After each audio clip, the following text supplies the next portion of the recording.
This is the 2K Raviment. So, welcome everybody. Team Ravs Fan Club versus the Boozled. Bamboo or Smack Boozled. That is such a hard name to pronounce. All right.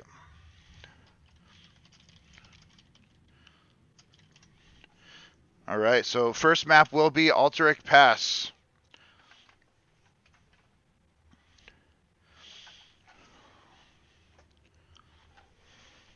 So, I'm ready when they are. So, we're just waiting to get into this first game. And then you'll have to bear with me when I adjust the camera when I get in. It is Smack Boozled. All right. All right.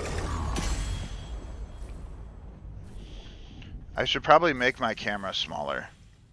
I'm very quickly realizing I don't need to be so large.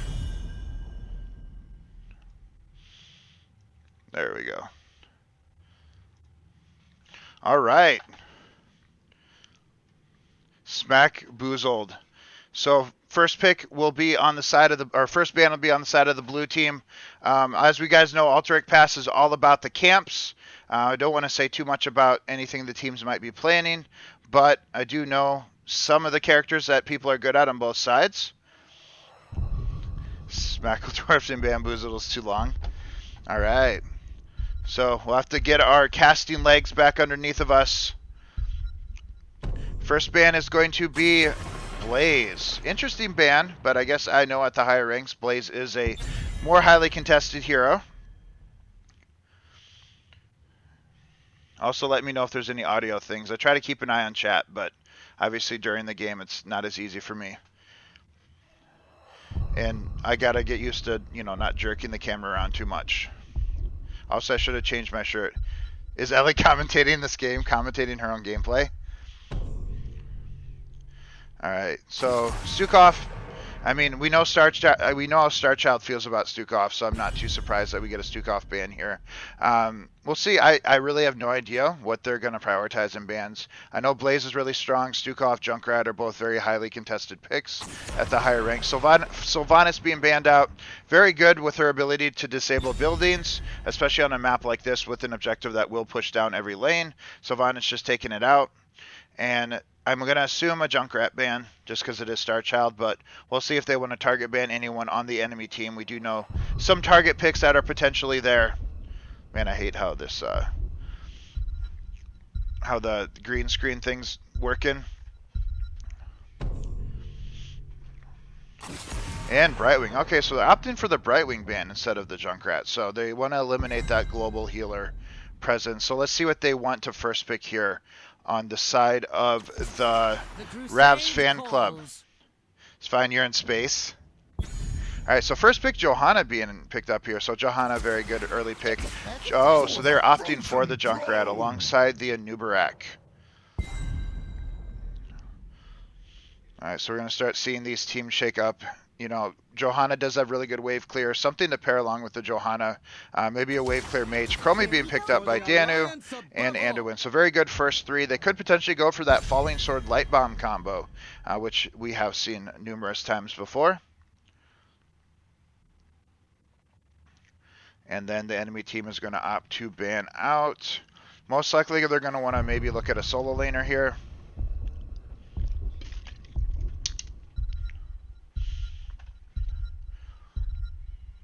But let's see what they pick. Hogger. All right. And then on the side of the Ravs Fan Club,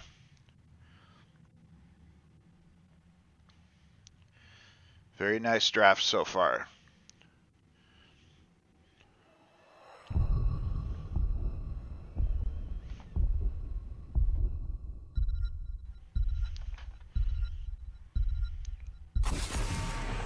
Tyrande. So that is going to be a target ban against Starchild. He is the resident Tyrande player. We do know that Star does love his Tyrande. So that is 100% going to be a target ban against him. Tyrande could have paired pretty well with Nubarak. And Lucio and Gazlo being picked up here. V-Speed, thank you very much for that follow. Cowards. Too afraid to face it. Got to remember, this is a single elimination tournament, so every one of these maps count. So everyone pulling out all the stops here. 4 teams will be getting eliminated today. So this is going to be a best of 3. And let's see what their last picks are going to be. They do need a solo laner and a type of sustained damage. So we'll see what they're going to pick up here. Sonya and Vala. So very strong team here. Vala looking to cover that Sonya looking to cover that solo lane, and then they're going to need another form of damage themselves.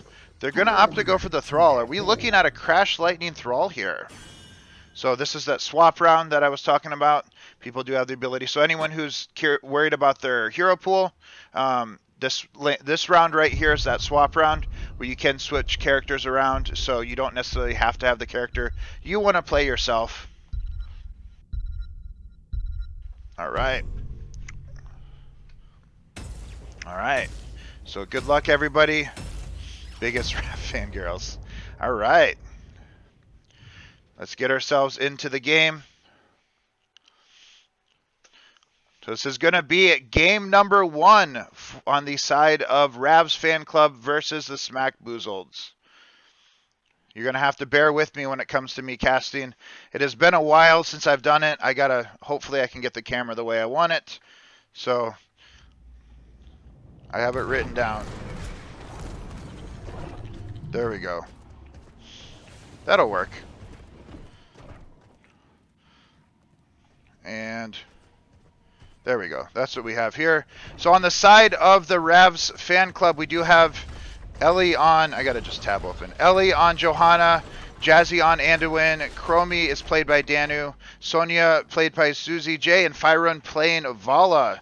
On the side of the red team, we do have, this is so hard to read, Junkrat played by Jurandek, Greenberger playing Thrall, Gazlo is played by, I'm losing them, Vistus. These are hard names. Starchild is playing that Lucio, and Greenberger playing that Thrall.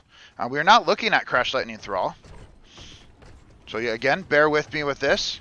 Yeah, we got the zoom out. So it looks like they are, blue and red team are kind of all over the place here. You know, there's a way I can remove my mouse, but that's fine. All right, so what are we looking at here? It looks like they're just kind of roaming around here a little bit. Getting a little bit of damage here. Lucio kind of looking to get that gank on maybe the Sonya. And Vala and Gazlo are kind of skirmishing a little bit top lane. Not really a whole lot going on. Just trying to clear the minions, getting a bunch of early XP. And they are posturing to take those camps the second that they pop, which is what they want to be doing. I got to figure out a way to, if there is a way to remove the mouse cursor, there might not be, which is fine. I feel like you need that mouse cursor anyway, but anyway, it's fine. I'm sure people will be fine with the mouse cursor. So they're just going to be sending their respective camps. As always, you want to be taking these camps on cooldown. Very, very strong if left to push alone. So Johanna just looking to clear out these lanes and just get a little bit of push. Not a whole lot going on right now. Teams are just farming their camps. Red team looking to get a little bit of damage here on this mid wall. They might need to rotate some people in for the blue team. Red team is going to be poking out with that Junkrat. Not a whole lot that they can do against that right now. Chromie looking to try to peg him out, but Chromie doesn't have the greatest wave clear compared to that Junkrat. Johanna getting a little bit low here. Ellie might be looking to go down. Oh, that's going to be a pull on Anduin. Ellie barely getting out on that Johanna. Almost had first blood there, but now the blue team's camp is pushing in. They opt for that team fight instead of the clear, so red team is just going to be looking to clear that up. The pull out of the air was awesome. So we'll have to see what they're going to be looking at right now. Red team just kind of floating around mid, probably looking to Lucio themselves to a potential pick top or bot lane. Looking at these talents here, we are looking at Q build on Vala, so no auto attack build. Alright, so that is going to be the objective showing. So teams are going to be looking to posture around that objective. We do have a light wall on Anduin, that is true. So not a whole lot going on right now. Don't forget to breathe. True, true. Alright, so Chromie and Johanna just looking to clear out that lane a little bit. They're going to be looking to send that camp the second it pops. Blue team camp is going to be up in 2 seconds, so both teams are going to be looking to send their camp. Red team is going to be sent a little bit early. A little bit of anti-synergy there with Starchild pooping him out of the Gazzo stun. The one thing they could do is wait for the camps to pop, because now blue team will have that opportunity to clear up the red camp. Anubrak a little bit out of position here. Vala getting those Q stacks on that Anubrak, but not a whole lot going on yet. Red team would be looking to posture up and maybe get a little bit of siege damage in with this camp. But we'll see what they decide to do here. Thrall and Sonya are kind of just skirmishing bot lane, looking to get that XP. Level 7 on the horizon for the side of the Smackledorfers. Smackboozled, sorry. Don't even know my own team names. So red team getting a little bit of siege here, but is going to get cleared up. Red team is going to get that first channel going. Are they going to be able to get it down? Blue team opting to clear that, pushing in their lane. Vala getting a little bit of damage here on that Lucio, but does need to back up because red team is rotating in. It looks like they might be recapturing that point. Everyone is rotating in. We're going to have a 5-on-5 skirmish. Ellie getting a little bit low on that Johanna. Red team is trying to hold this point best they can. Sonya is spinning to win here. Anubrak getting a little bit low. Both tanks are starting to fall. Lucio doing the best he can at trying to hold the point. Lucio, Starchild's going to go down. That's going to be first blood on the side of the Ravs fan club. But it is going to be a noble sacrifice as the objective is going to go over to the side of the Smackboozled. So, honestly, not really that bad of a trade right there. Getting that objective early. What you're going to want to do here is just use this objective to get as much XP as you can. Unless you get really lucky, you're not really going to be confirming too many structures. So you want to really just be getting as much XP, getting yourself as close to level 10 as possible. So we'll see what they opt to do here. They are going to go to both lanes. Thrall did finish his Wolf quest at level 4, so it is worth noting. Cooldown on that. Jazzy's a little bit out of position here. Loop out on that Chromie. Junkrat did save that Anduin right there. Ellie potentially going down. Pull out on Anduin. This Anduin has been on point. Desperate Prayer going out to keep them alive. But they are going to be doing a little bit of siege damage here. Gazlo looking to get a little bit of damage top. And it looks like bot isn't going to take too much damage. Sonya doing a good job. But the wall is down top lane. Mid lane is going to be their focus here. Ellie getting really low. Can't really do too much until she gets that unstoppable up again.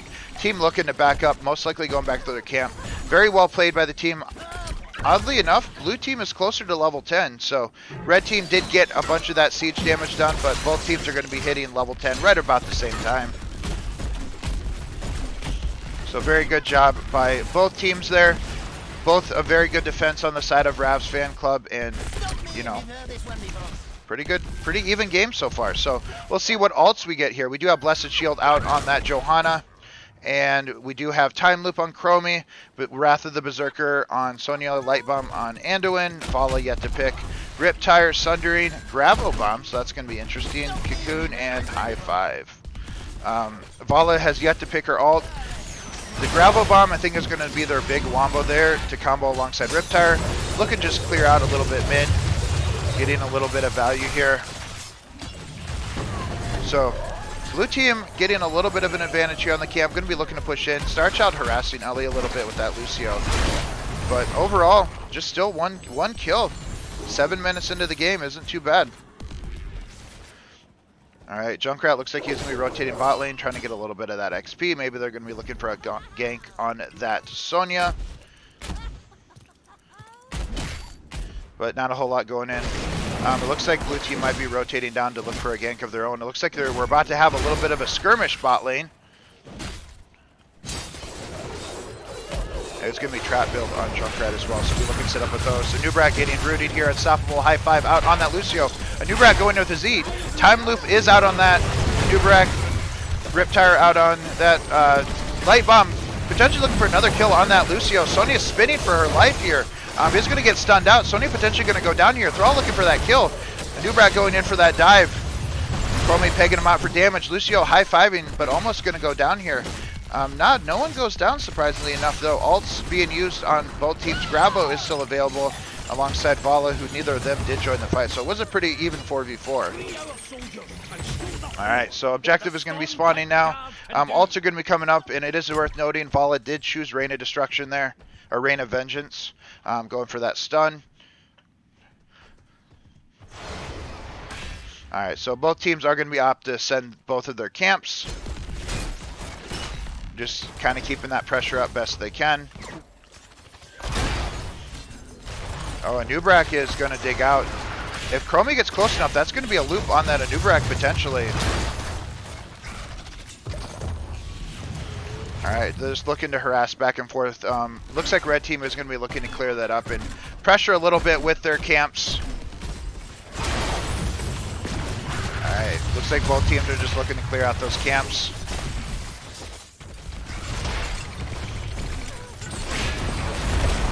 Oh, looks like Anubrak might be going down. High five out on that Lucio, protecting him. Blessed Shield misses. Time loop is going to be out on that Lucio. But no one is going to go down. Some good loops out there, but team's done a pretty good job. We do only have 6 Q stacks on that Vala. That might be a bit problematic, but Anubrak is looking to get himself potentially picked off here. Lucio doing the best he can. Lucio's about to go down to that Chromie though, but does barely get out. So it looks like blue team is going to rotate back down, potentially looking to posture for that objective.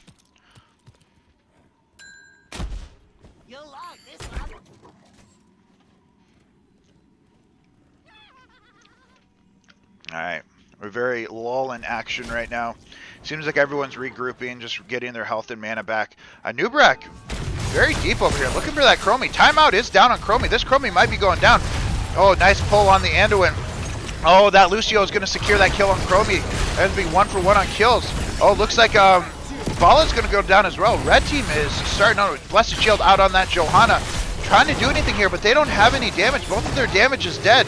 Johanna is going to go down. Riptire going to go out. Not really going to do a whole lot. That was a really good Blessed Shield by Johanna, but unfortunately both of their damage was dead at that point. Red team needs to be looking at maybe securing this objective. They could look at sending both camps. Very nice fight by the red team. Anubrak, you know, getting that kill on that Chromie very much set up that fight for them. Very good play by Anubrak. Red team is going to be looking to secure this objective right here. Let's see what they can do here. Blue team is going to be taking the camp out here on the side.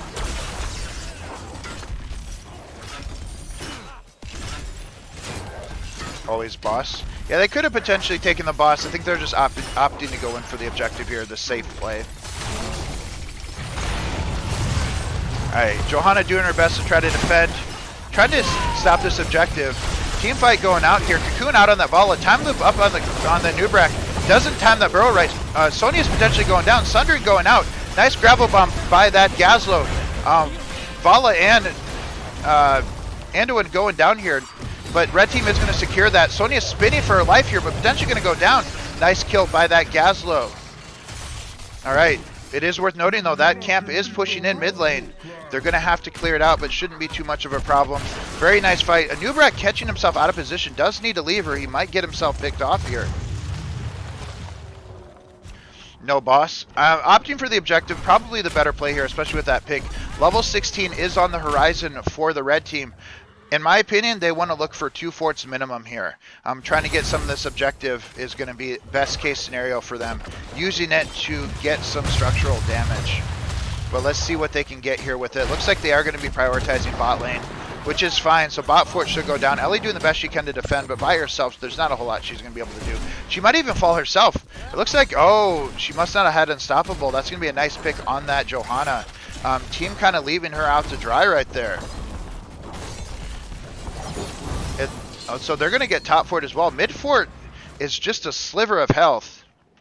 So very nice job by my team. Very nice job by the red team. Apparently both teams are my team. Chromie doing the best she can at trying to peg down this objective. Loop's going to be going out on that Thrall, but it doesn't look like they have a whole lot here. Wrath is coming out on that Sonya, who's getting herself very deep. It is worth noting, this is a 3v2 right now. Thrall potentially going out. Thrall's going to go down to the Sonya. Nice job. Grabba going out. Timeout on Chromie. We're going to trade Thrall for Sonya here.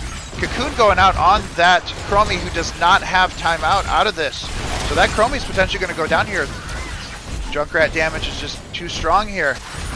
Starchild getting very, very cheeky there, trying to get a kill here. Blessed Shield out on that Johanna. They're going to try to siege down this keep a little bit. 4v3, they might be opting to back up to go for that boss. Should have they stayed, I think that they might have been able to secure that keep, but they're going to go for the safer play of going for this boss here, which is really the safer play that they could do here.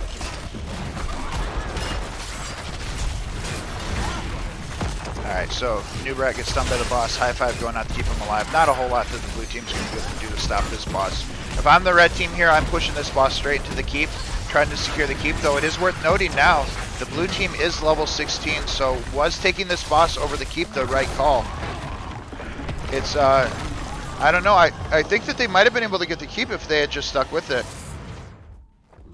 Alright, so it looks like they might be looking at the double boss play here. Thrall is taking the camp on the right side.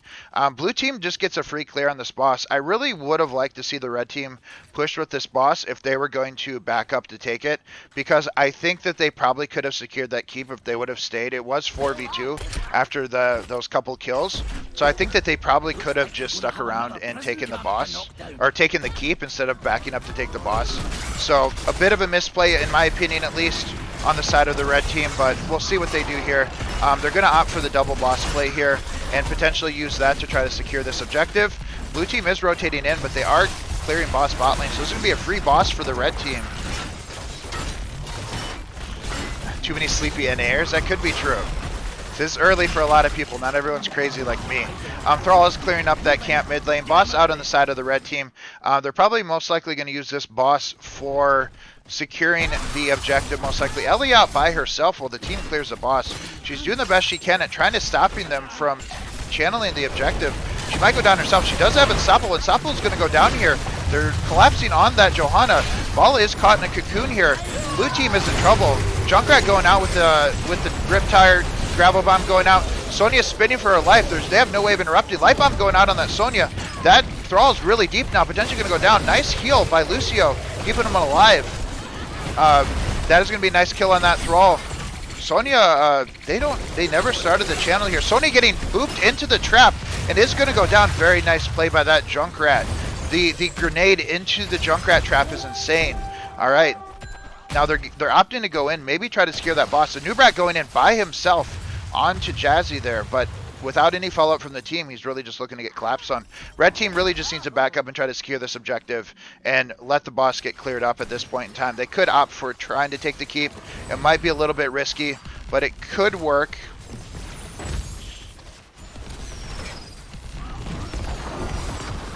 All right, so that is going to be keep going down on the side of the blue team. Bot keep is also really low too, it is worth noting. Red team looking to take this objective here. Alright, very nice job by the side of the red team. Playing this very, very well. Alright, looks like they're just kind of skirmishing around a little bit mid lane while they do secure this objective. Sleep is for humans.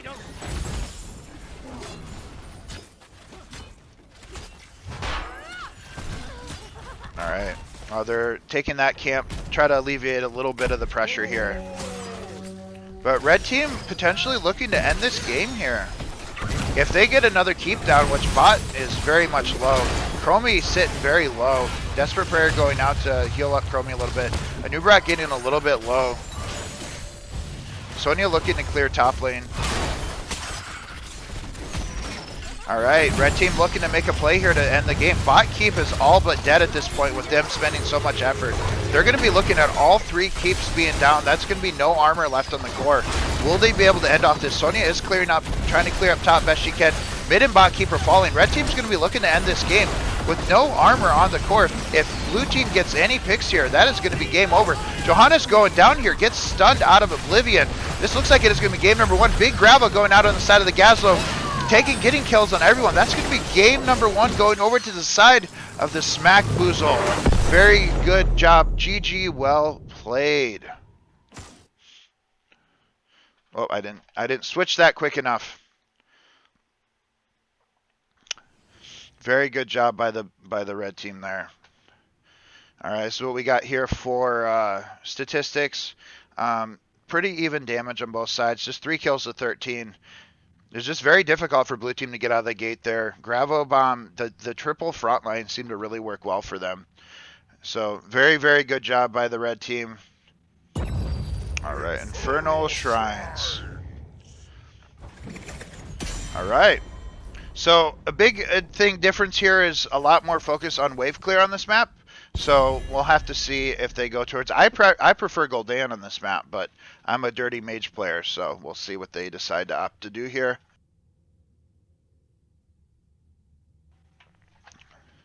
But we'll see what they choose. I assume the bans will remain the same. Stukov, potentially Junkrat if they're not looking to pick it up themselves. I would imagine that the blue team's not going to let the Junkrat through. That Junkrat had a lot of presence in that last game, so I imagine Junkrat will not make it through on either side.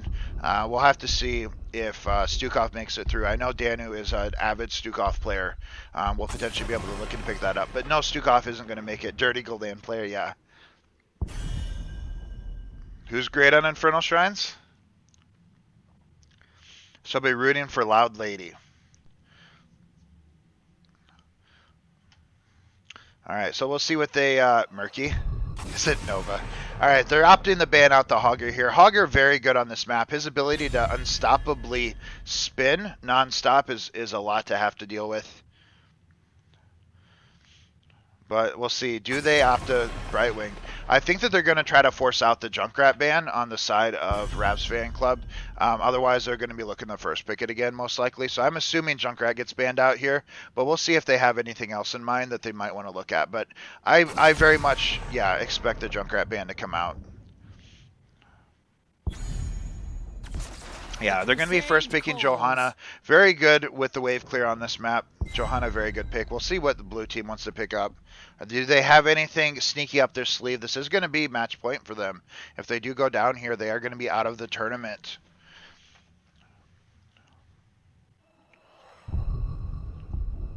Well, we'll see what they got in store here. We did make our cursor smaller, too. Time for Cho'Gall?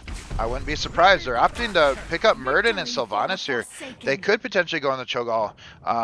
It is worth noting, Ellie is a very, very good Sylvanas player. I can't speak for half these people because I haven't seen a lot of them play, but I do know that she plays a very mean Sylvanas. What's up, Methusa? Please don't hype you. For the alliance above Ellie streams so you just woke up. I think a lot of people did. That's what Thormoto said. There's a lot of sleepy NAers. All right, so they're going to be picking up Anduin and Sonya, trying to maybe just remove that Sonya. I guess Susie J had already picked. They could swap. They played a really mean Sonya last game. Looks. I have the effect of being. Yeah, the green screen thing is messed up, but it's fine. All right, let's see what they can do here. Are they going to opt to ban out the Vala? W-build Vala has really good wave clear on this map. It's good. All right, so let's see what red team wants to ban out. Blue team needs a healer, another form of damage in their solo laner. A lot of options to ban out. I would say ban out a healer, Rhaegar being a good one because they have selected their healer. So kind of just target banning healers a little bit is their best option. Unless they go double support, there's no real reason to hold your healer pick or to have to rush to pick up your healer pick. At least team is enemy team confirmed. I just randomly say my team and enemy team, I guess. I don't know why. Alright, they're going to be looking to pick up that Hanzo. Ellie's going to be the primary wave clearer. Tyrande being picked up on the side of Jazzy. That means that they could go Explosive Arrow on Hanzo to give themselves decent wave clear alongside Sylvanas. Not opting to go in for a mage here, which isn't uncommon. I prefer to go for a mage. This comp is definitely going to be harder to execute. But it is worth noting that Hanzo and Sylvanas both have really good wave clear. But Tychus being picked up here to kind of counteract the Muradin, and Falstad and Tychus will be their damage dealers. Most likely, Falstad looking to maybe go into Q at level 1 for that wave clear. Johanna will provide a lot of that wave clear, so they should be fine on both sides. I am offended that neither team picked a mage. I'm just going to say that. They're going to be looking for that solo laner for Fire, though they might look to do a role swap, so we can't say for sure who's going to be up on what character. Change is upon us. All right, so there's going to be Dahaka swap round. We'll see what they decide to switch to. Firen, he is the Dahaka.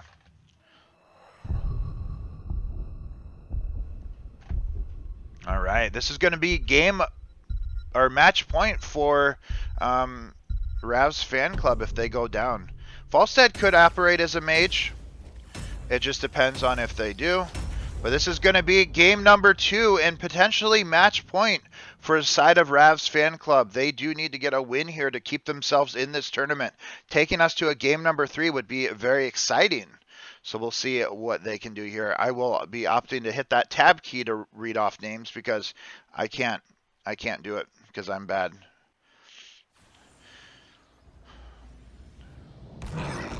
Prepare yourselves for battle, heroes. All right.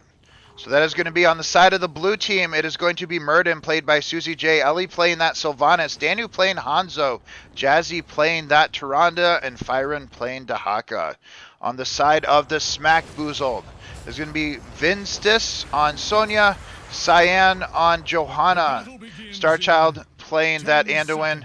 Tychus being played by Gwantdeck. And Greenberger playing that Falstad. So this is going to be game number 2 in the 2K Raviment. Predictions are out, so just reload the window if you would, if it's not showing up for you. So a little skirmishing in the middle. Hanzo looking to get some scatter damage. Anything out of the ordinary, it is going to be Perfect Storm on that Murden. Looking to get those auto attack stacks, W build on that Tyrande. They're looking to maybe try to stop some rotations. Johanna getting picked off here. Does not have Unstoppable. Pull going out on that Anduin. She does have Unstoppable, but just wasn't able to press it. Very nice engaged by the blue team. Almost getting picked on Johanna. Burning Starchild's pull very, very early. Dahaka looking to clear here. All right. Very good job here. It is going to be Q on that Falstad, looking to get that wave clear. They're just going to be looking to... Murden looking to stop rotations, maybe trying to collapse a little bit. All right, Murden looking to go down. First blood on the side of the Smack Boozled. Murden getting picked off. Was trying to stall rotations, but team really wasn't in place to really support that rotation. Getting picked off here. Johanna very low. Is potentially going to need to tap or potentially back here. Hanzo looking to get that vision. It looks like red team and blue team are opting to just double soak mid and bot lane. Looking to take the camp here. Interrupted jump. Okay, I didn't see that. That's really good. So red and blue team are going to be taking their respective camps. So not a whole lot going on. Murden looking to harass a little bit, but not a whole lot they can do by themselves. Has to be careful. All right, Johanna did opt to back for mana and health. Needing to rotate down. Red team needs to be careful until Johanna gets back. So Sylvanas looking to go bot lane to clear. It looks like they're just going to do a little bit of wave clearing, back and forth clearing out these camps. Not a whole lot going on right now.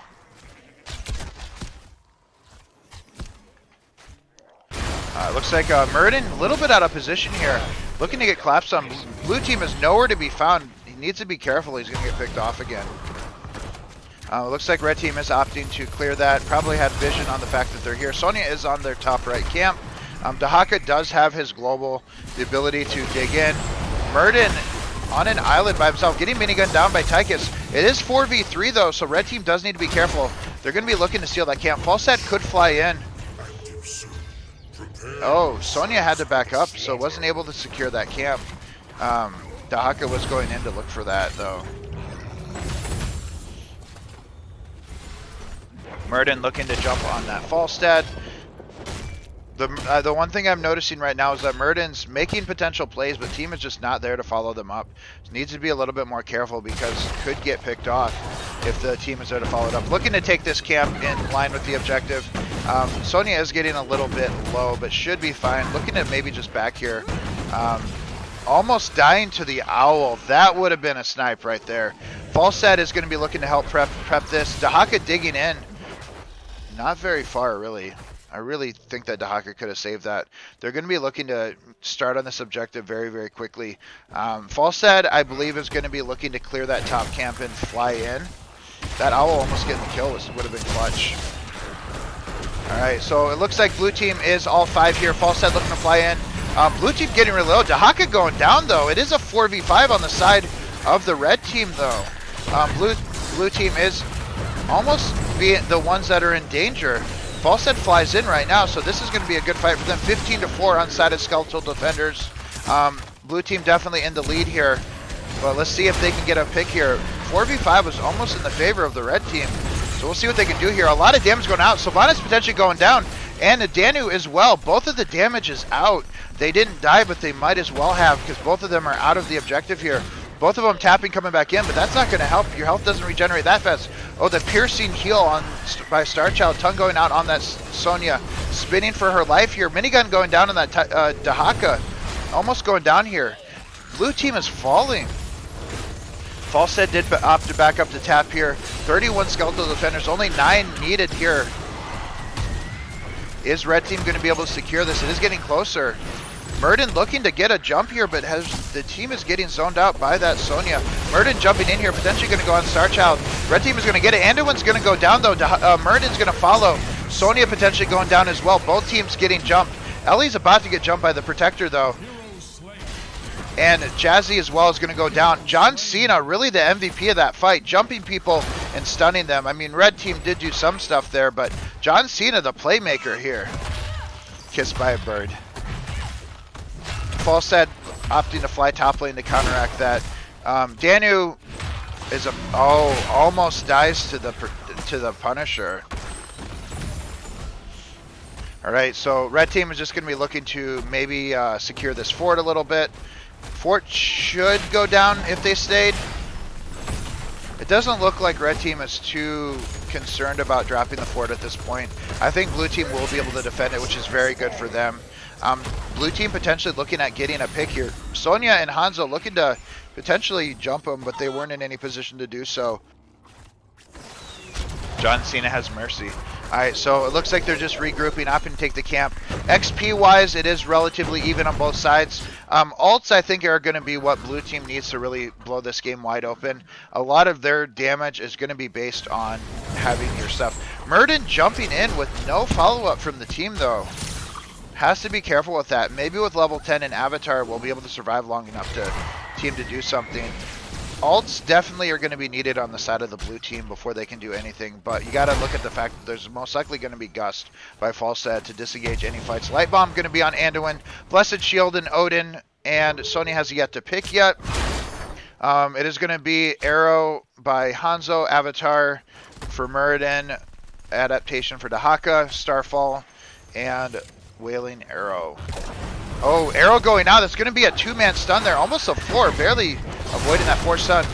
Muradin stunning out Sonya here. Pull going out by Starchild, keeping him alive. Very nice job by the red team keeping him alive there. And it is going to be Leap on Sonya as well. Oh, I thought Sonya didn't have any health for a second. Alright, it looks like blue team's going to be opting to take that camp. Red team's looking to get a gank on that Dahaka. Does the Dahaka scout it out in time? Gust, oh, the dig. I'm pretty sure the Dahaka is going to go down there. Adaptation going down, but it's just not going to do it. They were able to dig the Gust, but it looks like they are going to be sieging top. Odin being popped here. They're going to be looking to maybe secure this fort. And I'm going to assume blue team is going to do exactly what they're doing. They're going to trade top fort for bot fort. That is really the best you can do. You don't get top lane in time to really do anything. So I think opting to just trade forts is the best option you could do. Not really the worst call, given the circumstances at the time. Murden looking to stall the rotations a little bit. Honestly, given the pick that they got on Dahaka, getting this fort would actually be a pretty good value there.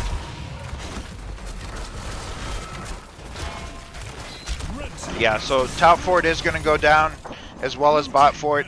Honestly, given the circumstances here, very good job by the blue team.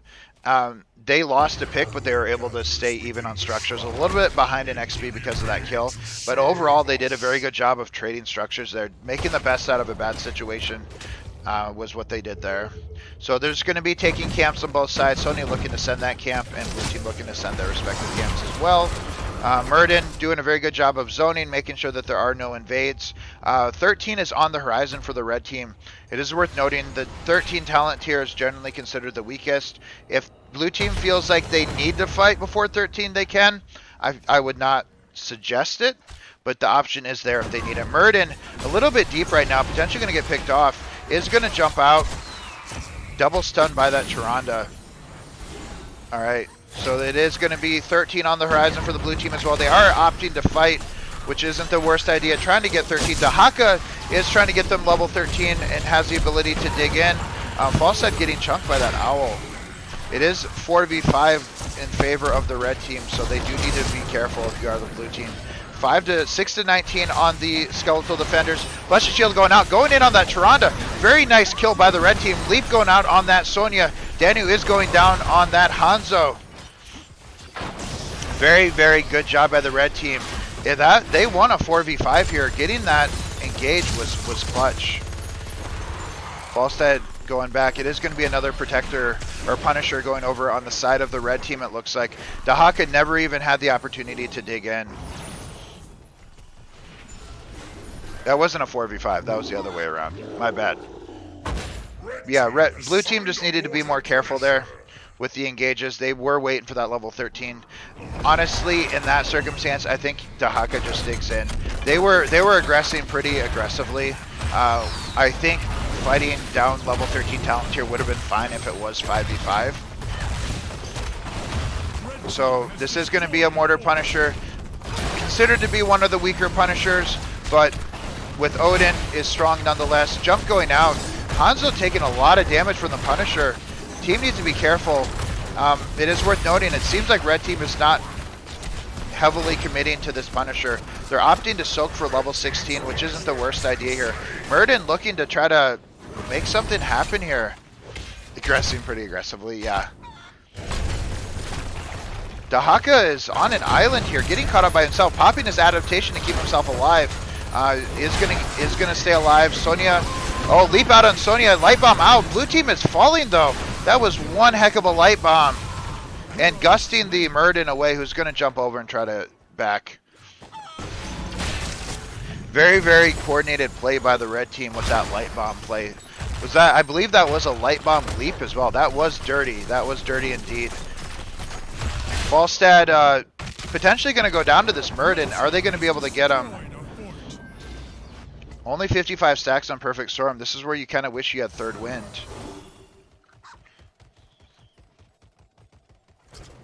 Leap Light Bomb is dirty. Red team is just going to take their respective camp. Hanzo is clearing top lane. 16 for the red team. Blue team has to be very careful while they try to farm that level 16. The one advantage that they do have is the red team's lanes are pushed up a lot, which does make it a little bit easier to wave clear and get yourself that experience for level 16. All blue team has to do is play safe and let the lanes push up to them. If they can do that, then they're going to be in very, very good shape here. They just need to not pick any unnecessary fights while they get level 16, let the lanes push up. Murden being up a little bit. Johanna's looking for that Blessed Shield, though. Got to remember, it's Blessed Shield, Light Bomb into Leap. That's what they're looking for. Arrow going out, but that's going to be Light Bomb, Leap going out there. Blue team just falling apart here, it seems like. That's going to be Odin out, looking to secure this key. Blessed Shield going out. Maybe. I think that might have been Blessed Shield. Yeah, going out, getting that kill on the blue team. It looks like red team might be looking to just end this game 13 minutes in. Yeah, the Mur leap there, just playing a little bit too aggressively. Red team is looking to end this game. This looks like it's going to be a quick first series. GG, well played on the side of the Smack Boozle. Haka never had a chance to dig in. Yeah, back to bed for the blue team. GG, well played by the Smack Boozle. Red team doing a very good job. Very coordinated play by them with the Blessed Shield Light Bomb Leap combo. They definitely had that plan executed to a T. All right, so looking at here, 2 kills to 13. Damage-wise, relatively the same again. But yeah, very, very well played by the side of the red team there. All right. That is going to be won by them. That is going to be 2-0. That is going to be Rav's fan club eliminated from the old tournament. First elimination here. So very well played by them.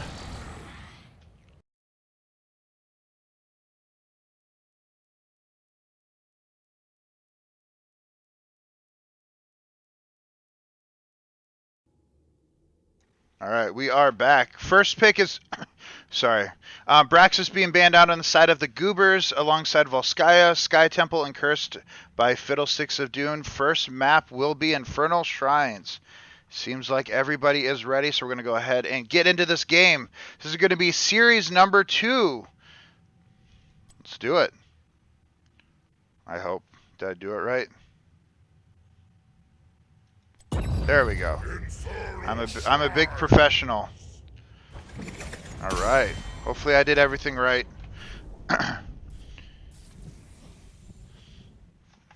Is the audio stuff good?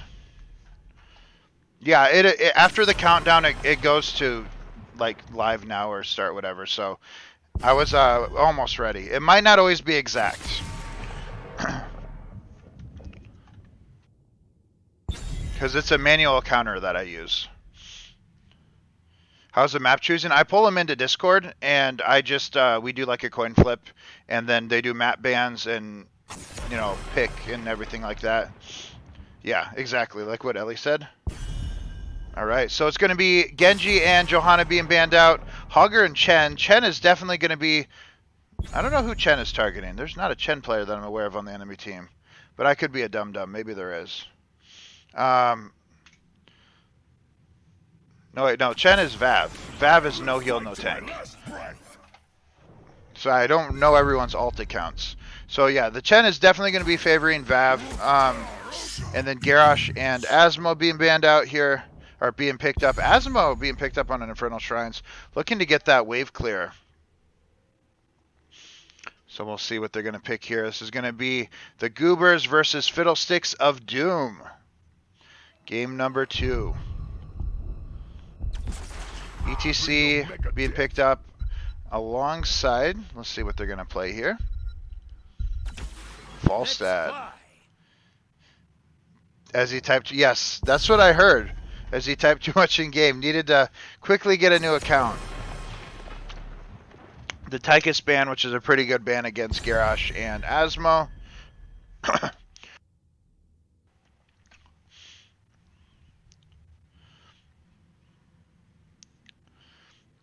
Give the Fiddlesticks their due.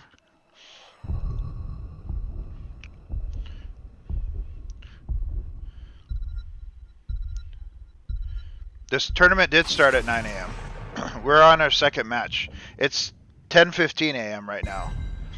Yes, Vav is really good on Samuro as well. My nose itches. That's going to be Maiev being picked up here.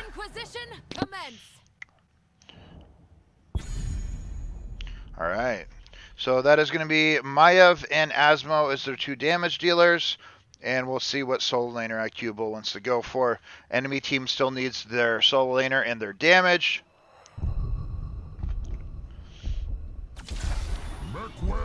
Did we have somebody to cover predictions? I think we did. I think someone said that they were... I don't remember. We did have daylight savings time. Alright, so Samuro going to be picked up by Vav here. As stated, very good Samuro player. And Blaze being picked up by IQable. This is going to be game number 1 of this best of 3.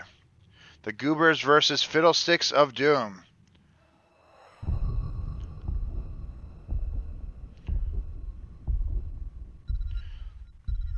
Alright, what are we looking at here? What draft do we think we favor? What do you guys think? Alright, let's get into this.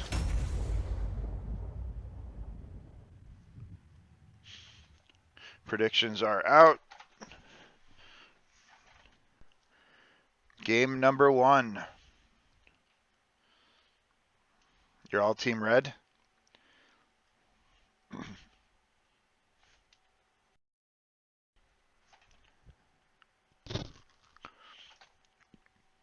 Fox on white main, yep.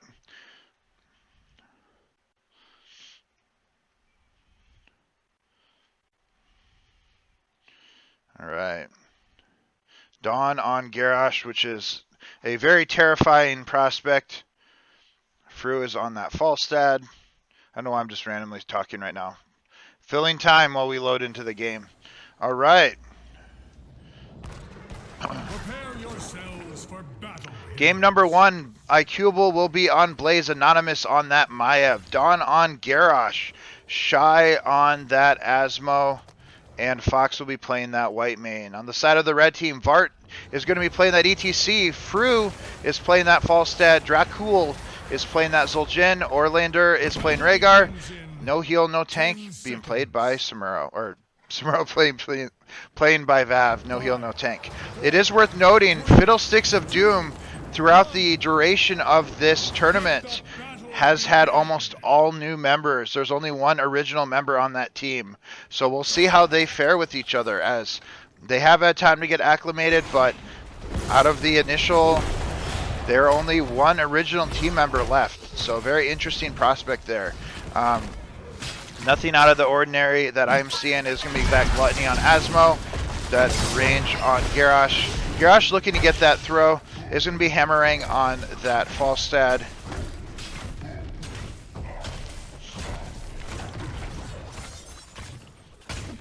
Oh, that's not necessarily a bad thing. The teams are still very well balanced. So, but they have had plenty of time to get acclimated and play with each other. It's just a very interesting aspect. So they're just going to be looking to wave clear here. Samuro almost seems like they're looking to double soak. While red team is looking to maybe rotate up and get a gank here. Garrosh going to throw that ETC over the wall, but not a whole lot going to happen here. You have faith in Samuro? Vav Samuro is nothing to sneeze at. Blue team is going to be looking to just double soak mid and bot, it looks like. Looks like Maiev is going to be taking that camp. I don't know how well Maiev can do that on her own, but I know she can. Fru going to get caught out here by the Garrosh. Should be fine though. ETC getting the save here while they do take their right camp. Blue team was able to secure that bot camp. Is going to get a little bit of pressure. Bot lane. Blue team opting to take their left camp. Will red team look for that invade? They have to assume that blue team is going to be on that camp. Blaze and Samuro looking to double soak mid and top right now.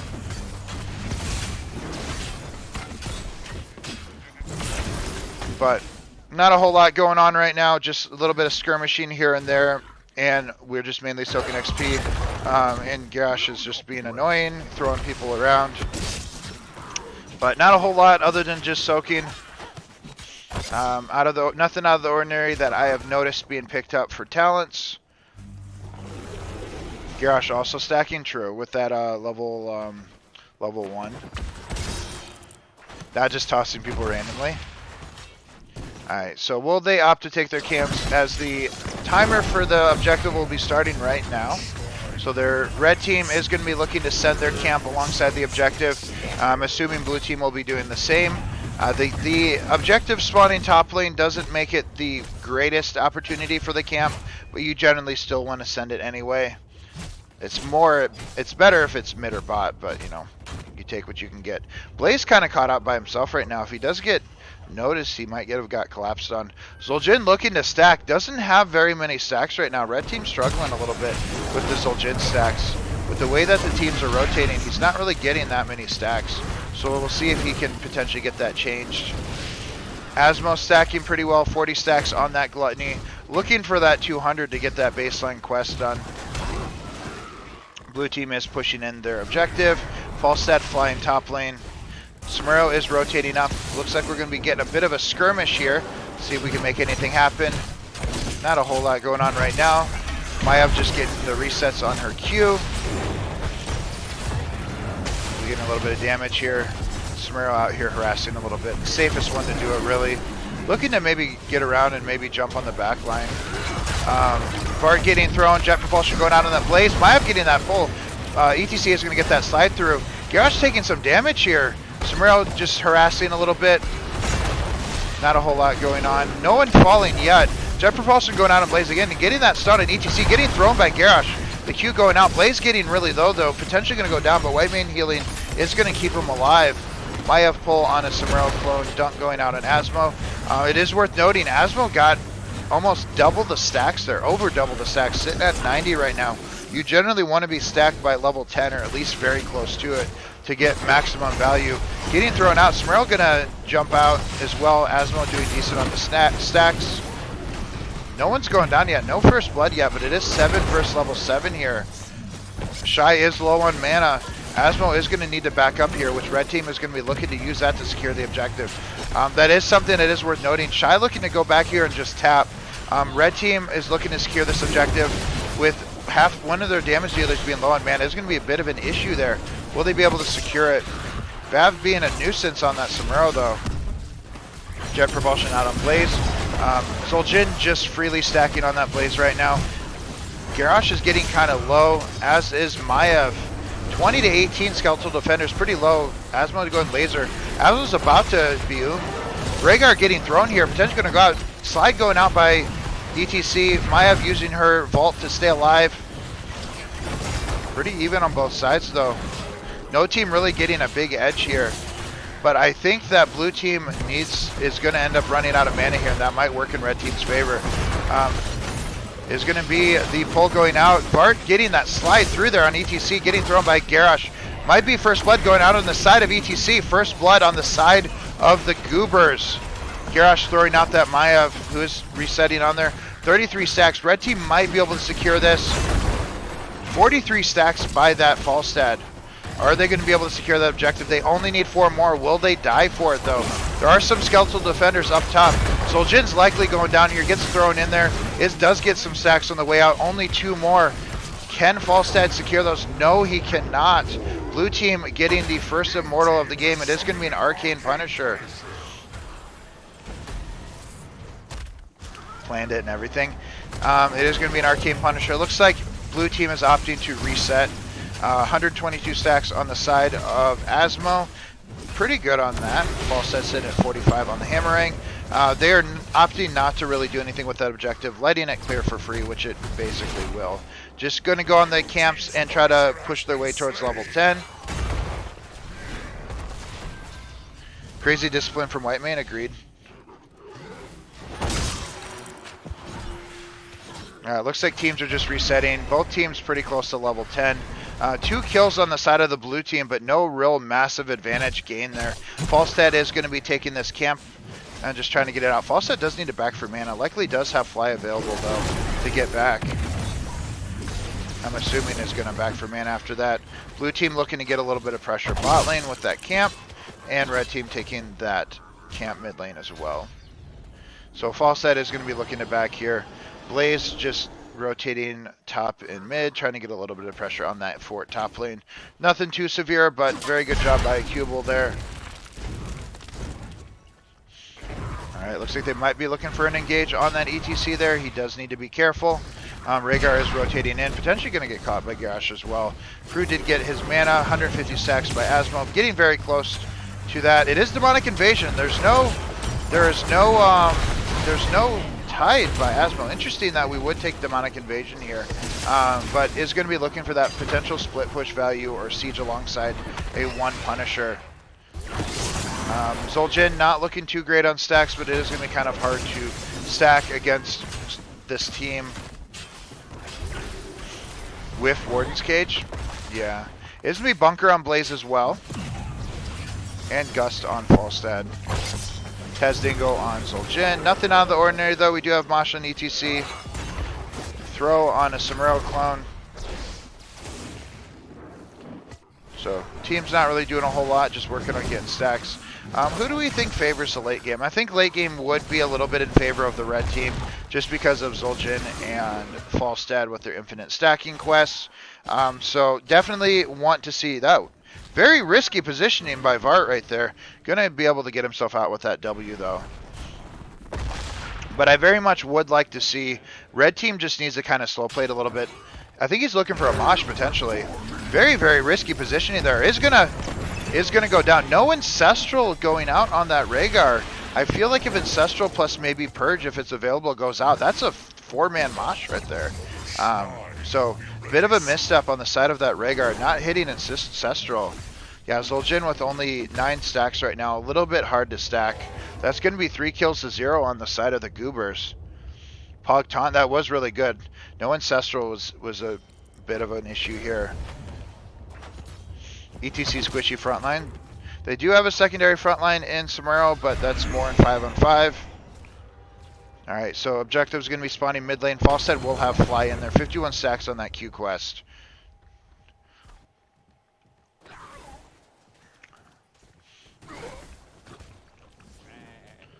Alright, a little bit of skirmishing here. Just kind of soaking that XP a little bit. Sombrero harassing IQable as he tries to rotate mid lane. Falstead is looking to get that XP. Looking to get the level 13 before flying in. Was 4v5 as well. Alright, Sombrero's going to be looking to rotate in after clearing that camp. Falstead, it is 4v3 right now. Red team does need to be careful. That is going to be Asmo finishing their baseline stacks level 13. Not too bad. Without Tide, it's not going to be as impactful, but still a very good quest to have finished. Demonic Invasion will be looking to get value if they can get some siege here. Potentially even on objectives since those things do explode. Garrosh going to be looking to potentially use Taunt here. That's going to be Gus going out on Falstad. Blue team is securing the Skeletal Defenders pretty well. Crew's getting really low. Is going to need to get healed up. Sombrero harassing the backline.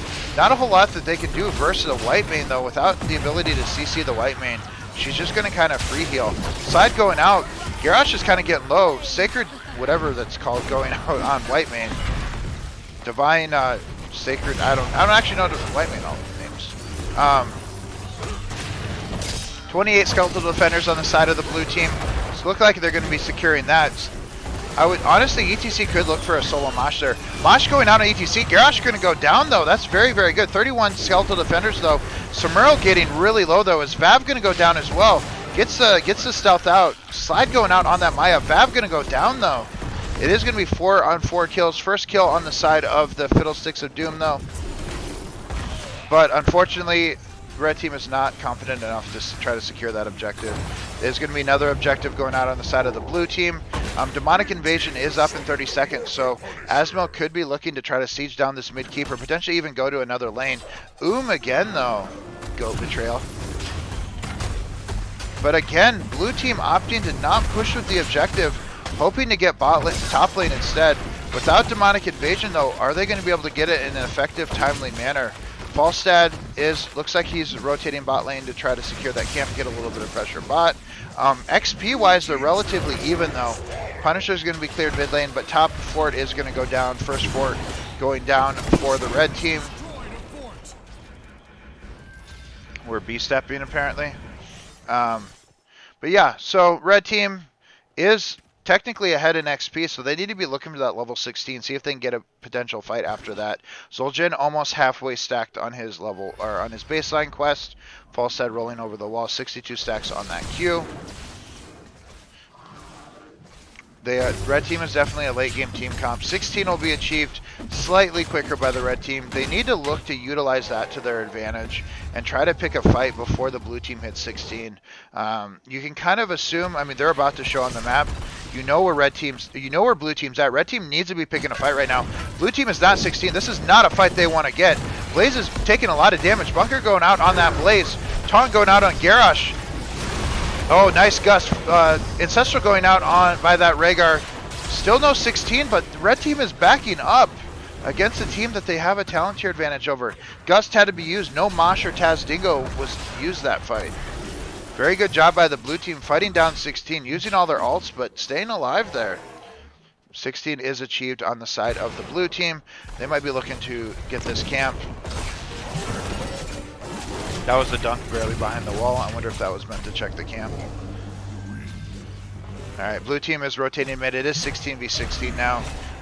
Mosh and Tazdingo is still available by the side of Fiddlesticks of Doom. Zul'jin almost still not quite halfway stacked, but getting closer and closer. If he can get that quest done. Very difficult though. Vart looking to defend here. Getting thrown by that Garrosh. Garrosh does have taunt available. Mosh going out. And the taunt going out to interrupt that Mosh. Falstad going to be looking to Gus to save him. Very good Gus by Falstad. IQable going down though. Does have bunker though. Is he going to have to use it to stay alive? Does hold it. Does not think he needs it. Did not need it. Very good job by IQable there. judging how much health he needed to stay alive there, new team was going to save him. Getting the scout on the Garrosh rotating in. There's going to be a lot of damage going on to Garrosh there. Maiev cage out, doing a lot of damage to the red team. There's going to be bunker going out by that blaze there, using to protect himself. Not a whole lot of damage on either side. Both teams kind of just walking away. Potentially getting thrown by the ETC again. ETC does not have Mosh. Potentially has his Q up, but is going to use it to just kind of get away. 5v4 mid lane. Mid fort potentially going down. Demonic Invasion going out mid lane. Taking him down. Samuro looking to harass him. That's going to be a dunk out on Fru. Potentially going to go down to that Demonic Invasion. Blue team doing a very good job of keeping the pressure up. Though red team is still staying slightly ahead in experience. That is going to be largely in part of Samuro keeping up on the XP. Alright, so that's going to be 2 forts down. But still an XP lead slightly by the red team. Alright, it looks like blue team is maybe opting to try to find a party bush gank here. Taking this camp while red team maybe looks to take the objective. Now, if I am blue team here, I am going to take this last fort. Red team, obviously you can assume that they're on the skeletal defenders. Trying to get this thing. Shy needs to be careful though. If she can get her, she might get herself picked off. Blue team is looking to rotate in though. 18 for the red team. They're starting to back up. Samuro's not here. It is a 5v4. They definitely need Samuro to come in if they're going to contest it. They're not far enough ahead. Gus going out by that false touch. Trying to keep him alive. Rhaegar is going to get picked off here, getting tethered by Maiev. With no Samuro here clearing the camp, they needed to be a little bit more careful with that engage. The gust was really good, but the tether did go out on that Maiev.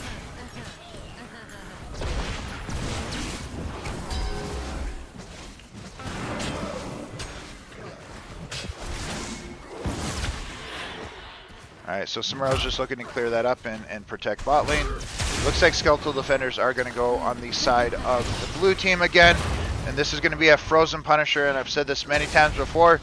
The Frozen Punisher is best suited if it is pushed with its team. I'd like to see the blue team push with this, especially with Demonic Invasion available.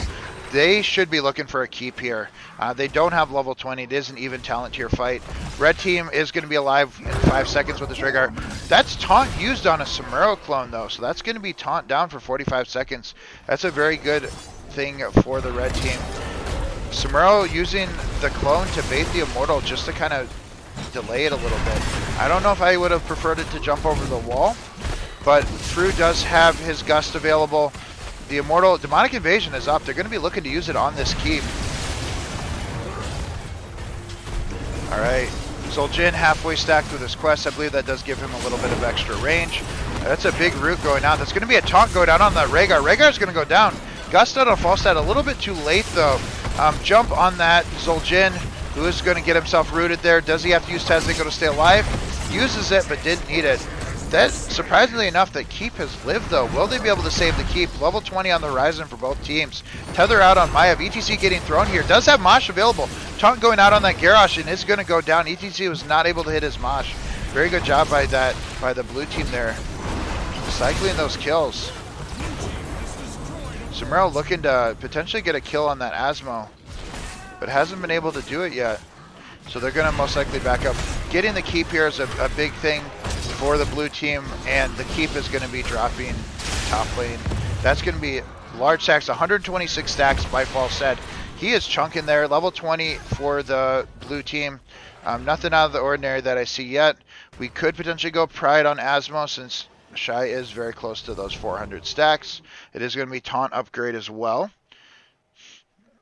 So red team, what they need to do now is just get level 20. That is going to be their play. Potentially work off of a Death Mosh. ETC is getting collapsed on and kind of destroyed. If we get a good Death Mosh here, that could turn the whole game around. So blue team just looking to take their camp, and red team just needs to get their level 20s. Samuro is taking bot camp while blue team is going to be taking theirs. They might scout out bot camp, so blue team does need to be careful on where red team is. Or red team needs to be careful where blue team's at. That's going to be a taunt on the Samuro. Samuro's about to get picked off here. Maiev trying to keep him alive. Jet propulsion going out on that blaze. Ancestral going out. No level 20. No upgraded Ancestral yet. Hadn't been selected. Big mosh by ETC. Team is zoned out though. Has nothing. Level 20. It is not. It is Death Mosh. ETC's about to go down. Death Mosh is going to potentially get some value here. Samuro jumping out. Almost getting a pick there by the side of the red team. Falstad is chunking though now. 133 stacks is no joke. Nobody going down on either side though. Goober's looking strong here. Fiddlesticks of Doom is in trouble, but they do have level 20. Shy did choose Pride. Needs to get those 400 stacks for that level 20 to come online. But Fruge is chunking him out with his Q. Yeah, that's going to be another fort going down. The camp is going to start pressuring the core a little bit, but Vav is going to get that cleaned up pretty nicely. So blue team just needs to be careful. Honestly, needs to be playing around the objective and just letting top lane pressure. Red team needs to be a little bit aggressive if they're going to be looking to get a play here. Soljin not doing very well on stacks. Having a very, very hard time getting stacked here. One good mosh or even a death mosh could turn this whole game around though. So we need to make sure that, you know, blue team can't really rest on their laurels. Falstad did take upgraded Gus, which can also turn the game. Red team has 2 game-changing alt upgrades, so blue team can't get too overconfident here. They have to respect the fact that those 2 alt upgrades exist. All right, so blue team just going to be looking to take the objective, or even posture for it. Maybe looking to get a gank here. All right. I am afraid if red team loses another Punisher, that it's going to be game over. Oh, he missed that. Uses Unstoppable. Garrosh panicking a little bit. Falstad flying in, looking for a gust here. Is really only going to catch IQable though. Samuro getting some pressure here. Dawn throwing Fox out. Is that net on 13 by Zul'jin? It is net, yep. Alright. It looks like red team is getting some skeletal defenders now. Asmo able to chunk them out. Falstad just kind of chunking him out a little bit with his 151 stacks. Oh, that's going to be a taunt going out on Falstad. Nice job by Dawn there with the throw on Fru alongside the taunt. That looks like it's going to be another objective going over the side of the blue team. Blue team going to be looking to end here. The one thing that red team has in their favor is that demonic invasion is down by Asmo. Vav, a little bit of trouble, but should be able to get out. All right. Yeah, it's hard to stack. Zul'jin is getting a little bit of damage here. Do they bait it over the wall though? A lot of pressure is building top lane as well. So they're going to be looking to bait it over the wall. ETC is going to effortlessly do that. Pushing away the Garrosh. Asmo looking to siege it out. Red team the game might end here. They're going to, full side's going to be up in 12 seconds with Gus. Should be able to defend with that. This potentially could be GG. They need to delay for 7 seconds.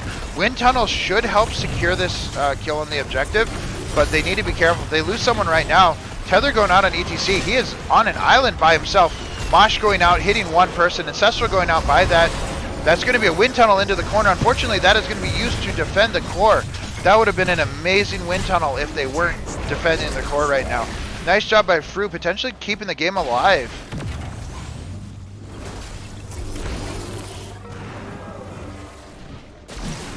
Alright. That's going to be slide. Oh, maybe not keeping the game alive. Cage going out by that Maiev, doing a lot of damage. Taunt out on that Garrosh. Maiev resetting. That's going to be game number 1. Going over to the side of the Goobers. GG. Very well played. Don't let shield regen. Yeah.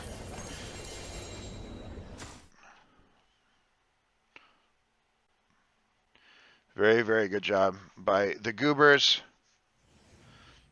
I need to not switch scenes so quickly. Yeah, the Zul'jin just wasn't able to get a whole lot of value. You can't see it now, but he was barely over halfway stacked. Zul'jin just very, very difficult to get value with. So it was very tough match for him. So that's going to be Infernal Shrines won by the Goobers. GG, well played. You did, Shy. You did. Except you didn't take the alt that I thought you would take, but you did very good on Asmo. All right, this is going to be game number 2 and potentially match point for the Fiddlesticks of Doom. Of eternity. Battlefield of Eternity. Secret Rab Superstition. Substition. Words are hard. I don't read correctly. This is hard on my brain. I did pick the logo as a pound of 6.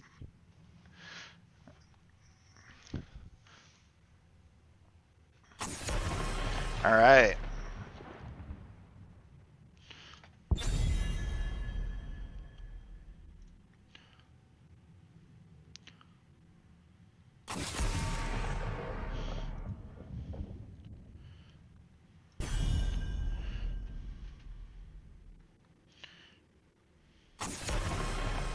I did pick team logos for them. I thought about having them do it, but I thought about it like a couple days ago that I was going to need it. So I just made sure. I was like, I'll just pick them. It'll be more fun that way.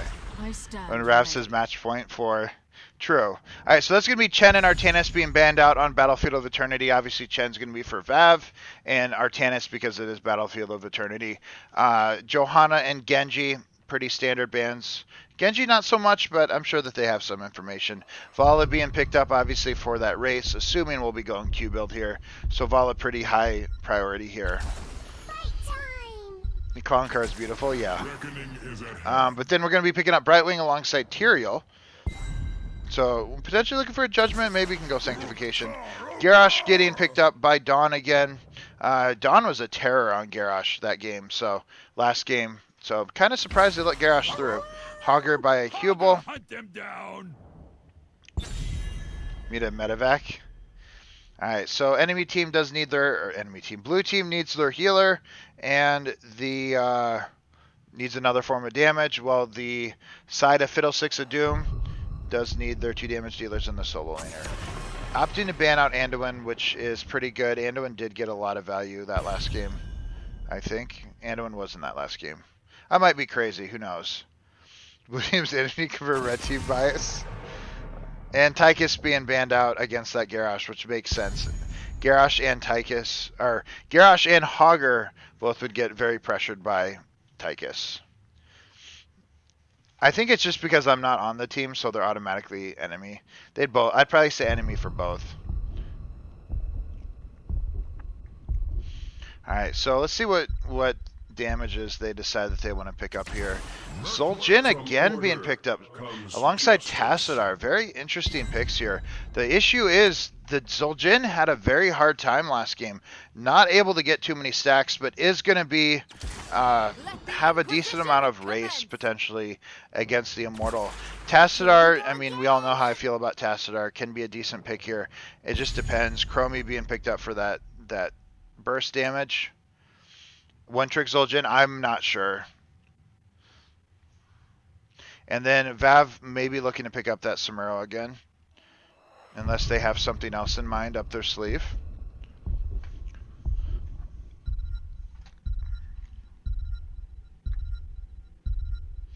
So let's see what Vav wants to pick up here.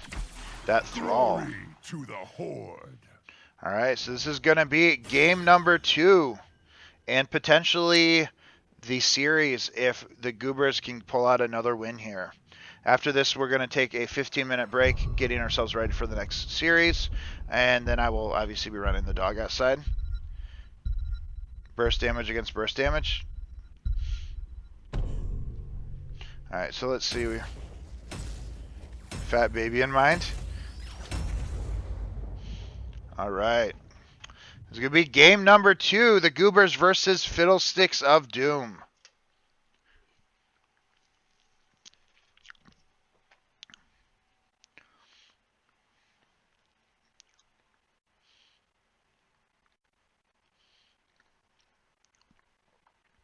So the captains of the next series, which is going to be Murky Sushi Eaters and Ellie's Fan Club, Make sure you guys are ready, so once the break starts, I can get you guys in the channel so we can figure out map picks and map bans. I just try to move my character. All right. So this is going to be game number 1. Dawn playing that Garrosh. My cursor's all stupid. Shy playing that Chromie. Fox playing White Man again. And Vala being played by Anonymous. And Hogger being played by Cubal. On the side of the red team, Vav, AFK, and Base on that Thrall. Brightwing being played by Orlander. Vart playing that Tyrael. Zul'jin being played by Dracul. And Fru playing that Tassadar. Thrall is heading bot. 1 minute. That's fine. Predictions are out. It's going to be a little bit of skirmishing top lane, or bot lane. And it's going to be that Q build on that Vala as we expected. See if Zul'jin can get some stacks.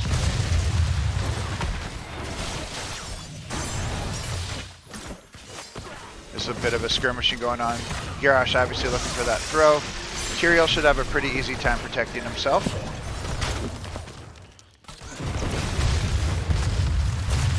It's going to be that stacking level 1 on Tassadar. Zul'jin just looking to get some stacking quests. Reverse sweep ink, let's see. Garrosh in that bush though. Fru very, very close to that Garrosh there. Oh, Vala getting taking a bunch of damage from the Zul'jin. Zul'jin mainly just looking to stack here. Should have a little bit easier time with a little bit more team fighting than they were able to do last game. This is a lot more of a team fight oriented map than I would say Infernal Shrines is.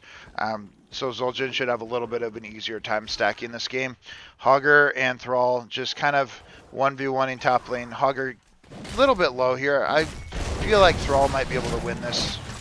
But getting a little bit of a fight here. Polymorph going out on that Garrosh. It's getting pegged down by Zul'jin, who's already stacking better than he did last game. About to get thrown though, but is able to back up. Garrosh having a hard time into the damage of Zul'jin and Tassadar.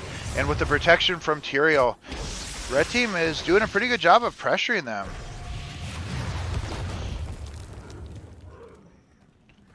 And it looks like Thrall is going to be looking to take this camp while Hogger tries to clear up this wave. But we'll stay down here where all the action is. That's going to be Tyrael getting thrown out, but is able to teleport himself out. Vala just needs to get some stacks in that Q quest. Obviously, Vala is going to come online at level 7 when she gets that Monster Hunter talent, whereas, you know, Zul'jin just looking to get stacks. Red team is already starting on their camp, as the objective will be showing soon.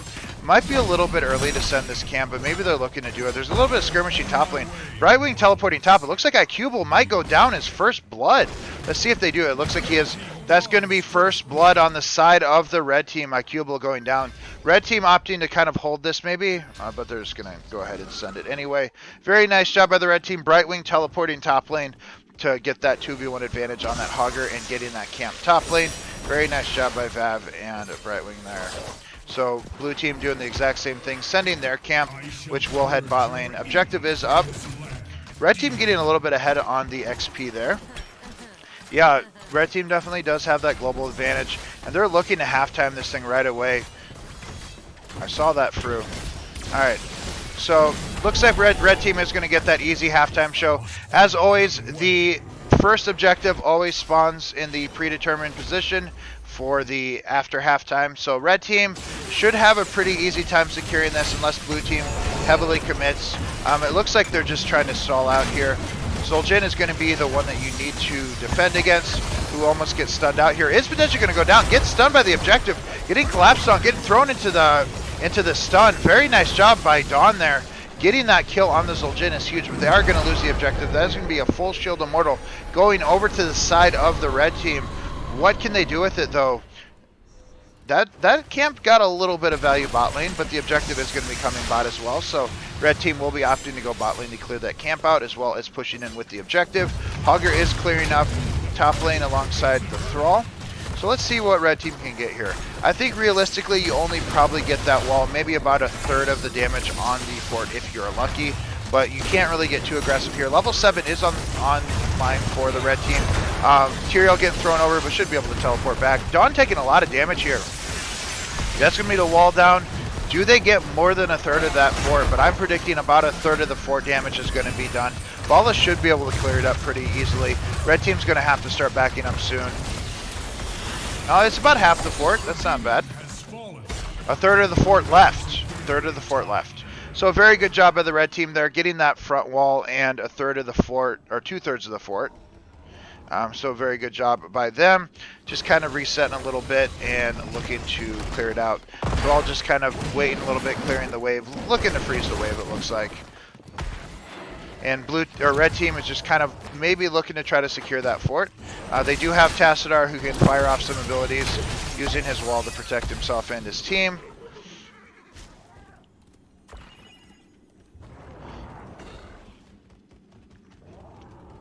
All right, just a little bit of a lull in the action right now, sitting over the time trap, so they are aware of the Tyrion's positioning.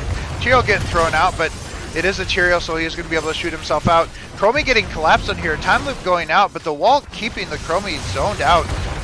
Brightwing taking a lot of damage as well as Bart. Thrall coming down here for the gank. It is a 5v4. Garrosh looking to go down. They're diving really far into the fort. Whitemane taking a lot of damage, though, but they're going to get out. Hugger taking that camp top lane. That engage didn't work, but Bala stepping up way too far here, potentially going to go down, but that's going to be Tyrael going down, is going to opt to clear that wave. Very, very good job by the blue team. Just winning pretty much a 4v5 there. Objective is showing. Hogger is going to be opting to take that top camp. The Vala bait was real there. Nice job by Cubal taking that camp while their team wins that 4v5. Blue team getting a slight bit of an advantage left. Level 10s are about even. Will likely be online at the same time.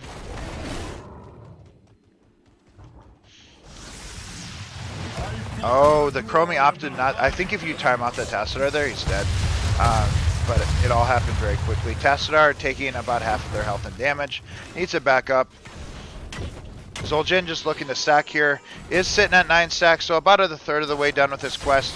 Obviously finishing that quest is ideal, but Zul'jin is going to be looking to stack here.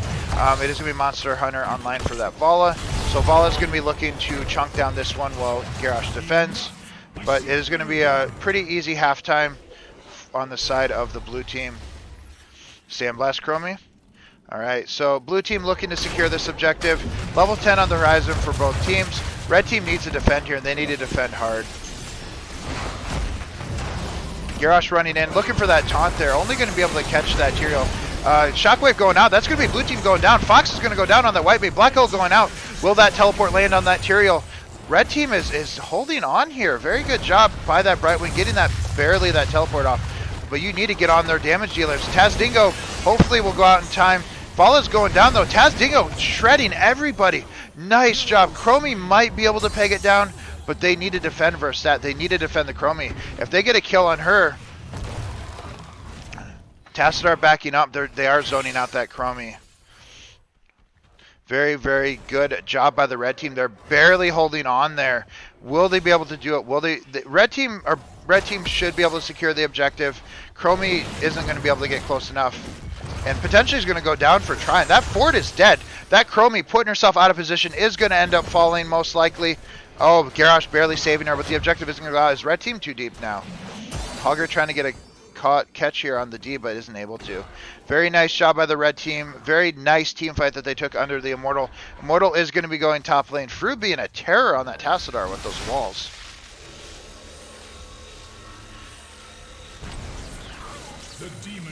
Alright, so just like bot lane, they're going to be looking to secure that fort top lane.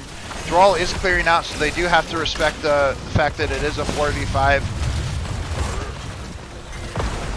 Yeah, they can't heavily commit here because they are at a player disadvantage because Thrall is bot lane. That's going to be Shockwave out on Garrosh, or Shockwave on Hogger. Oh, that's going to be Fru potentially going down here. Tyrael going down is going to explode. Somehow Tassadar staying alive there. Dawn just not going down. Zul'jin, though, stacking out of his mind, is actually potentially going to get stacked here. Sundering going out on the Thrall. Nice gank. Root going out on the Thrall. Hogger keeping everyone zoned out. Yeah, I think the main issue red team had there was that it was a 4v5. Thrall was clearing up that bot lane to protect their fort. It is judgment up on Tyrael, though, so...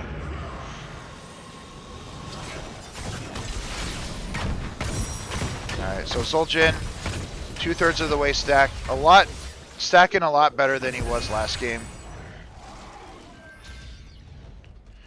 All right, so let's see what they can do here. Red team is going to be looking to flank here. It is 4v4.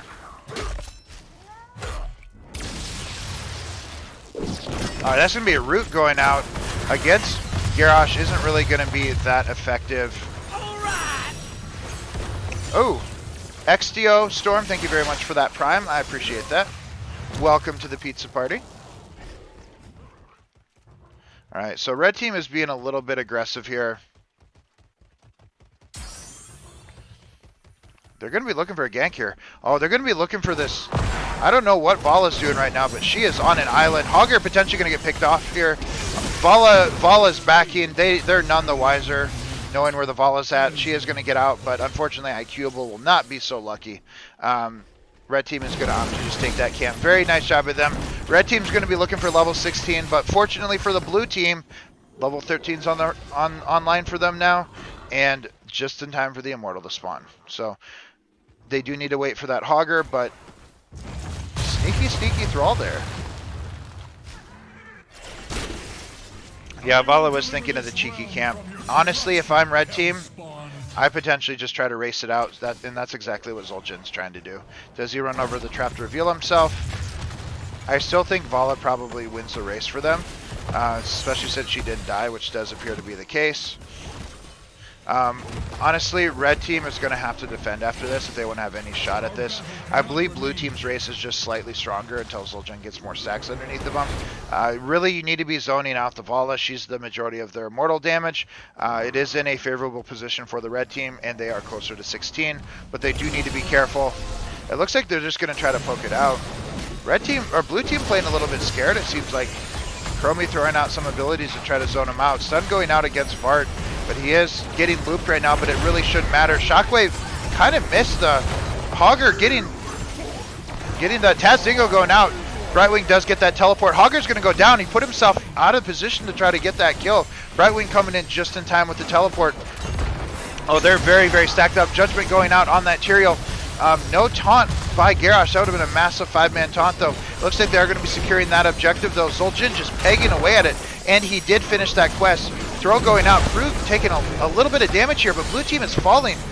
Oh, that is going to be a massive kill for the red team. Net going out, keeping that Garrosh in place. Very good job by the red team there. Fox is on an island by herself, but she is going to get behind the gate. All right, if I'm red team here, I'm looking for this keep. Level 16 is on the horizon for the red team. They need to get this keep down. They need to tie up this series, keep themselves in this game. All right, so with 2 dead, they have to be careful. If blue team gets picked off here, that is going to be game over. IQable needs to be very careful. He's not going to be able to do anything by himself. He needs to wait for them to res. You most likely are giving this keep. You need to make sure you're not giving your core as well. Fighting behind the Immortal is a potential option, but honestly, I think you want to fight on your core. Get as much damage on this as possible, but just expect your keep to go down.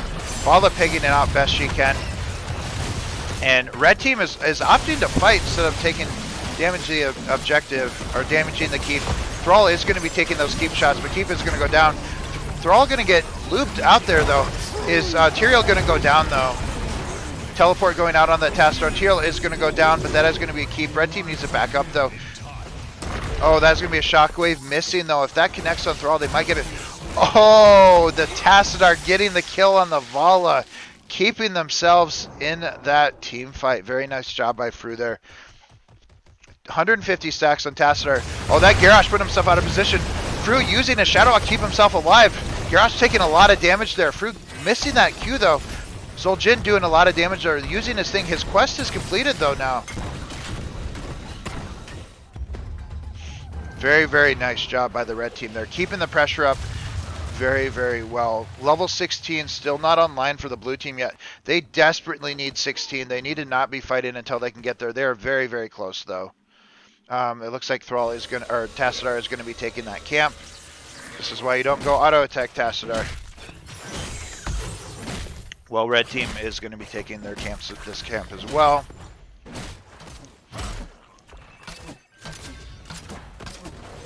Yeah, so level 16 is online for the blue team. We're going to be looking at Sandblast upgrade and a bunch of abilities I don't understand. Manticore by Vala. Garrosh is, I don't believe I see people take that one. Maximum health. Isn't there another one that you take? Maybe I'm wrong. I don't play Garrosh, so I can't judge. Alright. So, red team is looking for a bush gank, it looks like. Level 16. This is going to be an even talent tier fight, but they do have to worry about top lane as the keep is gone with 2 camps. There is no escaping my justice. Alright. Oh, Tassadar, very aggressive there. If Garrosh happened to scout that out, they're going to be looking for a party bush gank here. Does Garrosh walk into that bush? Garrosh is walking into the bush. Oh, that's going to be a unstoppable going out, but Garrosh is going to go down. That's going to be a shockwave trying to keep him alive. Black hole going out. Garrosh survives that. Loop going out on that Tyrael. Is Tyrael going to go down? Sundering going out. That was I'm very surprised Garrosh didn't go down there. That very nice job by the blue team, keeping it alive. I mean, all abilities were used outside of Judgment and Tasdingo on both sides. So slightly in favor of the red team there, with all ults being used by the blue team. Net going out to kind of hold it in place. No taunt available though. Garrosh throwing the thrall. Judgment going out on that Vala. Gonna get stunned here. Tyrael going down. Is he gonna be able to explode on anyone in meaningful manner? He's gonna get that 3-man explosion. Massive CDR and his death timer with that.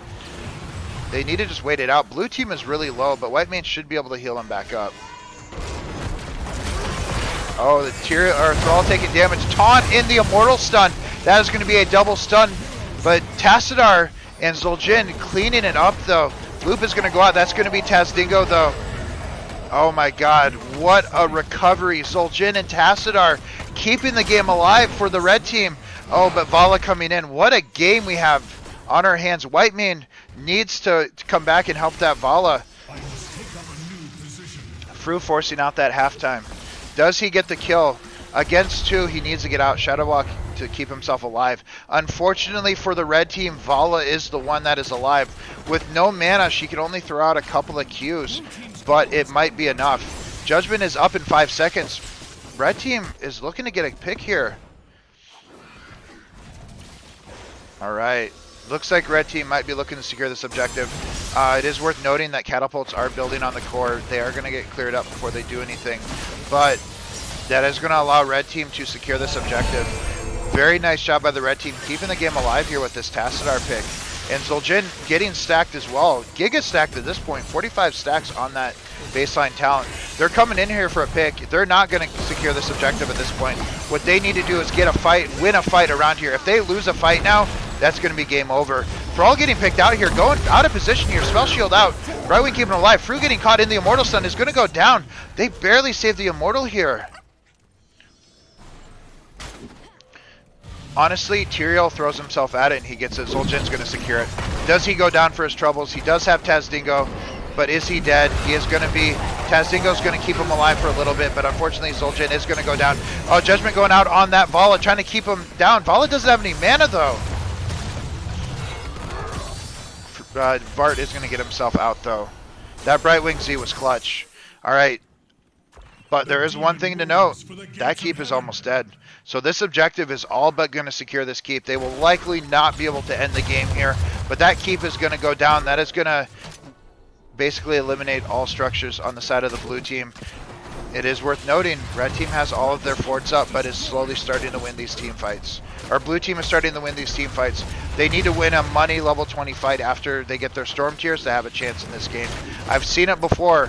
I've seen the recovery on this map from absolute zero. So it is possible. Blue team can't lose hope yet. Alright, so red team is opting to just get the camps to keep pressure up, which is exactly what they need to do. Well, Tassadar takes this camp.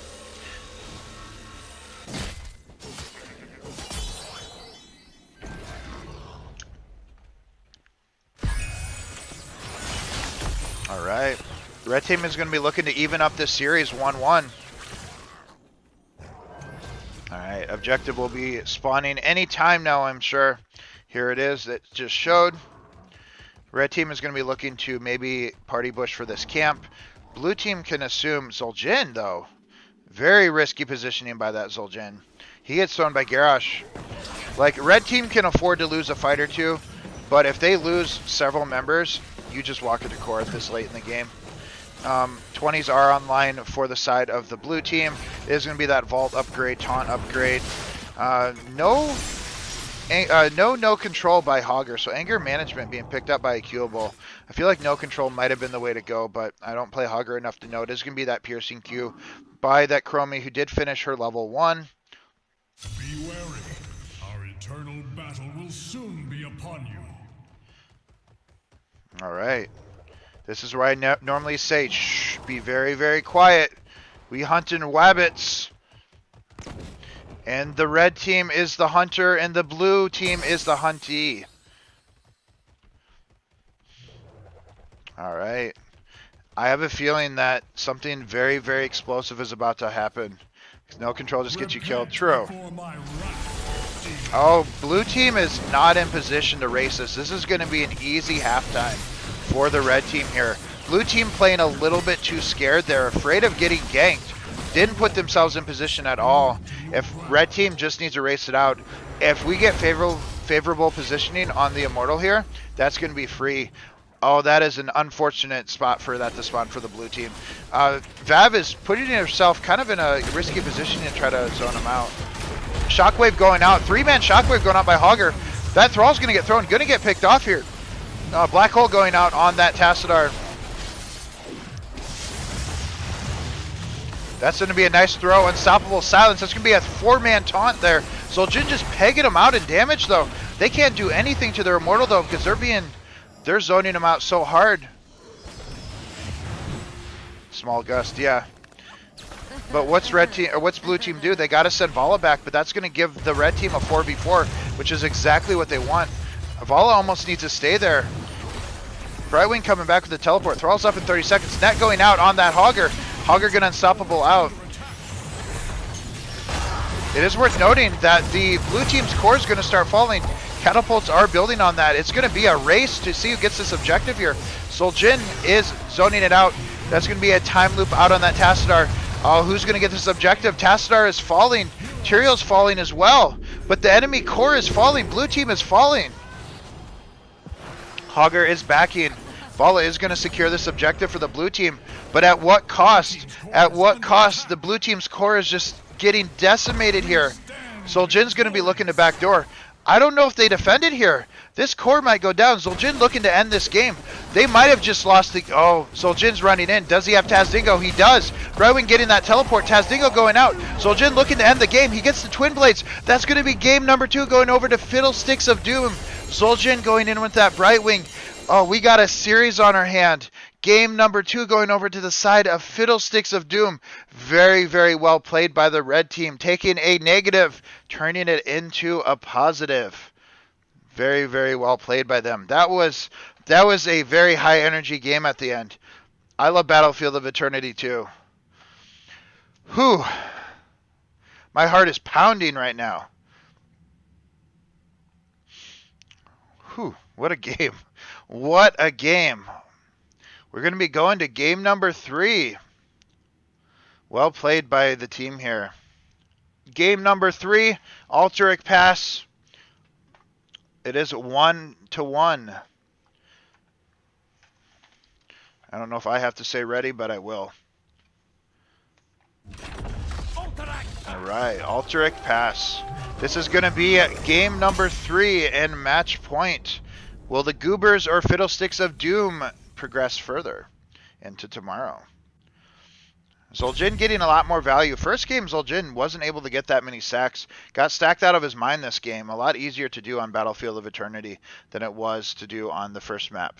Infernal Shrines. I didn't forget. All right, will they let the Garrosh through? That Garrosh, Dawn's Garrosh is just terrifying to play against. So we'll see if they let it through again. It's going to be that patented Johanna ban. Apparently this team just hates Johanna.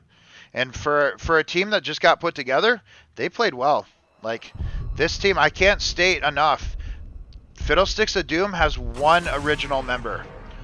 Everyone else has been subbed in throughout the last month. So the fact that this team can play that coordinated, kudos to them. Genji being banned out alongside Johanna, and honestly, I don't know what they have against Genji. I guess they know something. That respect ban on that Zul'jin. Respect on Zul'jin. Very nice job by Dracul getting that ban on Zul'jin. Let's see what else he has in his hero pool, though. That's going to be Brightwing being first up, picked by Orlander there.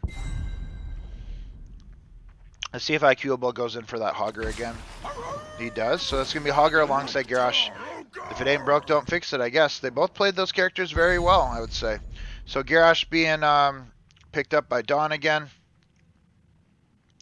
This is going to be game number 3. So after this game, we're going to do a 15-minute break, and I will ask that the captains of the next team are ready to come into the draft channel so we can discuss map picks and map bans and everything, and then we'll go from there. So who are the captains of the next team? I have to look. I'm so bad at remembering. There's so many teams. Can someone tell me who the captains of both those teams are, just so I'm ready? All right, but they're going to be looking to ban. So they picked up KT alongside Tyrael again.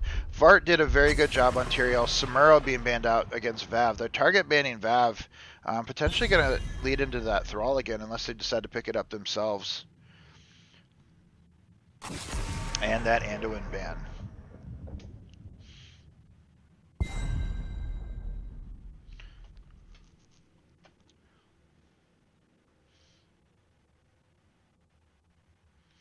All right, let's see what blue team needs. They need their 2 damage and their healer, so a lot that they haven't shown yet. Let's see what they're looking for in terms of their draft strategy. You know, Hogger will do good on the camps. Zagara and Anna. Anna, kind of a risky pick here because we do know that we're going to get that judgment on Tyrael, likely followed up by teleport, and they could still go diver as well. Anna's going to have to play very careful and get a lot of protection from Garrosh and Hogger, or she might be a sitting duck. But a good Anna play, if we get a good mage or something to follow it up, could be terrifying. So we'll have to see what their last pick strategy is here to pair with the Anna. Zagara by Shy. I love Zag. Zag can do a lot here with the roaches. Interesting pick. That's a Nova. Nova versus Anna. Not what I would have expected to see. What are they planning? All right, Enter likes the Nova pick, of course. That's a Nova. And Control, too. Zeratul. So, Nano Boost on Zeratul? That sounds pretty terrifying to me. Battle of the Snipers. This game, we got a cheeky game on our hands. Change your mind? Got a cheeky game on our hands.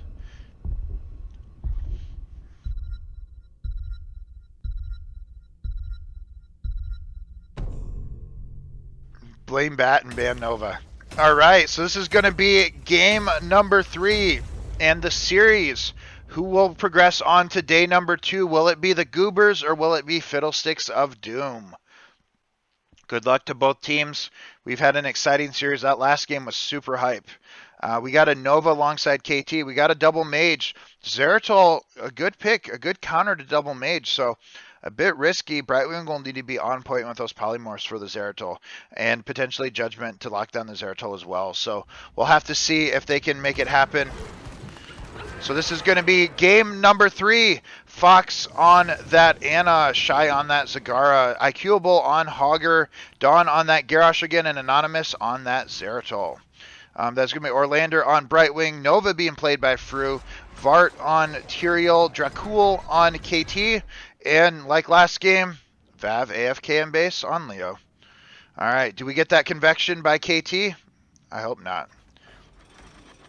It's going to be game number 3. Predictions are up. What do you guys think? We got an exciting game on your hands. We got a Nova KT versus Zeratul. We got big predictions by the enemy team. Or by the enemy team. By the red team. Both teams are the enemy team to me. I don't know if you guys have picked that up. Alright, so we're going to get some Zagara damage just to kind of poke him out a little bit. Dismounting Vart. Just kind of a you know, trade. Enemy team. Both teams are going to be looking at taking the camps the second they spawn. He'll bet everything on Nova. Oh, Fru's potentially going to go down. Nova taking a lot of damage. Very aggressive out there. Garrosh looking to get thrown here. Oh, that Brightwing, that had to be a misclick. Misclicking on Nova onto the full health KT. But that's going to end up working out fine. Fru going to opt to tap here. Nova going to do some damage. They're going to be looking to double soak mid and bot. Hugger getting that damage in there. Zeratul clearing top. The one thing I will note is the blue team has a lot of push capabilities here. It is going to be globes. 4 globes already on KT. I could never do that. And obviously, Hugger is opting to take that camp. Fru's going to be going in there. He sees that it's only 1, but I don't think he can do anything versus a Hugger at this moment in time. Zeratul's going to be looking to do the same thing. They're going to be opting to take this camp. I feel like you need to have a little extra help here with Zeratul roaming around. But the camp's going to be taken by the side of the Goobers. Zagara back in for mana. And they're just going to be taking their camp, clearing it out. Camp being taken a little bit later by the red team might give them a slight advantage when it comes to being able to clear up the blue camp and push in their own. No bribing, thank God. Alright, so red team is clearing that up. They're going to be looking to push in their camp, see if they can get some siege value here. Blue team is opting to push bot lane a little bit, likely rotating. Fru harassing Naz a little bit. Harassing Zagara. Fru might go down. Teleport going down that Brightwing. Oh, that anti-heal grenade stopping the Brightwing teleport. But now Garrosh is out of position, but should be able to get away. That Ana grenade was clutched by the Brightwing. I meant Nova, not Nazebo. Alright. But it is worth noting that did get a little bit of damage on that front wall.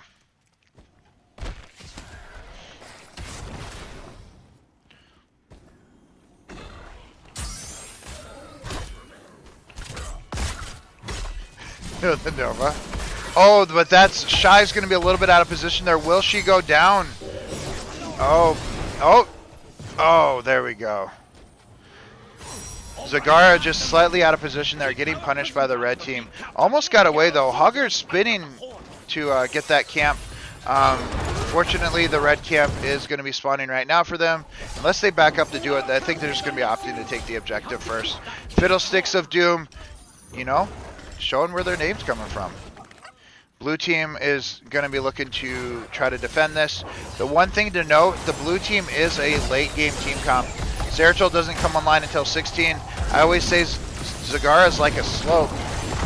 So enemy team, or blue team's going to be looking for that, but KT is going to get put out of position there. Doing a lot of damage, but is going to go down though. Very nice job by the blue team there, getting that throw on that KT.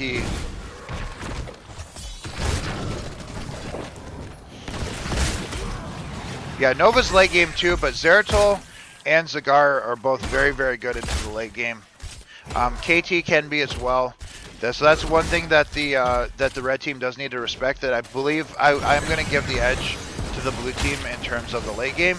Hogger harassing, trying to get that channel done. It looks like that channel is going to go through. Zeratul is top lane. Once they notice that, they can come in pretty hard here. Leo is here, about to flank the back line. It is going to be a 5v4 once Nova joins. Dawn's a little bit out of position here, getting stunned, taking some KT damage. Brightwing's trying to stop it. Shy's going to go down there. They did collapse on her. They're switching over to Fox, who's on the Ana. KT goes down again, though. Bart might go down as well. That Ana is taking a lot of damage. Bart trying to get out. Leo doing a good job of harassing. That's going to be a 1-for-1 trade. Zagara for KT. Armor-piercing bullets. Man, we got a slight lull in the action again. Slight reset, even XP roughly on both sides. Leo top lane, just trying to soak. Man, team pulling out all the stops here. Nova is bot lane, is likely going to be able to get out just fine. It is some full snipe stacks by Fru, which is very, very scary in the Garrosh. Armor piercing bullets into that Garrosh. They're just letting him steal it for free. Oh, wow. Big misstep by the red team. No one defending that objective. Let him just walk up and take it for free. There were no skeletal defenders to defend it. So that's most likely going to be, unless they get a money pick right here, that they're able to stop it. But just as easy as they picked it, Brightwing was able to stop it just as easy. Red team needed to do a better job at trying to defend it here. Maybe they're a little scared since they do need to reach that late game for their comp to come online. Level 10 on the horizon for both teams, but roughly even on XP. Tyrael keeping everyone alive with their shields. Cigar doing much damage. Dawn's out of position here. Is taking a lot of damage. Is likely going to go down unless Anna can keep him alive. Dawn's going to go down there. Anna grenade wasn't able to keep him up. Oh, that Zeratul might go down as well. Nice stun by KT. Zeratul's about to die to that bomb as well. Oh, the Anna grenade though. The Anna barely keeping Zeratul alive. Very well played by Fox there. Very cheeky place to try to back. Teleport going out on that Tyrael. Tyrael does need a back for mana. Level 10 is online for the red team. Slightly behind on the blue team. That's going to be a thingy going out by the Sturfs. That's going to be Shy potentially going down. Pyro going out on the Anna, taking him down. Shy's actually going to escape though. VP hitting 4 people, but I don't really know what follow-up they have. Garrosh could be ripping that taunt. Oh, IQable going to go down though, taking a lot of damage from that Nova. That Nova is just wrecking people with those anti-magic shells. All Nova gamers left the chat. The VP would have been really good. That's a decimate on Garrosh though. The problem is, if Garrosh takes taunt there, that's a 4-man taunt outside of that VP. Unfortunately, there wasn't a whole lot of follow-up for it. I honestly would have liked to see that taunt instead of decimate. I think with VP, you want to take taunt to get that value. That's going to be Nidus by Zag as well. No Maw. Alright, objective coming up on the side of the red team. Let's see what they can do with it. It seems like they are going to be prioritizing top lane, trying to get that top value down. Top and bot lane should be your priorities because those are your boss lanes. Mid lane, less important, though there is that camp. Garrosh taking a lot of damage from KT, but is going to pop unstoppable and get out. They can also opt to just spread out and try to get experience, which seems to be their play right now. Just trying to get experience, as much value as they can. But that's going to be a teleport going top lane. That's going to be Cocoon. If they get the polymorph in there, Zeratul might go down, but most likely is able to blink out. Not a whole lot of large structural value, but I do think that red team and blue team both did a really good job of defending and attacking there. Slightly better on the side of the blue team, not able to lose any forts, but level 13 is on the horizon for the red team. Nova just bribed, but is she going to die for it? Is it worth it? The grenade missed, or the sleep missed, but Garrosh's throw did not. I don't think that was worth it. I mean, yes, you did steal the camp. Unfortunately, a Nova bribe also reduces the cooldown of that camp, so the camp's going to be up very shortly. All you really did was give him a death and didn't really do much with that camp. I don't think that camp was worth it. If you get out, sure, but unfortunately the Nova is, short cooldown on her bribe. They're going to be opting to take their camp. Establishing dominance. Alright, so he's getting ready. He probably had to get up to go to the bathroom, so he wanted to get ready. Zeratul kind of puts himself out of position. There's real no reason to entomb unless you know that's... Oh, that VP though. Is there a Pyroblast? If he can get that Pyroblast out, he can kill him. He's trying to get close enough, was not able to get close enough to hit that Pyro. And that Brightwing cleanse could not cleanse the VP. Alright, so that Hogger's going to be securing that camp. They're going to be looking to clear up the red camp and pushing in their own. Pretty close game. Pyroblast going out on the Anna. Judgment on the Anna as well. Anna is going to go down. Anna's not going to go down, actually. Very nice job by the team protecting him. Anna barely staying alive. Teleport going out on that Tyrael. Judgment, Pyroblast down. It seems that Anna is their target, which in general should be a good idea. The throw kept her alive. Oh, that's very nice. Garrosh taking a lot of damage here. Spreading bomb over to IQable. Garrosh might go down. Using Decimate to slow through. That's a 3-man queue. Red team's going down. Nice job with that Decimate. Keeping everybody slowed and damaged. Dawn just being a terror on this Garrosh.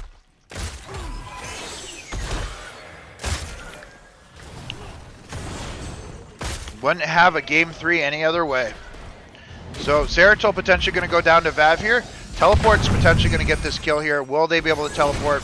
That is going to be a dead Zeratul. Getting a little bit too overconfident, I would guess. Level 16 is going to be most likely on the horizon first for the red team. KT did finish his globe quest. Having trouble staying grounded? Oh, that's going to be a cocoon going out on Shy. Precision strike going out. Shy is potentially going to go down though. Garrosh throwing that KT, who is taking a little bit of damage. Very nice entomb. Judgment going out. A little bit off, lack of coordination when it came to that engage there. All they really had was the entomb and the precision strike. Wait, did I say cocoon? Professional caster, by the way.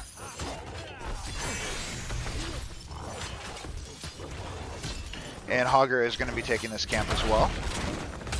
But red team is looking to secure this objective. Level 16 is on the horizon for the red team.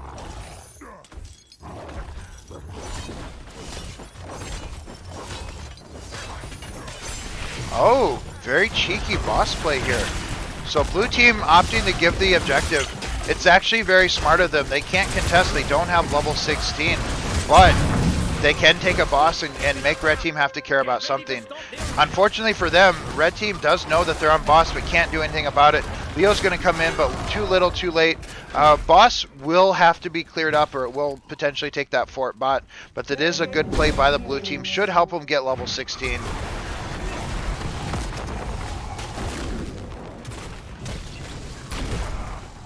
If you weren't using long words, you wouldn't know what you were saying. Alright, so blue team is going to be looking to clear this up. Should have a pretty easy clear since red team is opting to all rotate bot lane and clear the boss. Best thing blue team's going to do here, those are two really close Niduses. Best thing red team's going to do here is get bot fort.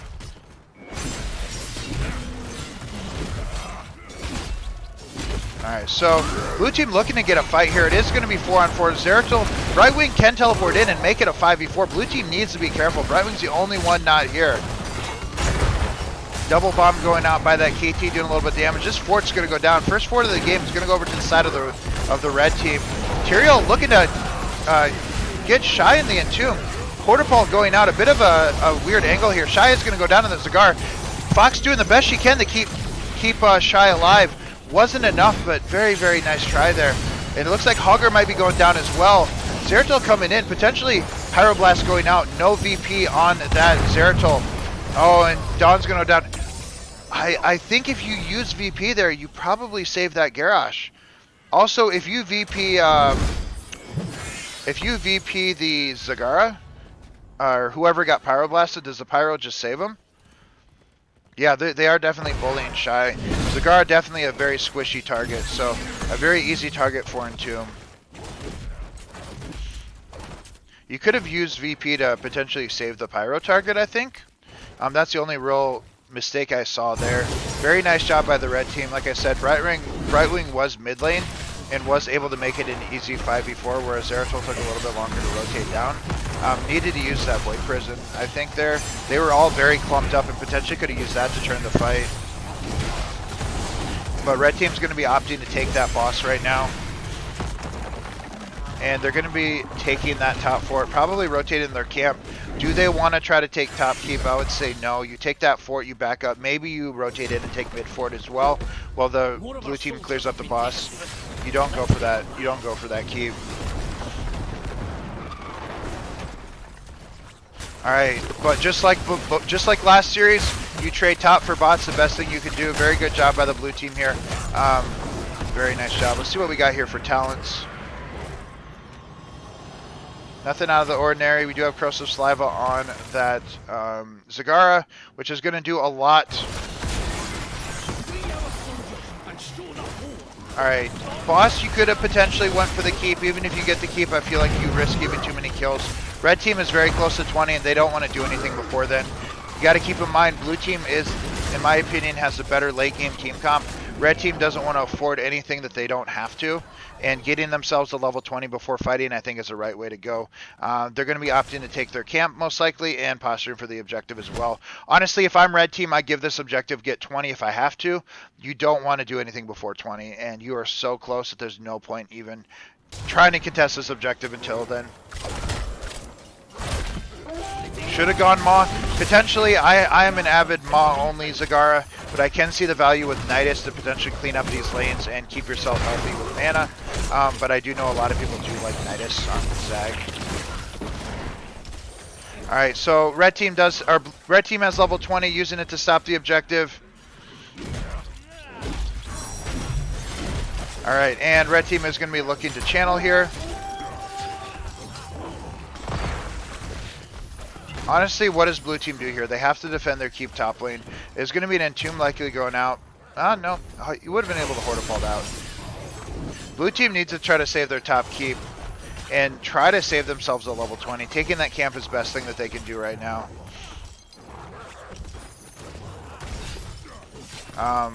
Unfortunately, it's about to be sniffed out by Leo. True. Oh, that's going to be a buried alive. Missing, though. They're going to get that camp. Level 20 on the horizon for the blue team. They just need to be careful. Zagara clearing out the top lane best she can. Can't really push out too far when you don't have vision on everybody. They've managed to free the raiders. Won't be long before they charge at us. All right, so the one thing to note, this camp is going to get a little bit of value mid lane. It might even get that fort if it doesn't get cleared up, or at least it'll help clear up the objective. It looks like bot lane is where the blue team is favoring, or where red team is favoring. Blue team is down here to defend it. They need level 20. Zeratul is looking to get 20. I don't know how many charges of Nidus Zag has, but I would like to see the Nidus being the one, or the Zag to be the one soaking the experience if she can get down. It's going to be Judgment out on that Ana. That's going to be Pyro on Ana. If Zeratul's down here, he can use his VP to protect her, but the throw on Garrosh, potentially giving the armor again, that's going to be a buried alive. Killing the Garrosh there. Zeratul was just too late. Oh, that VP though. Alright, here's the VP. Can they turn this fight around? They do have level 20. Zagar, that's going to be anti-healing. Can Zeratul get some kills here? That's a lot of damage going out. Zeratul trying to make the plays here. Red team is really low, but can they do anything? They're just opting to clear it up, but their core is going to start falling soon. That was a really good job by the blue team, honestly. They did lose their mid and top keeps, but the VP very much keeping them in the game there. I stand corrected. You use VP to save that Pyroblast target, which didn't die anyway. You likely lose the game right there. So very nice job by that Zeratul, understanding when to use their Void Prison, using it to essentially keep their team in the game. You'll never get me out of this bunker, heathen! Alright, so if you're the blue team, you do have level 20. Again, I think that the blue team does have a better late game team comp. And they have got some forts down, so they need to utilize that. Zeratul's Tom? Oh yes, that makes sense, Yeah, that last VP I think worked really well. All the other ones not so much, but I think that last Void Prison saved them the game. Nova just kind of getting slow here. They're opting to potentially threaten the boss. Blue team thinks that they're on the boss, is going to check it, find out that they're not on it. Are they going to be able to pick a fight here? It is going to be 5v5 bot lane. Dawn is looking to get a gank here. Oh, KT's about to walk right in there. Is going to get the scout in there. Hogger taking a bit of damage. It's going to spread bomb to Dawn, which is not what you want to see right now. It's going to be buried alive going out. Pyroblast on that Garrosh, taking a lot of damage. VP going out, doing some damage to the red team. Boss being started, not really on purpose. Teleport going out to save that Leo. That's going to be the Entomb not used yet, though, interestingly enough. Hortipult is still available. 2 Nidus stacks on that Zagara. Alright, that's going to be a throw on the Nova. Decimate doing a lot of damage to the Nova. Fru's going to go down on that Nova. Team is chasing him out. Leo needs to get out of there. Wraith walking out, but is going to go down as well. That's going to be 2 deaths on the side of the red team. Blue team barely keeping everything alive here. Very good job by them, keeping them up. Decimate doing a lot of damage. They're stopping the back on Hogger. Unfortunately, with this being Alterac Pass, you don't necessarily need to rush. You just need to make sure you don't end. Judgment going out on that Zeratul getting a throw out here. Blue team is falling. It is a 3v4, 3v5 potentially. Getting stunned by the boss. Tyrael is going to go down there. That boss stun. Very unfortunate placement in there. Very, very nice job by the red team. I think Hogger was hearthing to defend core because it was getting pressured. Blue team is taking that boss though. Red team's backing up though. This is going to be boss. Vav doing the best he can and trying to keep everything alive. TomTom pressuring the Leo a little bit. There's going to be a boss going over the side of the blue team. This is anybody's game at this point.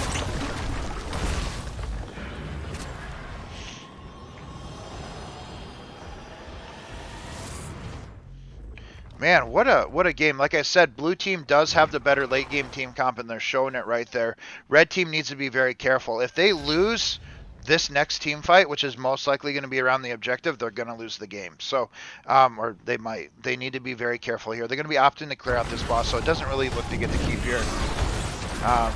We are looking at it here. I think we're getting down to the wire, getting down towards the end of this game. Blue team's going to be looking to take top boss as well, looking to secure that top fort, try to alleviate a little bit of this lane pressure. With that fort still alive here, that's constant catapult pressure against nothing. There's no occasional catapult pressure to delay it. Do they get here in time? They do have VP to help secure this point if they need to. It's going to be a little bit close. Garrosh trying to defend out here. I believe they will be able to get it again. They do have Void Prison if they need to. Zagara needs to be careful. Zagara is The nulls are better than catapults. Agreed. All right, that's going to be camp versus camp, but I believe the... I guess it is pretty even. Blue camp's going to slightly win out. I'm pretty sure Zagara's going in there to just get her mana back. And they're just going to opt to try to clear this up and not lose their fort top. They want to keep that mega catapult pressure top lane. And the camp is pushing bot. Blue team's starting to come back here. Let's see if the side of the Goobers can actually maybe secure this win. Tyrael looking for a judgment. You know their combo. They look for that judgment into the Pyroblast.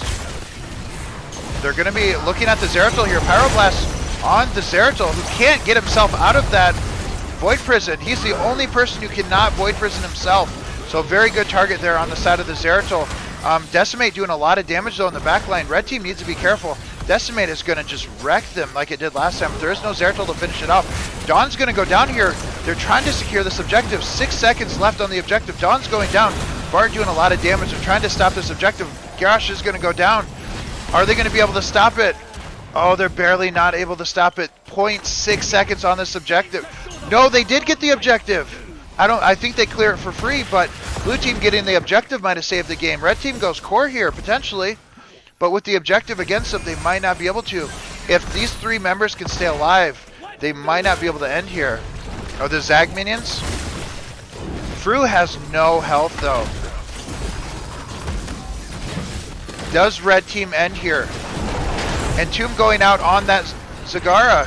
This could be that precision strike. Can Zagara stay alive here? Fox doing everything to get judgment on Tyrael. Zagara is going to go down. Red team's going to be looking to end this game here. Zeratul's back, though. I think red team needs to back up and defend. That kill in the Zagara was awesome, but you're not going to be able to end the game here. And if you wipe, your core's going to be open. Very, very nice job by the blue team there, making sure that they're able to secure that point. Without the point there, you lose. I'm pretty sure if you don't secure the objective right now, you just lose the game. So I'm going to say very nice job with Shy. Those Zerg minions, keeping the objective from capping, very nice job by Shy there. Keeping everybody in the game. They were too scared to end. Against Zeratul Rezzing, ending would have been too risky. If they wipe there, enemy team just goes core. Or blue team goes core. Yeah, it was too risky to try to end. Again, blue team has the better late game. So they need to go what brings them to the dance.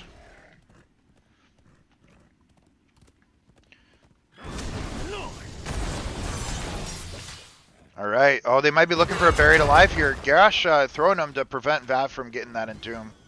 Zagar needs to be careful. That is going to be their target with the Pyroblast Judgment. Zagar needs to back up. They'll dive into the back line because they know they have the protection. Precision Strike, Pyroblast Judgment. It's a very mean combo. Garrosh has that throw to give people armor, but that's their moneymaker right there by the red team, and blue team knows it. They're going to be looking for potentially a money VP there. Oh, they're getting clumped up. Are we going to have a good VP? I don't know if TomTom has full vision on where they're at, so he might not know that they're clumped. This is a 26-minute game. TomTom doing as much damage as he can there.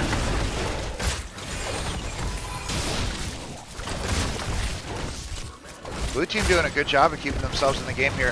Kiro looking for that judgment. Garrosh checking the bush there with his Q. Let's free our soldiers and take the fight to the horde. All right. They're looking to cap this objective. I mean, I said it last time, this objective should decide the game. I was wrong before, though. Garrosh taking a lot of damage, though, but it has a lot of armor. Armor reduction by that Garrosh, though. And Tomb going out on the Ana, but they really don't have any follow-up. Oh, that Pyroblast is going to get a kill on the Zeratul there. Ana taking a lot of damage, using Nano Boost on Zagara. The Corrosive Slab is going to get a lot of damage, but it looks like Fox is going to go down. They're doing as much damage as they can. The teleport going out. Dawn going down, doing what he can. They did stop it, but it looks like that Zagar is going to go down. Is Leo going to go down? But it is Leo. It does not matter. Dawn, it looks like he is going to go down as well. Garrosh going to go down. Red team looking to end this game.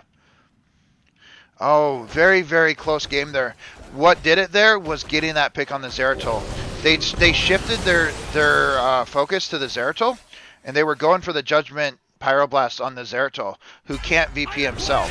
So it looks like this is going to be game number 3 in the series, going over to the side of Fiddlesticks of Doom. The team that has one original member. This team has 4 people that were put in after the groups were formed. GG, well played by Fiddlesticks of Doom. Very, very exciting series. Reverse sweep. What a game. What a game. I wouldn't have this Raviment any other way. What a series. Well played by both teams. Both teams played insanely well. Both teams played insanely well. Neither team has anything to be ashamed of. Both teams played very, very well. Whew. Well, that is going to be game number 3, going over to the side of the Fiddlesticks of Doom. All right. So anyway, thank you guys very much for all of your support joining me today. We're on the tail end of day 2 of the Raviment. Smackle, Boozled, and Fiddlesticks of Doom both have progressed to day 2. Next up will be Murky Sushi Eaters versus Ellie's Fan Club. All right, so it's going to be Ellie's Fan Club versus Murky Sushi Eaters. Infernal Shrines. Sorry about all this. I've never done this. What is a Ravenar? All right. So we'll go ahead and start the game. Make sure everything's situated.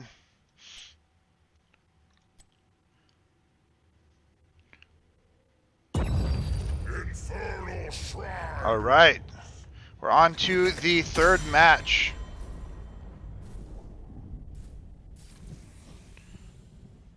This is going to be, let's see what bands we got here. Very interesting because, you know, some of these players I know, some of them I don't. Let me get out of Discord so you don't have to see my thingy.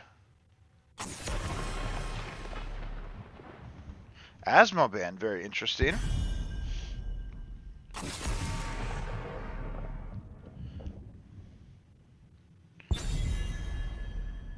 Really a nice touch. Yeah, I picked them out myself. For the most part.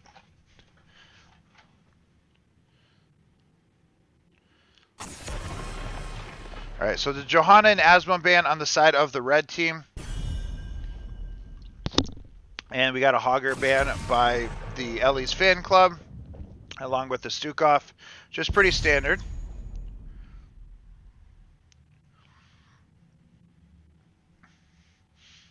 So these will be contested under a best of 3. Best of 5s will all be tomorrow. So Super Monk is going to be picking up Garrosh first. Garrosh very highly contested. Pepe's going to get his Lucio alongside Nora with Vala.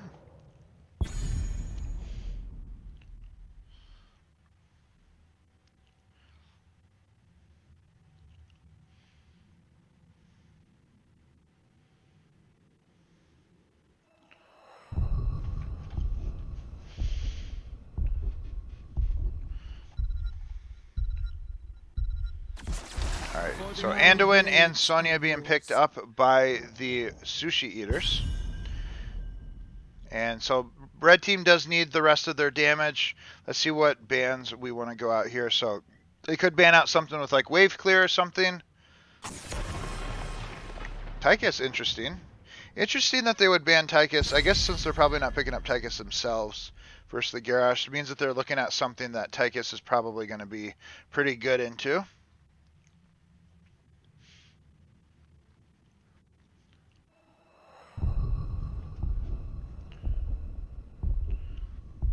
Could be. ETC ban, interesting. Alright, so let's see what, I think what's coming up next will be very telling on what they want to plan. It's going to be a Murden alongside, let's see what they want to pick. They do need their Soul Laner and another form of damage. Ideally something with wave clear, unless they want to go into W Vala.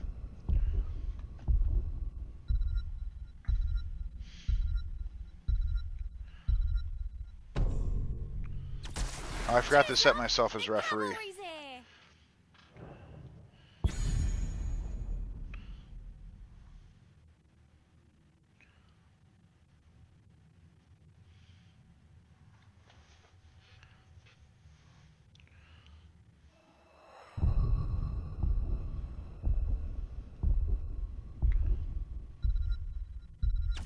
Although you said that in like all drafts, so the enemy team knew it. So you didn't pick it. Alright, so that's going to be KT and Raynor being picked up.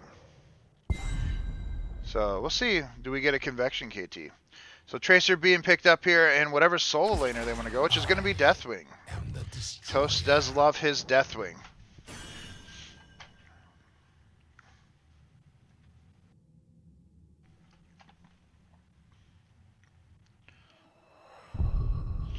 Alright, so this is going to be first game of the series, Ellie's Fan Club versus the Murky Sushi Eaters. One of these teams will be eliminated today. One of these will be advancing on to tomorrow. So good luck to both teams.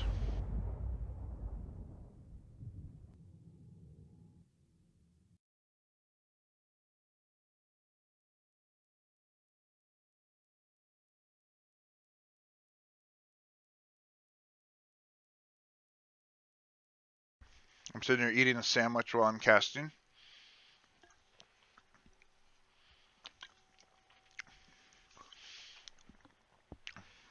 Is there anything that sticks out and anything that we need to watch? Obviously, Tracer could be very oppressive on that KT. Raynor should have a pretty good game into Tracer.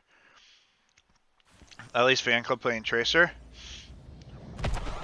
Prepare yourselves for battle. All right. So on the side of the blue team, we're going to have Peppy on his Lucio, Nor on Vala, Magnet on Murden, Toast on Deathwing, Rust on that Tracer. And red team is going to be Finark on Sonya, Griffiths on KT, Anduin being played by Runix, Treneth on that Raynor, Supermonk playing that Garrosh. Nothing out of the ordinary for talents. We are going to get those block stacks on Raynor. You get a little bit of skirmishing in the middle. Sonya is going to opt to just rotate bot lane.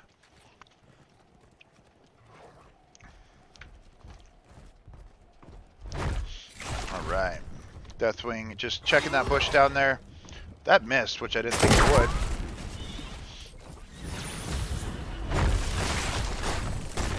Obviously the guy playing Tracer. Alright. Oh, that's going to be a big stun by KT. Yeah, the game stun does seem pretty high. I didn't change anything, though.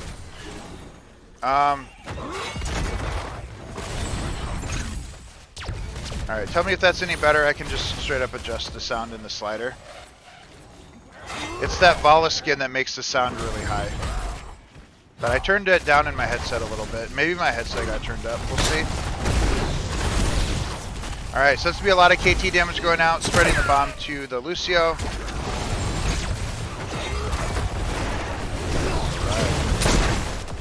Oh, that's going to be first blood on Murden. Raynor getting that kill there. Is the game sound still too high? Do I need to turn it down in the slider? Alright, so red team's going to be looking to clear up a little bit of value bot. They're going to be rotating mid and bot. Oh, also IQable, thank you very much for those 5 gifted subs earlier. So I was like right when I was half AFK, but I saw them. I appreciate it. Thank you very much for that.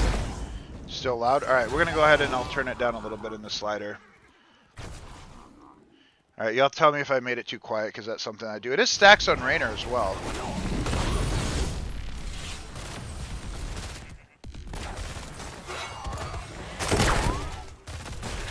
Alright, stun out on Murden. Throwing out the Raynor. Vala's still loud. Yeah, the Vala's going to be loud because it's that skin.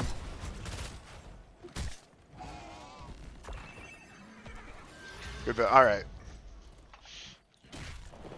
Alright, so they're just going to be looking to clear. Red team just trying to pressure a little bit, trying to get the root on the Vala. There's going to be W Vala, which is being used for that wave clear on the map. Ban Vala skin? Yeah, I might make him switch that skin. That's going to be a throw on Murden. Getting stunned out by the KT. Murden's going to go down. Getting bullied by the red team. That's 2 deaths on Murden already. Only AA. Alright, that's 2 deaths already on the side of the blue team. Murden just getting bullied a little bit here. They're just resetting a little bit. Objective spawning soon. Alright, so it's going to be a mortar punisher. You can tell by the fact that it's got that little red tint to it. They're going to be opting to take this camp. Peppy getting a little bit low on Lucio. Oh, but we're getting Tracer getting thrown, but is going to get that recall, dropping the spray on the way out. But they're just opting to take that camp while the objective spawns. Going to get a little bit of value there. Red team did not take their camp though, so provided they can stall out this objective, the blue camp might get a little bit of value here. Vala just looking to get some W stacks. Just trying to get, it is six skeletal defenders to 10. KT damage is spreading up a storm here against the blue team. Nor getting thrown by the Garrosh, gonna get picked off. That's gonna be another death by the blue team here. Deathwing just kind of doing the best he can. Tracer bomb going out, is getting some kills. Red team is getting a little bit low, but blue team is getting forced out. I think red team's probably gonna be fine. Garrosh doing the best he can here.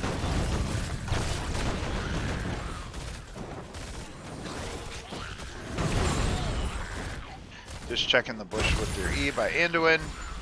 But it looks like this is going to be first objective going over the side of the red team. Sonya's clearing top lane, which did get a little bit of value. Did get that front gate, so Finark did have to go up there and clear that or would have got more value.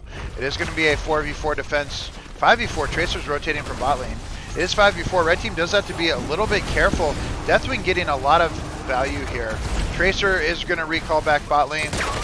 Deathwing taking a little bit of damage here, but is going to utilize his body to zone.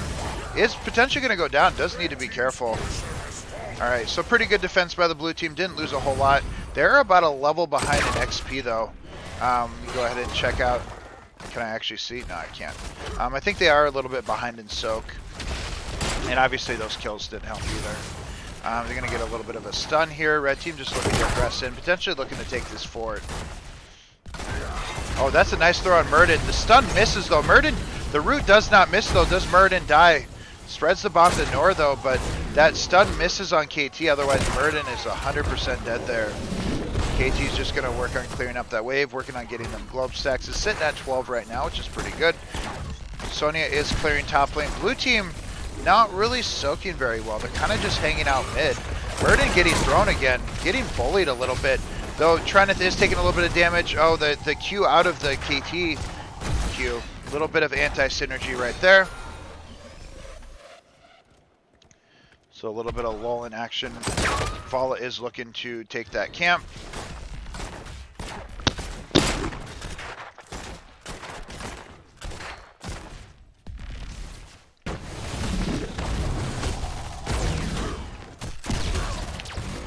Teams are just taking their respective camps right now.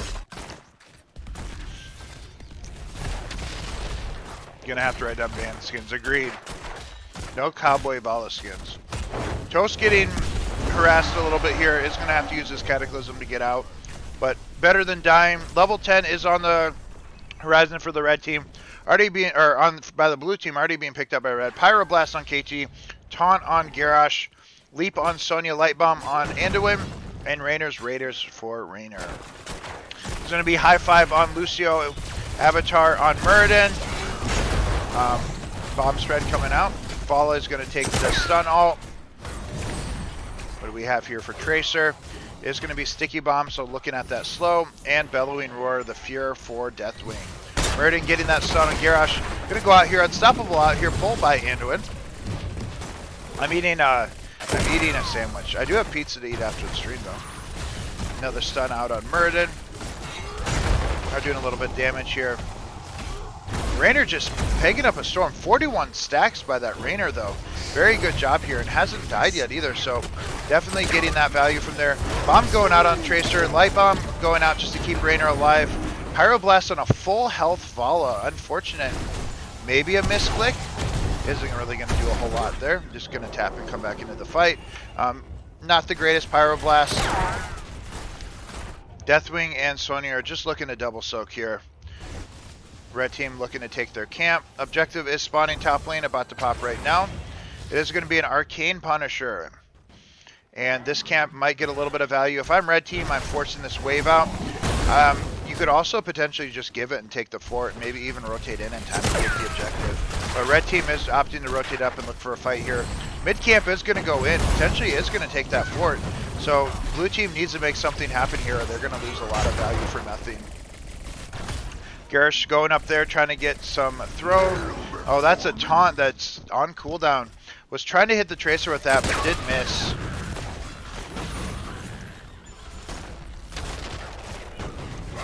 Alright, so fighting over the objective. Pretty even on Skeletal Defenders right now. Bomb going out. Runik's about to go down. Oh, not Runik's. Russ. Tracer gonna, Rainer is gonna go down. That's gonna be a stack done on Rainer. Oh, blue team doing a very good job collapsing on the red team there. Ult's going out. Garrosh and Rainer are both gonna fall respectively. Tracer was negative health for a second. Very clutch on that recall. Ellie's fan club doing it right now. KT walking in there. No reason for KT to walk in there. If he gets stunned, he's dead. Stun does miss. Muradin is jumping in. Very, very lucky that that stun missed. That was a dead KT. No reason for him to walk in there that deep. Alright. So Deathwing is opting to clear that camp, which did almost take that forward. Blue team is going to be looking to pick up this objective here. It should have no problem doing so. And is going to be looking at this fort. So very nice job by the blue team recovering a little bit. They did just get level 13. Are they going to be able to secure this fort? Is going to be an unstoppable jump by Garrosh. So red team looking to just defend this as safely as possible. Muradin eating the fort as well as the KT damage. Peppy eating damage from the fort. He's potentially going to go down to the fort. Oh, and the Pyroblast goes on a 10-second cooldown. Peppy eating that fort damage. Muradin getting that taunt throw. Blue team's going down. Back and forth game. They're going to be looking for a clear now. Do they save their fort? With those picks, they might be able to save their fort. Unless Trenith goes down too. Pyroblast on a spell shielded Vala. Is it gonna? It's not gonna get a kill. Very nice job by the blue team, holding on what they can, but red team doing a very good job of getting a couple picks and saving their fort. Sonya is going to be opting to take this camp bot lane. Red team should take this camp. Reverse amp. So what do we have here for kills? Rainer has died once, so that is one stack off of his level 1. But he does have 49 stacks as well as 36 of his behemoth stacks. So he's got a decent amount of health and decent amount of his level 1 quests still to go. They are rotating top lane. Might be another death on Trenith. They're looking for a gank here. I think you're too out of position, buddy. Very nice job by the blue team getting a kill here. Very nice rotation gank. Peppy getting a very nice scout on that, boosting his team over there.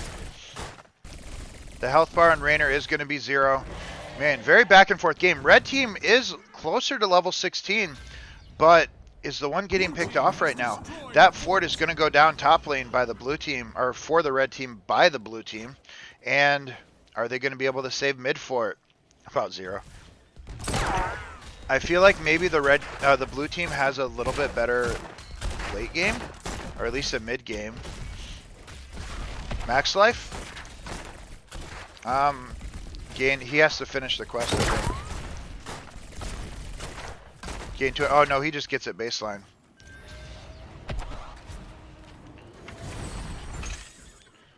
I'd have to click on him, but I'm afraid I think I know how to clear it. Not a whole lot of extra right now. All right, so red team's looking to engage here. It is going to be a 5-on-5 here. High five going out on Lucio. Level 16 by the red team, though. Blue team doesn't want to fight. Jump gets interrupted. It's going to be a jump and a light bomb. Murden taking a bunch of damage here. Pyro does nothing. Are they going to be able to kill KT here? He does have a shield, uses it to stay alive. Tracer gets picked off as well. Blue team is falling. Deathwing almost going down as well. And does go down. Very nice job by the red team turning this game around. Reverse amp being picked up by Lucio. Or is it reverse amp? No, rejuvenescence at level 16%. Healing.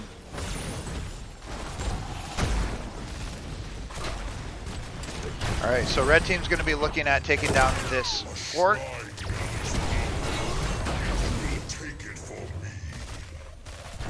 Very back and forth game.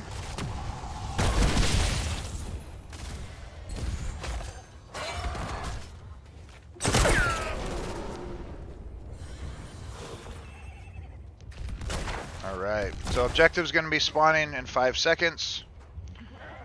Bit of a lull. Good time to take a bite of my sandwich.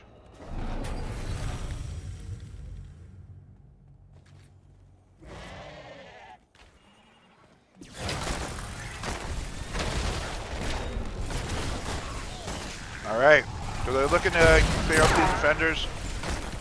KT Bomb doing a lot of value here, getting 6 skeletal defenders off of that one ability. Oh, nice throw on the Tracer. It's going to miss, though. Nice taunt. Sony jumping in there. Light Bomb going out. Doing a lot of damage here. Red team is taking a lot of aggression here.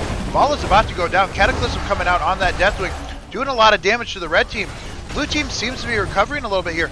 Oh, a huge breath by Deathwing. Pyroblast going out. I don't even know who it hit. Deathwing is just shredding the red team there. Both teams are really low, but Lucio's going to be able to heal him up with his AoE healing. Anduin will take a little bit longer. Very nice job by both teams, honestly, but blue team doing a slightly better there. Deathwing's breath was massive there with the Conflag at level 16. Alright, so blue team is going to be securing this Frozen Punisher. This is a back and forth game. Blue team might be behind in kills and XP, but they're making it where it counts. Sony's going to be looking to take that mid fort, trying to get some value where it can. This bot force is likely going down, especially since this Frozen Punisher. Bomb going out on that Diablo. Tracer's looking to come in and get that kill. Garrosh barely staying alive. Tracer has to recall to stay alive. Blue team is really deep under the fort. Garrosh getting that light bomb. Getting people stuck in that fort there. No one's going down. John Cena jumping on Garrosh. That fort is going to indeed go down. Very nice job. Very nice job by the red team. They did lose their fort, but they're not losing anyone else. Trent is a little bit out of position here.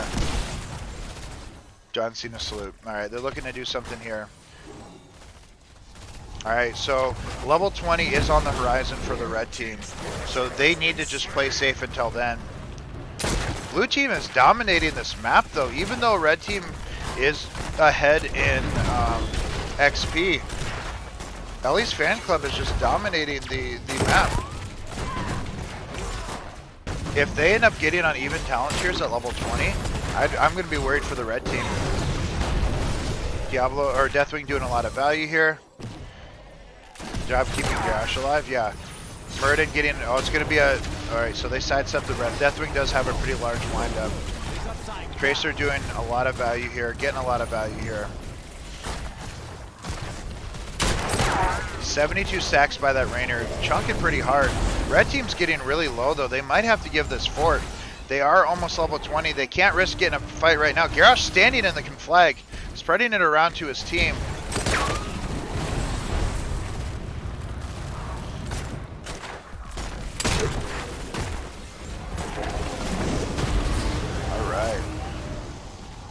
Alright, that's going to be a bomb spread going over to the Tracer, but that fort is going to go down. Level 20 on the horizon for the red team. It is going to be the auto attack upgrade, light bomb upgrade. Is going to be Iron Skin, I think is what it's called. Ignore Pain. It'll be the throw upgrade and the Q upgrade. Leap going out on that Sonya, getting a kill on Vala there. Blue team does not want to fight right now, but they are picking a fight that they don't want. Murky Sushi Eaters hitting that Pyro on Lucio. He's going to keep his team alive. He's going to go ahead and tap, but everything should be fine there. He needs a backup so he doesn't get queued, but overall, very good job by Peppy saving himself from that Pyro. Red team needs to continue to be aggressive since they do have level 20. Tracer Bomb going out. Rainer's falling. You can't afford to lose anyone right now. Red team has a level 20 advantage. Light Bomb going out, only hitting Diablo or Deathwing that doesn't do anything. Sonya taking that camp. Very, very good job. Like I said, blue team hits level 20. I'm scared because they're making these plays down talent tiers, down experience, and bot keep is falling for the red team as well. They need to make a play and they need to make one quickly. Level 20 is on the horizon for the blue team. Ellie's fan club is being a terror this game. Alright, so I do believe that Sonya is going to be able to defend versus this camp.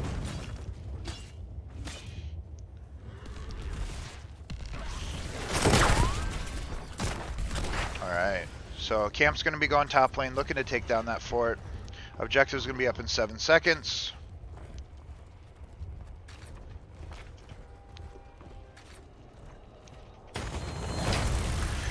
Alright, it's going to be a Mortar Punisher again. Tracer's looking to clear up that camp top lane. Murden is anchoring in that bush, level 20 on both sides.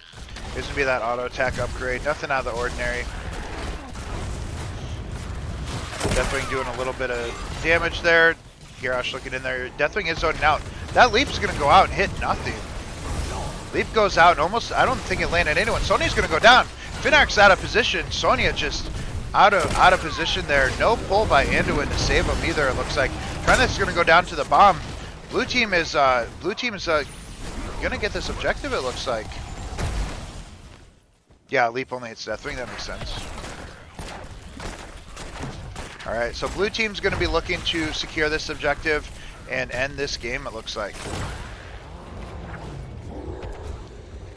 Blue team has summoned the Mortar Punisher.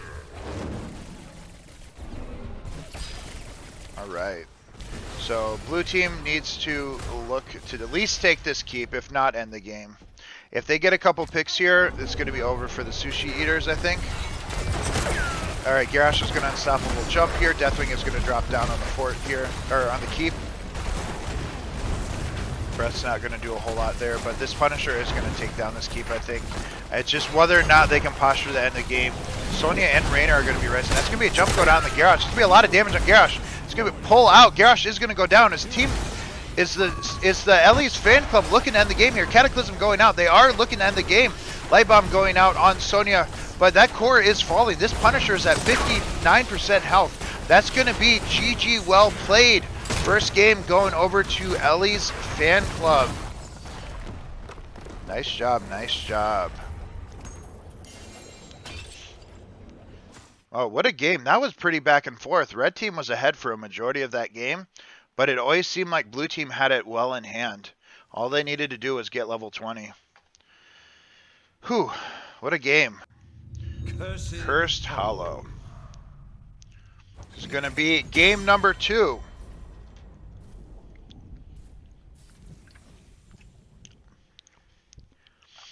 After this match.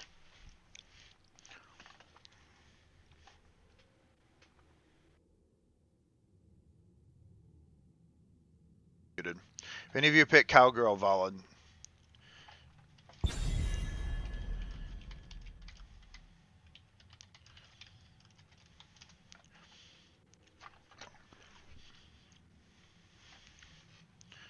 Stop talking and draft all.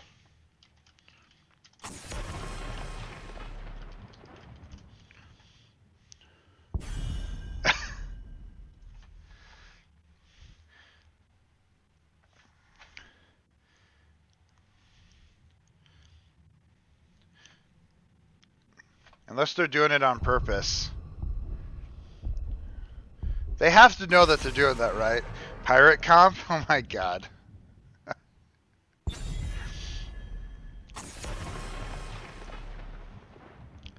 Alright, so it's going to be a Johanna and Asmodean ban. Everybody's murky. Oh my god. It's going to be a Hogger ban on the side of the blue team. And a Stukov ban. Predictions will be at the end of draft. Match team skins. Where's the Abba Illidan? Alright, so that's going to be first pick Garrosh by Super Monk. Lucio going out by Peppy again. I stand ready. Each member of the winning team. Oh god. If I had the money for it, I would. Alright, so this is going to be Tracer by Treneth and Anduin being picked up by Runix. Vala going to Nor again.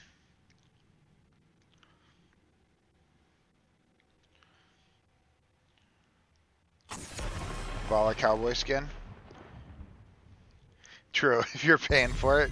Exactly.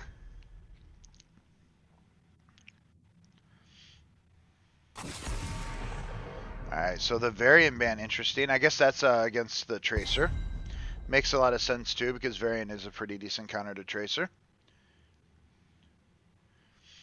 It's just Spirit, it's just going to be in the info section. Anything that's about the teams in the tournament. There is a pin post about the teams and who's on them. Alright, so Deathwing and Sylvanas being picked up. The enemy team. The blue team does need their tanks still. True, that is going to be the bracket as well.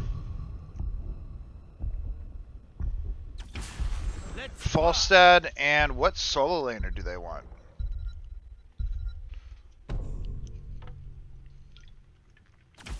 Abathur. Interesting. Oh, favoritism. Alright, so the Abathur being picked up last pick. Abba Tracer, very OG. How are they going to make it work on Curse Hollow?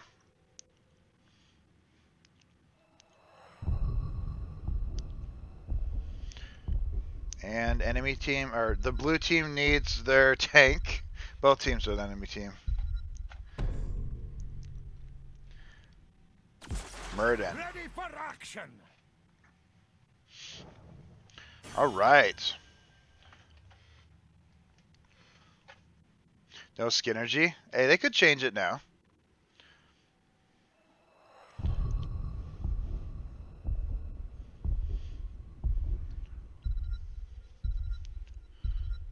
Dodge. No, there's no dodge. Everyone picked. This is a swap phase. Murky draft looks better. All right. So this is going to be potentially match point. If the Ellie's fan club can get another win here, they will eliminate Murky's Sushi Eaters. So let's see what happens. Deathwing is going to be a very good pickup here for Curse Hollow. With it being such a big map, the global is going to be good. The Abathur is going to be kind of an X factor here. Abba Tracer is a very OG combo. Very strong to play against. Very annoying to play against, I should say. Prepare yourself. For some reason, I spawn on the red side this time. Alright, so it is going to be Deathwing being played by Toast, Rustics playing that Sylvanas, Peppy on Lucio, Magnet on Muradin, Nor playing that Vala. It's going to be Abathur played by Finnark, Treneth is playing Tracer, Falstead being played by Griffith, Supermonk playing that Garrosh, and Runix playing that Anduin. This is going to be game number 2. Is this going to be the end of the series? It looks like red team is going to be going mid, but blue team is going to be looking for that Sylvanas cheese. Falstead flying out. The reason he does that is he's looking to get those Q stacks. But I think the fact that they're not seeing anybody, that they're kind of assuming they're doing the Sylvanas cheese. I always wonder why people don't go top lane. Alright, so it looks like Deathwing going to take a lot of damage here. Red team did sniff it out quick enough, at least, that they were able to respond. Honestly, the whole Sylvanas cheese strat, ever since they changed the way tower XP works, it ends up being less of a good strategy because it doesn't do as much anymore as it used to. But we'll have to see what they can do here. Deathwing is going to drop top lane against that Abathur. Lucio getting thrown out here. Pepe going down. First blood to the side of the Sushi Eaters. Very well played by the red team there. ×2 Anduin. Alright, so they're going to just be looking at splitting up and getting into all 3 lanes and soaking them. I feel like they're trying to maybe catch someone on rotation, but it doesn't look like they're going to. Both the damages opting to say bot lane, I think maybe so they can get some Sylvanas cheese depending on who they would rotate away. Tracer is looking to start on this camp. With the tribute spawning bot lane, taking this camp right away is generally what you do want to do. Because boss lane, yeah. That makes sense. Alright, and then likewise, this team is going to start on the Knights for the exact same reason. They're going to be looking to take their Giants with the objective, while red team will be looking to take their Knights. So, not too bad here. Just a bit of a lull in action in between. Tracer looking to potentially get a pick on someone alongside that Garrosh. But they're going to hit that camp right now. Vala taking that vision is going to be rotating to the Giants.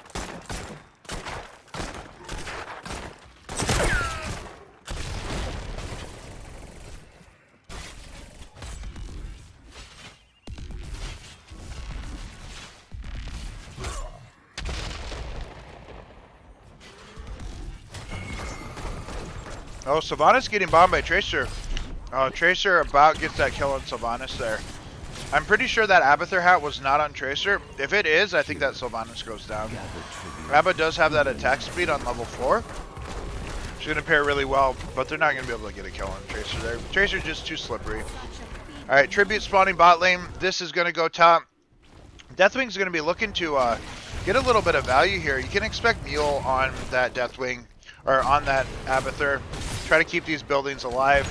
Taking a lot of damage from the structures. Almost goes down, but is going to be able to fly into the air. He just needs to be able to join his team in enough time that they can do something. They're looking to get that cap here. Falstad going in.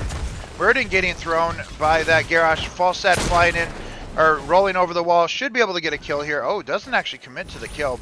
Maybe was too afraid or wanted to rejoin the team. Pepe going, getting a little bit aggressed on. Deathwing dropping in and interrupting the channel. Taking a lot of damage here. Did interrupt it. Is going to drop that stun. Tracer taking a lot of damage here. Does have Tracer. The Abathur hat. Pepe's going to go down. Garrosh is going to go down. 1-for-1 trade. The only problem is Abathur's still top lane. Unless they can get a hat on someone. I mean, Tracer's really the only one they can do. Vala's going to potentially go down here. Diablo or Deathwing taking a lot of damage. Tracer hitting that recall to protect herself from the breath. Blue team getting very low. Root isn't going to hit anybody. Garrosh is on his way back again. Blue team might need to opt to give this because they are going to start taking a lot of damage top lane. Those Giants are starting to get value. Sylvanas is going to go down. They need to back up here. Unless they can get a kill really quickly. Garrosh has rejoined the fight. Looking to get a throw on somebody. Throwing Murden, getting that Q on there. Root follow up by Anduin. Anduin is though, so he does not have too many heals he can throw out. Red team's starting to have a few issues too. Desperate Bear going out for free. Garrosh is going to unstoppable his way out, but Garrosh is going to go down. I think Anduin running out of mana is probably what did it for him there. Blue team is going to go ahead and secure that first tribute of the game. Mule is going to heal up this fort, but that front wall is going to be down. We're trying to get a kill on that Tracer, but it is not going to happen. Falstad getting aggressed on a little bit by Sylvanas.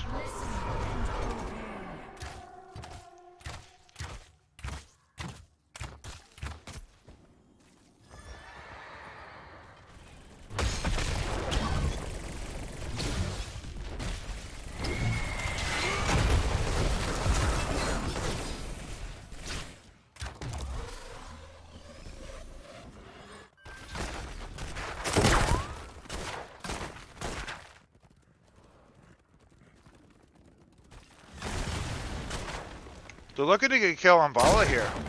I guess I wasn't clear enough about the skin. The choice is simple. Sorry, I ate the rest of my sandwich, so I'm good now. Alright, so red team's going to be looking to posture for this objective. They're definitely setting up before the blue team. There's a possibility that they do give it and just try to secure top lane. With that Abathur, you do need to be careful. Just make sure you're not getting picked off. But Abathur's going behind the wall to be safe. Oh, Pepe's going to go down. Getting rooted here. Trying to keep himself alive.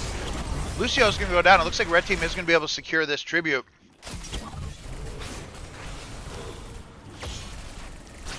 Gosh, that Sandy down.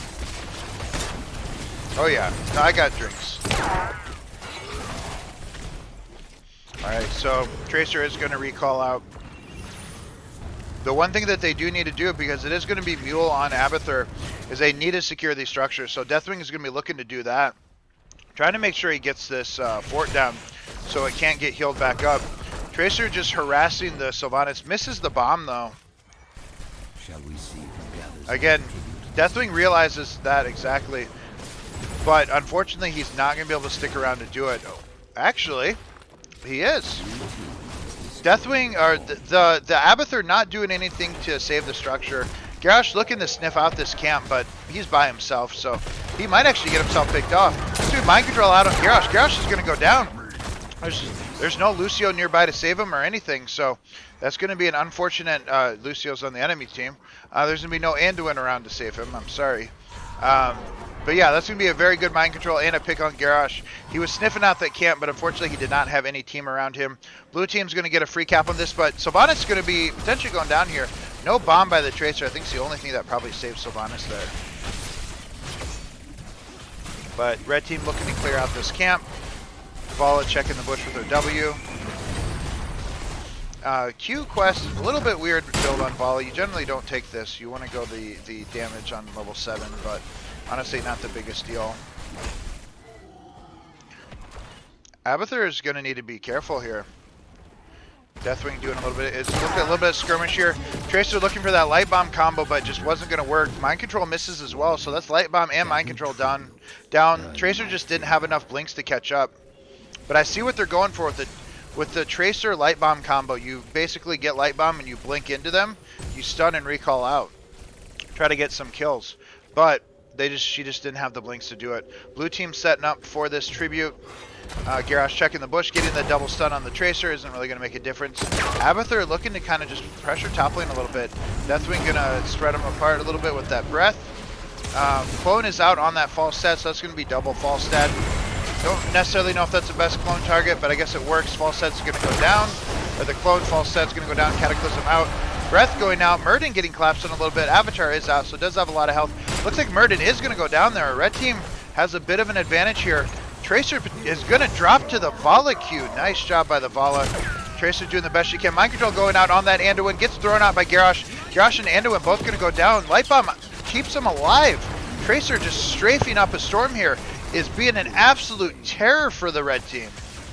Oh, Pepe's going to try to the... Oh, no. I was going to say Pepe almost died to the fort again, but that false set is going to go down as well. Blue team needs a... So, what I would have liked blue team to do here, back up, take the boss, and then do the tribute. Because they are cursing him right now. Only a slight misstep. So Pepe can dive forts, yeah. Pepe's a very aggressive Lucio, and he's a very good Lucio as well. But the one thing that I think the blue team did do wrong here is not taking this boss before the objective. With the enemy team being dead, they would have had a free boss and still a free curse. So maybe they felt like they didn't have time, but I feel like that would have been a call. Oh, we got a skirmish going bot lane. Lucio is going to go down. I missed a bot, but it looks like Nor's going to go down as well. Red team getting a little bit of a recovery there, and blue team just kind of pushed it up a little too far as the Sushi Eaters were rezzing. Ellie's fan club is backing up. Not a whole lot more that's going to get done. Unfortunately, Abathur is going to be able to mule up some of the structural damage. Tracer looking at getting some damage on Murden isn't going to be able to do anything. Ellie's fan club going to have to back up a little bit. But honestly, decent tribute, opening up this map a little bit, getting some wall damage, opening up these structures. Obviously, nothing really to mule up because everything died.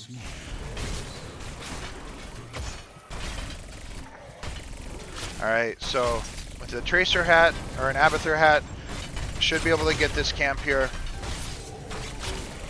Now this is around the time where the red team's going to start looking at the boss.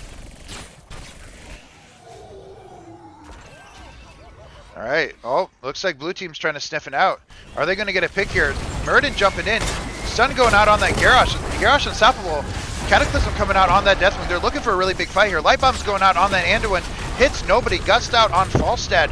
Blue team is getting pushed away, but Garrosh is taking a lot of damage. And everyone does seem to get away. Level 16 is on the horizon for the blue team, slightly ahead. I don't think you really go for the boss here. I think you just kind of back up, take 16. You could potentially look at your boss as well. You can kind of assume red team might go for their boss, so maybe you back up and take your boss.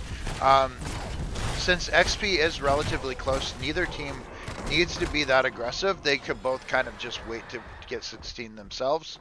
So trading bosses wouldn't be the worst play in the world.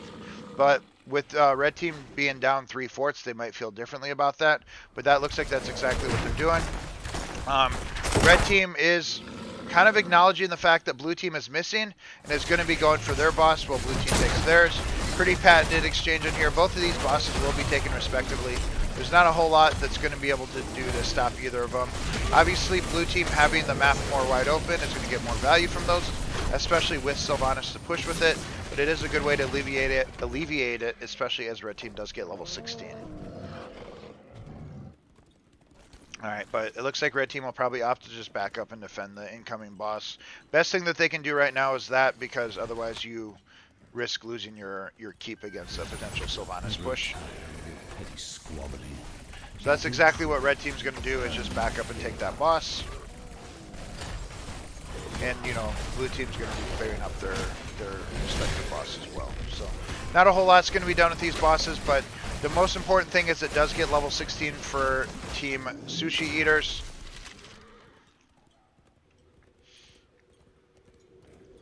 Oh, they're just making a beeline straight for the tribute. So do they get a chance to set up in a bush? There are going to be some Abathur mines down here, but nothing too severe.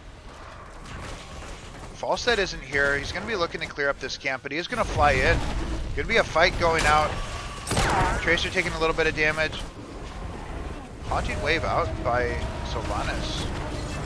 Breath going out, zoning him out by that Deathwing. Mind Control misses by Tracer, looking for, or by Sylvanas, looking for Tracer. Strafe going out on that Volley. Light Bomb going out by Garrosh. Garrosh does have Taunt available, is going to use it, but is going to go down. Cataclysm coming out on that Deathwing, doesn't really do anything. Gust going out by Falstad. Alright, so it should be another tribute for the side of Ellie's fan club. This camp is getting a little bit of value here. They're going to opt to back up and clear it.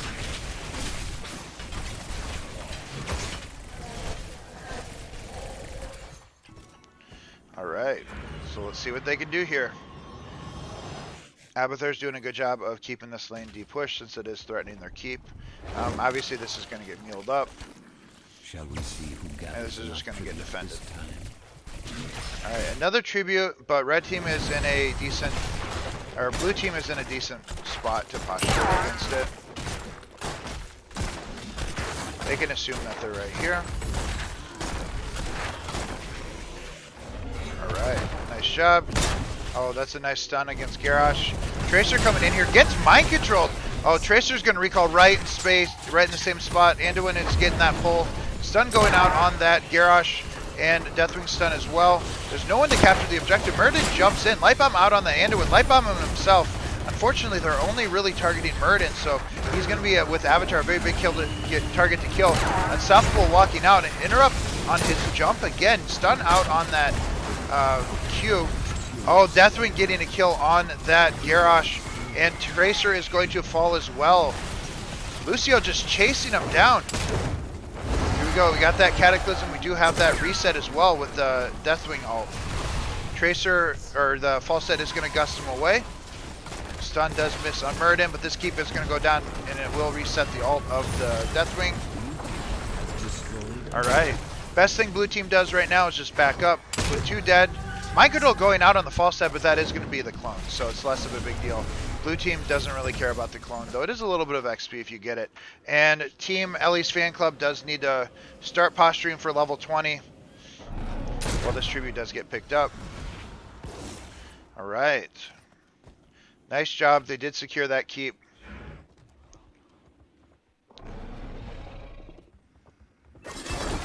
Alright, Sonya Sylvanas, I should say, is going to be taking this camp. And red team most likely just looking to take these knights as well.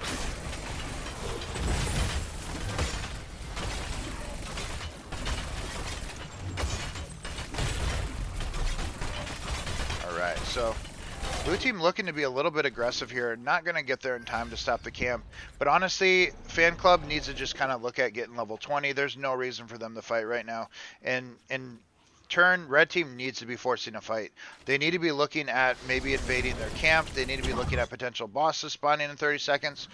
They need to do whatever they can to find a fight before the blue team hits level 20, which they are unfortunately not able to do because level 20 is on the horizon right now.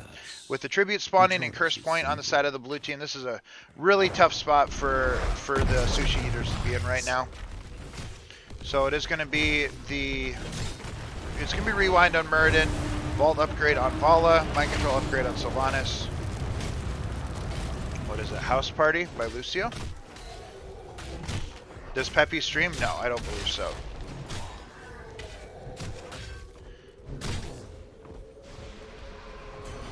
Alright. So, this is going to be kind of a Hail Mary defense, I think, by the Sushi Eaters. Curse coming in online for that. They are checking the boss. I mean, they feel like they have to give it. I get it. I think they're just kind of looking to try to secure this top keep and maybe look to end the game. If they get some picks here, which they do have the level 20 advantage, they're going to end the game here. Cataclysm coming out on that Deathwing. Lucio getting stunned, or getting rooted here by Anduin. Mind Control coming out on that Garrosh. Or it's a clone though. The clone Garrosh. 2 Garroshes out. People getting thrown around. Strafe out on that Vala. Treneth is going down though. Oh, that's a gust on False Side a little bit too late though. Tracer does fall. Muradin jumps back in. These keeps are, you know, obviously disabled. Mind Control misses again. That's a lot of Qs coming out by that Vala. Garrosh and Anduin are just trying to retreat here. Muradin just seems like he has an endless amount of jumps. Root going out. That Cataclysm doing a lot of damage from that Deathwing. But that looks like that is going to be game number 2 in the series, going over to Ellie's Fan Club with the 2-0 against the Sushi Eaters. GG, well played. Very, very terrifying Deathwing play. Very nice job by the Ellie's Fan Club. I keep wanting to call them the enemy team. I call everybody the enemy team. Oh man. GG's. So it's going to be won by them. Very nice job. The Tracer just trying to do what she could, but just wasn't enough. You're better than Rav? I don't know about that, but maybe. All right. We are ready and we are back. So that is going to be map bans on the side of Hydrated Homies will be BOE and Garden. And in a minute, banned out Towers of Doom and Braxis, because everybody hates Braxis. And they have decided to start on Volskaya Foundry. All right, Volskaya Industry. I don't know what the difference is between that and Referee.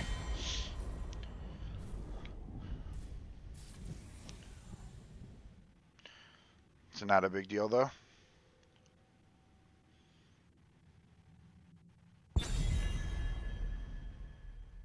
Oh wait, this means I can't see the chat, which is actually perfect, I think. I was like, why? I'm like looking at here, I'm like, why can't I see myself? Cost relay, I think, if needed. Oh, okay. I guess I don't need to be a referee. I'm fine with them pausing. I can't see the chat this way, so I guess I don't need to be a referee, because I don't want to see the chat. What do you mean ignore you? I didn't ignore you. Some good Skinergy. No cowboy boy girl Vala. Alright, so we're going to be getting the Garrosh ban on the side of, in a minute, Hydrated Homies are going to opt to ban out Johanna and Stukov. Cow person.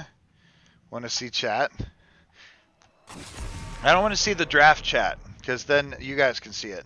I don't want, Rhaegar being banned out on the side of in a minute. First big Brightwing, pretty standard today. I need to, I think, lower my camera so you guys can see the draft better. And then it's going to be, let's see, Blaze and Vala.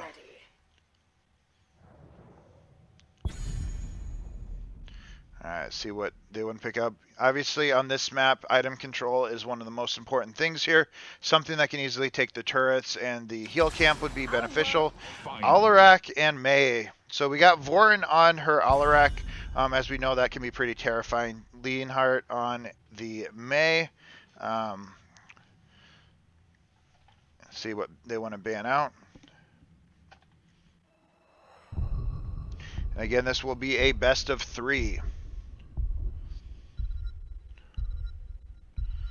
Finally a good Mei player. I mean, we've had plenty. I think we had one other person play Mei today. If someone wants to give me the statistics on what characters are played and how often, what was banned, that would be cool.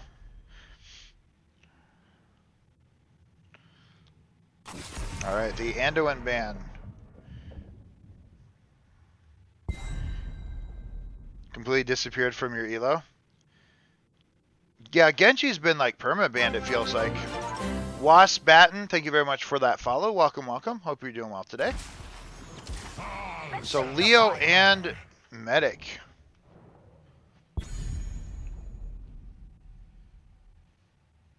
Leo and Medic being banned out here.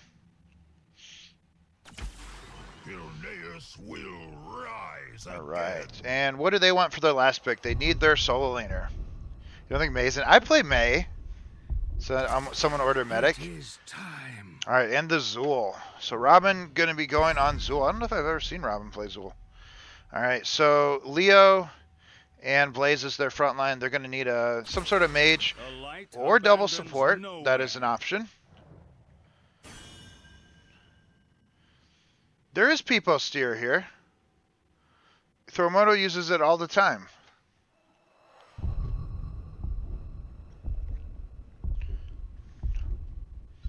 I think it's capital S. All right. This is going to be the first game in a minute versus Hydrated Homies. What do you mean this Peepo Steer?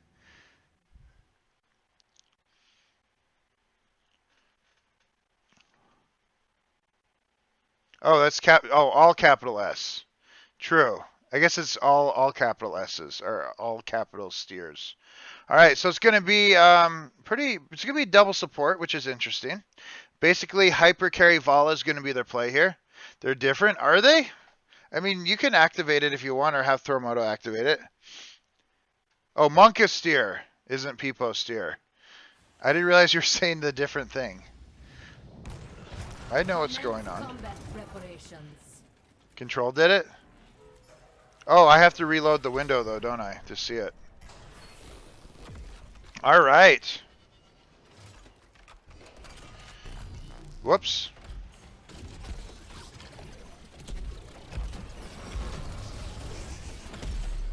The battle begins in 10 seconds.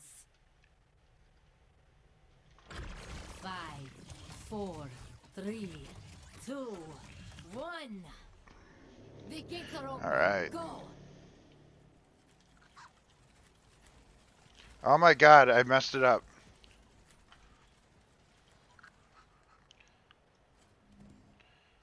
All right, so what do we have here? It looks like they're going to be Zerging bot lane. I did it wrong, that's why. That accident locked onto someone. I didn't do the introductions because I messed up the camera. All right, but we're here now. All right, I missed introductions, so I'm sorry. But it looks like blue team is going to be Zerging bot lane in a minute, is looking to get this bot tower. They're going to be looking at this hyper carry Vala. Fixed camera players. Oh, that's going to be Raviment almost going down right away, though.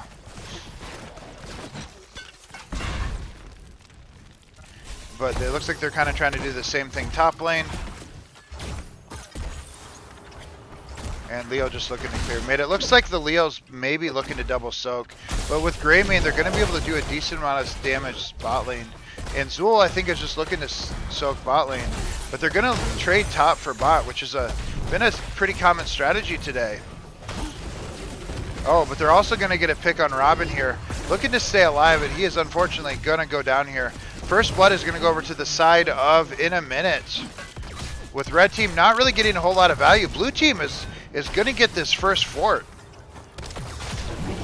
Core rush.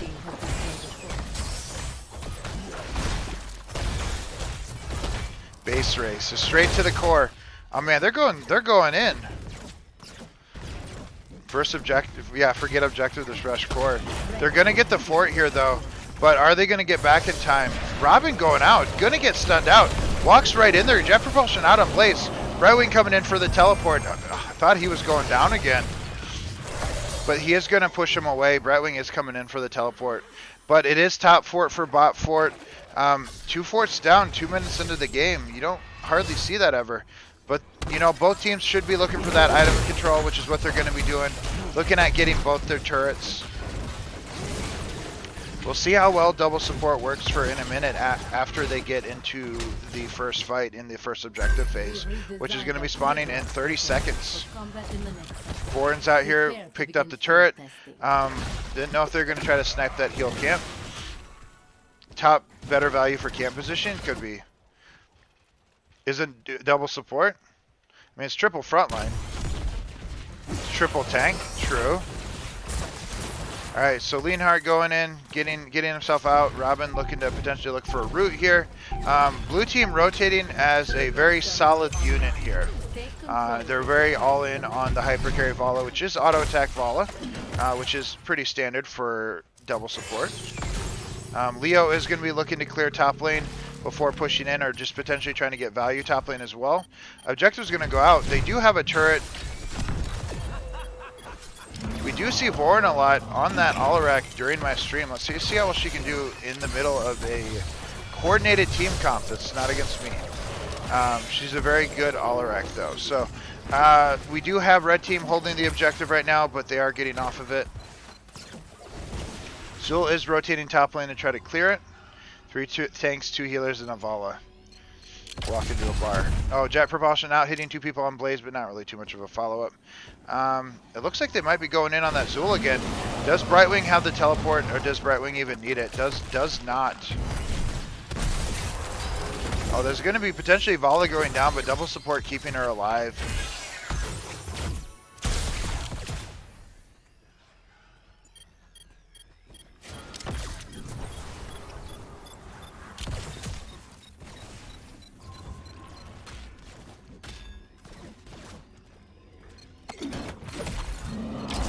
So that's going to be root going out on Uther. Big fight going in. Polymorph. Oh, big silence by Alarak. And Uther's going to go down to that Grey Mane. Teleport going out on Zul. And red team is just tearing them apart right now. Blaze is potentially going to go down too. Polymorph. Uther trying to keep Blaze alive. Medic might barely keep Blaze alive, but that, even with double support, could not save Uther. But they did get objective. Objective, obviously, generally, objective is not considered the strongest here. It's not uncommon. Vorin is just being an absolute menace to them. It isn't uncommon to only put one person in the protector, that being the tank, because it's a lot more valuable, you know, with that. You could potentially put Alarak in the protector, as Alarak doesn't have the greatest siege. But Alarak is going to have that team fight. Jet propulsion is going to miss. Nice silence by the Uther. Free stacks, yeah, for sure. 58 stacks by that Vala, who has not died yet. Teleport going out on that Grey Mane, keeping him alive. Uther's kind of being a little aggressive here, getting silenced by that, by Alarak, and Grey Mane coming in there, but double support just a little bit too stronger. Now, May using her ice block, trying to get out. Does Leonhardt have his E? Otherwise, he's going to go down. That's going to be a May death by Medic, even. That was a 5v4. It is worth noting Robin was not there. So it was a 5v4. They're going to use that advantage to try to steal the enemy turret. Red team needs to be careful. They're going to scout it out. There's not a whole lot they can do to stop it right now.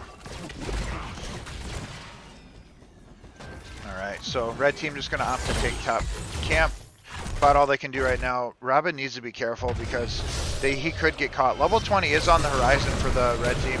Oh, that's going to be a teleport coming out of Brightwing. Robin taking some damage here. Oh, that is going to be a massive, massive level 10. Red team hits level 10 and immediately rips it with the deadly charge by Vorin. Just absolutely terrifying combination right there. That went from a very overextended dead Robin to almost a team wipe. Rift indeed, yes. Oh man, what an absolute terror Vorin is on Alarak. I am generally a deadly charge hater too. Like I think protect alt all the way, all the time. Alright, so what are they looking at here? They're going to be, again, this map is all about item control. They want to be looking at taking the heal camp, I think. Just trying to get a bit of item advantage here. And that's what it's all about. Brightwing's going to be looking to pick that up. And they're going to be going to the enemy camp here. Blue team is going to sniff this out. They do have level 10. They could look at Entomb. Big Entomb here, but that's going to be a snowball pushing him away. There's going to be Poison Nova out on Zool, so not a whole lot going on here. Honestly, was the snowball necessary? Probably not. Uther walking right through them. He has to de-shield himself to keep him alive. Jet Propulsion misses, but red team's kind of by themselves, but it could work out. This is going to be a very big lineup. Alright, looks like they're just going to disengage. I started to get a little bit worried for the blue team there, because that Entomb almost looked like it did more harm than good to them, but the snowball actually saved them, I think. Alright, so red team's just going to be clearing out bot lane. In a minute is trying to get themselves closer to level 13. Poison Nova. That's what all Novas are. Red team rotating is a Robin backing, I guess, to top off his mana. With half mana, you might not have needed to, but, you know, I do it myself. You want to make sure that you're not running out of mana midway through the fight. It looks like they are going to be sieging top. Blue team might opt to just push mid because they are looking for that level 13. They don't currently have vision. They might look for the pick on Zool. He has been their target recently, too. Looks like they're going for the camp. Oh, they might get invaded here, though. Brightwing does have the teleport. They're going to be getting a teleport here. Vorin going in with the deadly charge. Teleport coming out on that Brightwing. Poison Nova going out. Greymage just destroying them. Leo trying to save him. Again, though, the snowball saving the Vala.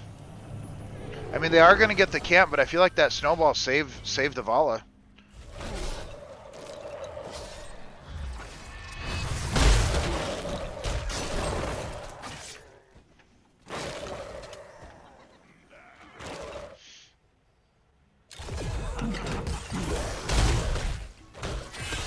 Killed Uther though? True. Of the ones you want to kill, Uther's usually the least important. Yeah, Alaric been inked? Yeah, probably. The first time someone uses snowball to peel? True. Only got to do aggressive, you die snowballs. Alright, so Zul's going to be taking that camp. Red team is just rotating as a cohesive unit. Blue team looking to probably take this. They, the in a minute does need to fight before level 16. They definitely want to not just let hydrated homies get to 16 without picking a fight, because they'll be very, very behind here. This is, in my opinion, this is the wrong play. I think that they're going to be maybe trying to push a keep, but level 16 is on the horizon for hydrated homies, and they're giving them everything for free, and they can't afford to do that. If they get 16, it's going to be a very, very big uphill climb for them to come back. In a minute, needs to look for a fight right now. But that's going to be the objective, being picked up by Zool.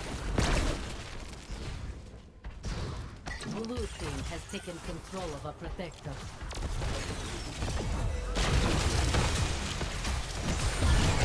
Well, that's going to be a nice silence onto the Leo, but a big heal through the double support jet propulsion, keeping him alive. Snowball pushing away the medic, doesn't really do a whole lot there. Vala just getting stacks, 96 stacks on Vala. Big silence by Alarak. Yeah, Entomb out by Leo. Not a whole lot going to be done with only one person in the protector. It's not going to be super strong. Poison Nova going out by that Zool. Poison Nova not really needed there. Against double support, it's just going to get healed up. They do have level 16, so they're going to be looking to fight. They could posture for this keep, honestly, if they want to. With level 16, they do need to be semi-aggressive here. That's going to be a Brute on that Leo. Nice silence by Vorn. 119 stacks of Sadism. Deadly Charge coming out, getting a stun under the fort, or under the keep even.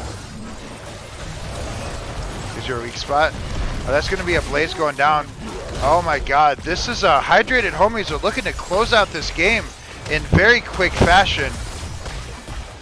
Red team will destroy the fort. Blue team's core is under attack.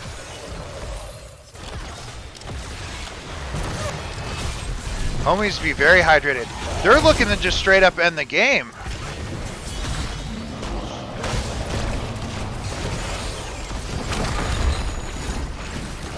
Alright.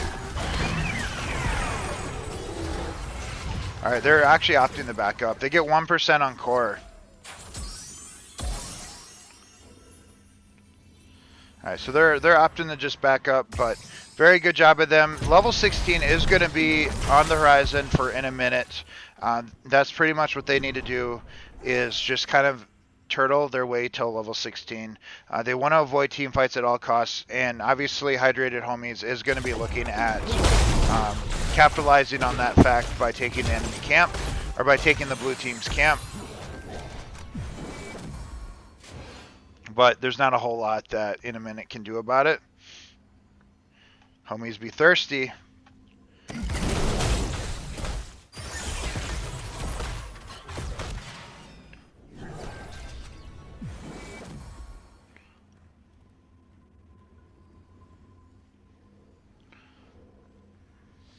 That's a pine. Alright, so they're going to be looking to take the camp. Level 16. I feel like the red team maybe should have been a little bit more aggressive with the lack of 16 by the blue team. Maybe even posture for another keep, or maybe that bot fort. I guess they did use their level 16 to get item control, which is an advantage in itself. So I guess in turn that's probably fine. Blue team's going to be looking to pick a fight now, and that's exactly where they're going. I think we might going to get into them. They need to watch out for that deadly charge from Alarak. She's going to sit in the bush, and I was going to say I was expecting deadly charge. Now we're in a situation where in a minute needs to fight before level 20. I guess they do need to clear up these catapults, but they can't be waiting for level 20 to fight. They need to fight now. They likely don't get another opportunity to get to 20. Bring in the protector.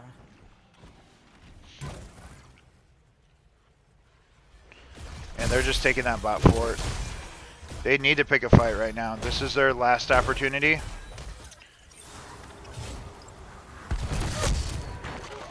They're chasing them down. Red team's backing up. They're calling for a retreat. They know that they need to get 20.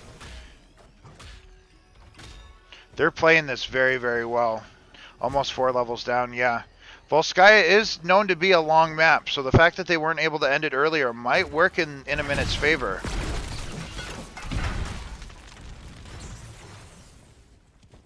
They are looking for an engage here. They're about to rip 20. So here it comes. Here comes the engage. Deadly charge charging. Getting on the medic. Zul ult going out. I feel like these fights are just ending too quickly. Vala, double support wants long, sustained team fights. You're just not getting that with a Vala. You're just not getting it against this team. Alright, so this looks like it's going to be GG for game number 1. Vorin just an absolute terror on this Alarak. Poison Nova's getting a lot of value here. Snowball's doing stuff. But it looks like game number 1 is going to go over to the side of Hydrated Homies in a very, very decisive manner. I think it's safe to say Vorin is not going to get Alarak again. Very, very well played by Hydrated Homies. GG's. Very well done. All right. Take some sadism off them. All right. 2 and 3 today. We're looking at Infernal Shrines for potentially last game of the day. There's always time to sing. All right. Does Vorin get her Alarak? The Twitch shield. Oh yeah. If you sing too poorly, they ban you.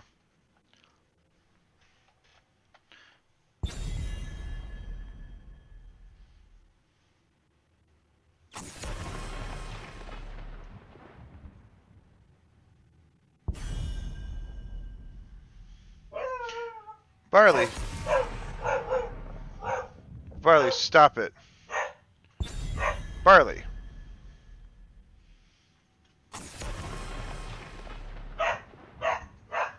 Barley. Alright. Alarak ban, not surprising at all. May being banned out. Banning May, I guess, yeah. Snowball's too scary.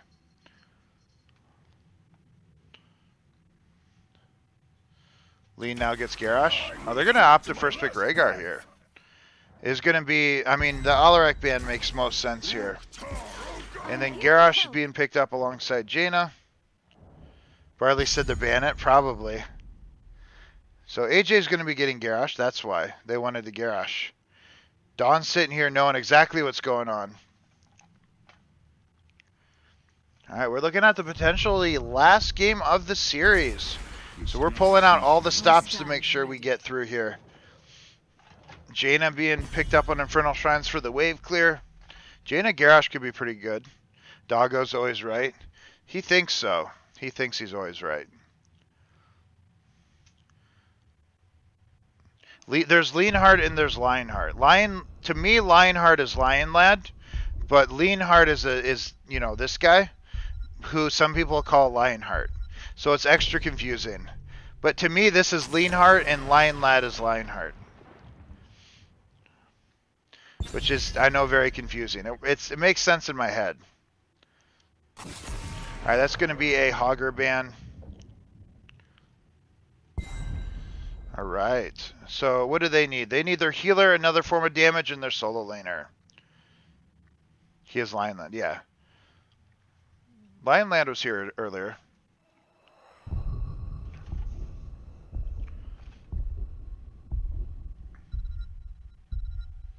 Alright, I think it's going to be very telling what they're planning here. Sylvanas, I guess they're solo laner. Are we going to get something cheeky here, like a Murky or something? Our Trigo was good? Yeah. For the frozen throne. Alright, it looks like we're going to go Anubarak and, let's see, Mephisto. Alright, so what do they last pick here? I feel like they have something up their sleeve. They selected this map. So are we getting like a Murky? Are we getting like a Vikings or something? Like we have, I feel like they have to have something up their sleeve. Is there a prize pool in the tournament or just for fun? There is a prize pool, it's just not real money. If you want to see the prize pool, it is a in the community event info section on my Discord. But the first place team, everybody on that team will get a free 20k hero request. Each of them get a free stream theme request. They get their name below the stream in the Hall of Fame. And I decided collectively the team can give me an emote to put on my channel if they would like to, since I do have some new emotes. And then the second place team, they collectively can get a stream theme redemption. When you can't make your own team, yeah.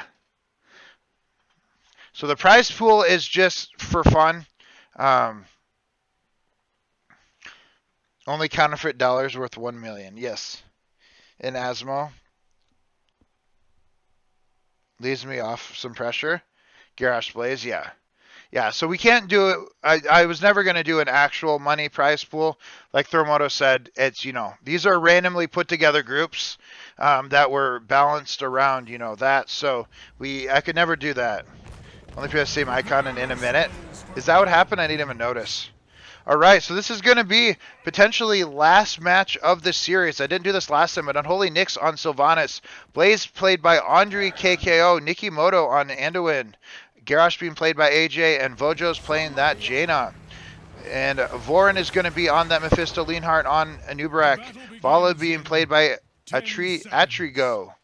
Rhaegar being played by Groku. And Robin playing that Leo. It's going to be Hydrated Homies versus in a minute. It looks like they're going to be looking to maybe try to cheese top lane with the Anubarak Beetles. It's very nice, yeah. I feel like they have to have something planned. Maybe we're going to get Ring of Frost into something. Ring of Frost into maybe Taunt. They're going to be looking to cheese top with that, with the Beetles. But they know that the team's rotating up here.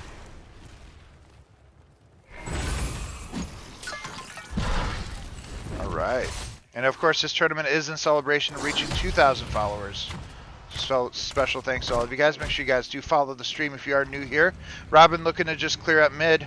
AJ kind of anchoring, just making sure that there's no cheeky rotations. Predictions are out, so go ahead if you would like. It looks like they're still kind of trying to hit top lane, get these towers down. There's not a whole lot Blaze can do.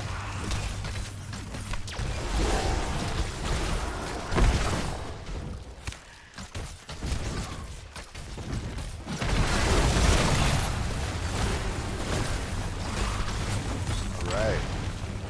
Are we just doing the trade top for bot thing again? Alright. Leo's going to get thrown out. I have a feeling First Blood is going to go over to the side of the blue team. Yep, in a minute, going to get First Blood on that Leo, who is trying to stall that rotation of them taking down the fort. Red team not going to quite be able to secure the fort. Yeah, it seems like a lot of fort trading going on. But unfortunately, I don't know if red team gets this fort. They might, I guess, waiting for a minion wave. But it looks like we are going to be trading bot for top on fort. Robin has to be careful. He's going to get picked off again. Sylvanas just disabling the fort. Going to get it down here. Root going, doesn't quite hit the Leo.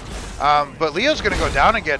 And unfortunately, they're also going to get the fort. Leo not quite going to fall.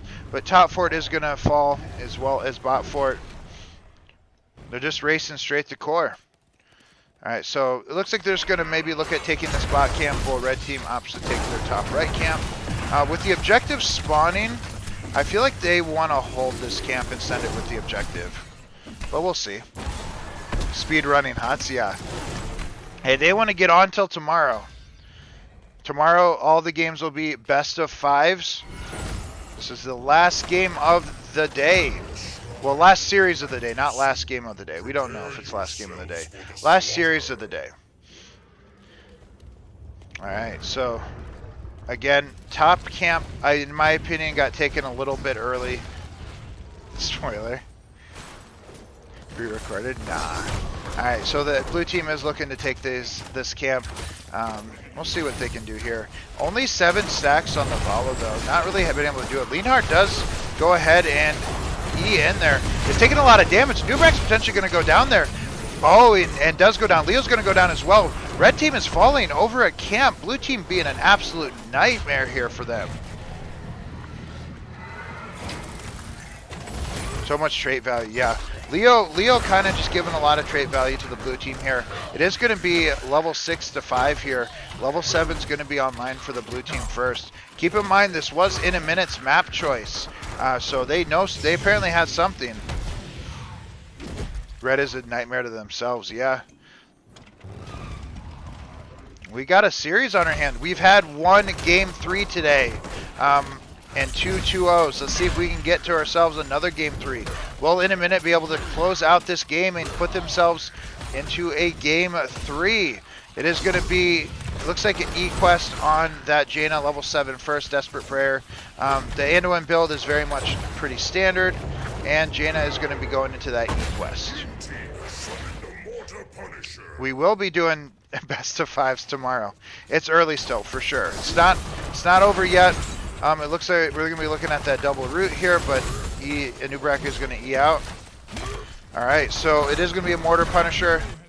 Looks like we have a pause. Alright.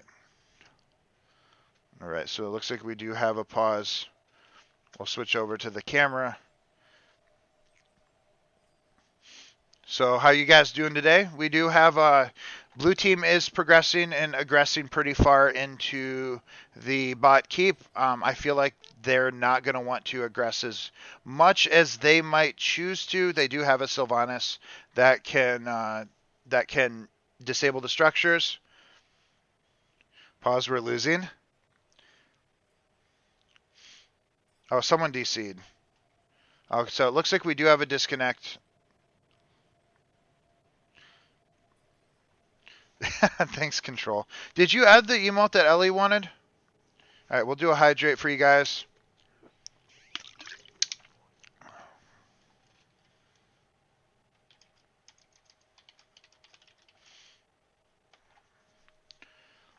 Alright, if he's back, alright, we're getting back into this game. Alright. Alright, we're back. Alright, so it looks like team is aggressing into here. Now, I feel like we don't want to be this aggressive. It is level 7 by the red team.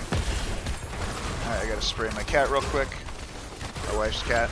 Alright, red team just looking to clear up this objective. Again, with them being so deep and the forts being still available on the red team, I feel like trying to take this keep down, while it would be nice, is just too aggressive. Yeah. 3 years ago. Thanks, Control, for putting in the emote for Ellie. So we have Monka and P-Post here. Alright, blue team is looking to just clear up this mid lane. Very good job of them so far. Red team trying to get as caught up as they can. Hydrated homies on the back foot a little bit. It is going to be a W build in Uberak, it is worth noting. Alright, so in a minute is looking to just take their camp. You spraying the cat? Just water. She was my wife's cat's bothering my cat, as she always does. Alright. 14, yeah, the auto attack follow just not really getting too much value here. Not a whole lot of team fights going on around the Vala, so denying a lot of those stacks. It looks like blue team is just going to use this Sylvanas to push. They definitely came into this game with a strategy in mind. Did it? Alright, so are they going to be able to do something? I mean, they have level 10, they should be aggressing a little bit more with it. I feel like with level 10, you should be looking at team fight here. I guess the Leos maybe was missing, so they're afraid of a 4v5. But with level 10, they want to be looking to take this advantage. I would like to see in a minute be a little bit more aggressive with this level 10 advantage, because once red team comes online, the whole game could change. Oh, but Leonhardt walking right in there. No, taunt going out, but a little bit too late. Jet propulsion misses on Blaze. Everyone missing their ult. Panic bunker. Blue team just hitting their R keys here, but just a little bit too late. Unfortunately for them, level 10 is about to hit for hydrated homies. Alright, so we're going to have Entomb on Blaze, Stun Alt, Cocoon, Ancestral, and Durance on that Mephisto. Durance is going to miss. Mayab looking to get some damage here. Nikimoto's getting thrown out by Garrosh, staying alive. Ancestral going out. Jaina's going to go down. Red team is coming back here. Gonna take down that Garrosh. And Rhaegar going in with the bite, and it looks like Anduin's going to fall as well. Like I said, in a minute, needed to be a little bit more aggressive pre-10. Try to keep their advantage alive. They were a little bit too passive there and getting punished for it. This right here is a little bit cheeky. They're going for that keep. This Sylvanas can disable it, but Leo's going to be here. And unfortunately, red team might opt to... All he's going to do is proxy the wave back. A very, very aggressive play here. Maybe able to get a kill on Leo if he was staying. I mean, you can see that the team's here. It looks like she's just opting to back up. Not going to hate on the Garrosh build? I don't know enough about Garrosh. No, Unstoppable, I guess. That's bad. I'll hate on the Jaina build. Alright, so we got hydrated homies taking their camp top lane. Gonna send it in with the objective spawning top. Leo is looking to clear out bot.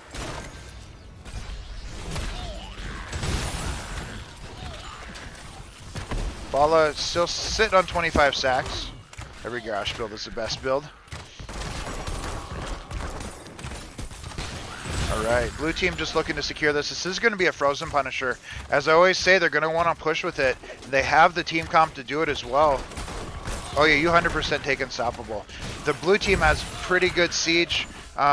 Blaze does need to clear out this camp a little bit. It looks like red team is opting to just take this mid fort in place of the objective, trying to get a little bit of value here. They're assuming that they're going to lose their top fort. They're leaving it at 1.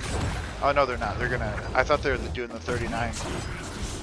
Alright, so red team is going to take their consolation fort. Do they get up here in time to defend? I don't think that they defend this fort. And even in a minute, looking for an engage here. Silence going out on that. Vala's going down. Ancestral goes out. The Durance is going to hit here. Mayab doing a lot of damage. And Tomb going out by that Leo. Garrosh doing a lot of damage with the stun. Team's doing well. Vorin's about to go down on that Mephisto. Oh, the teleport. Unless something happens here, they're going down. Oh, bunker out on that Blaze. That is a clutch bunker. Everyone in the bunker. Red team is falling. Garrosh trying to keep himself alive. He needs to get in that bunker, but he's chasing after that Mephisto. Rhaegar is about to go down as well. Big Anduin saves. Get that Vala. Mephisto's going to go down as well. Blue team might be looking to take this keep. Oh, the jump on the Sylvanas, or on the Vala, not Sylvanas. Use OP level 4 to stay alive. Hey, I stand corrected. You guys saw it here. Maybe this is the way of the future for Garrosh builds. Take notes, you Garrosh players. He kept himself alive there. What does that 4 do? Basic attacks against heals reduce the cooldown of Bloodthirst. I think Bloodthirst is your heal. So you auto attack more, you heal more.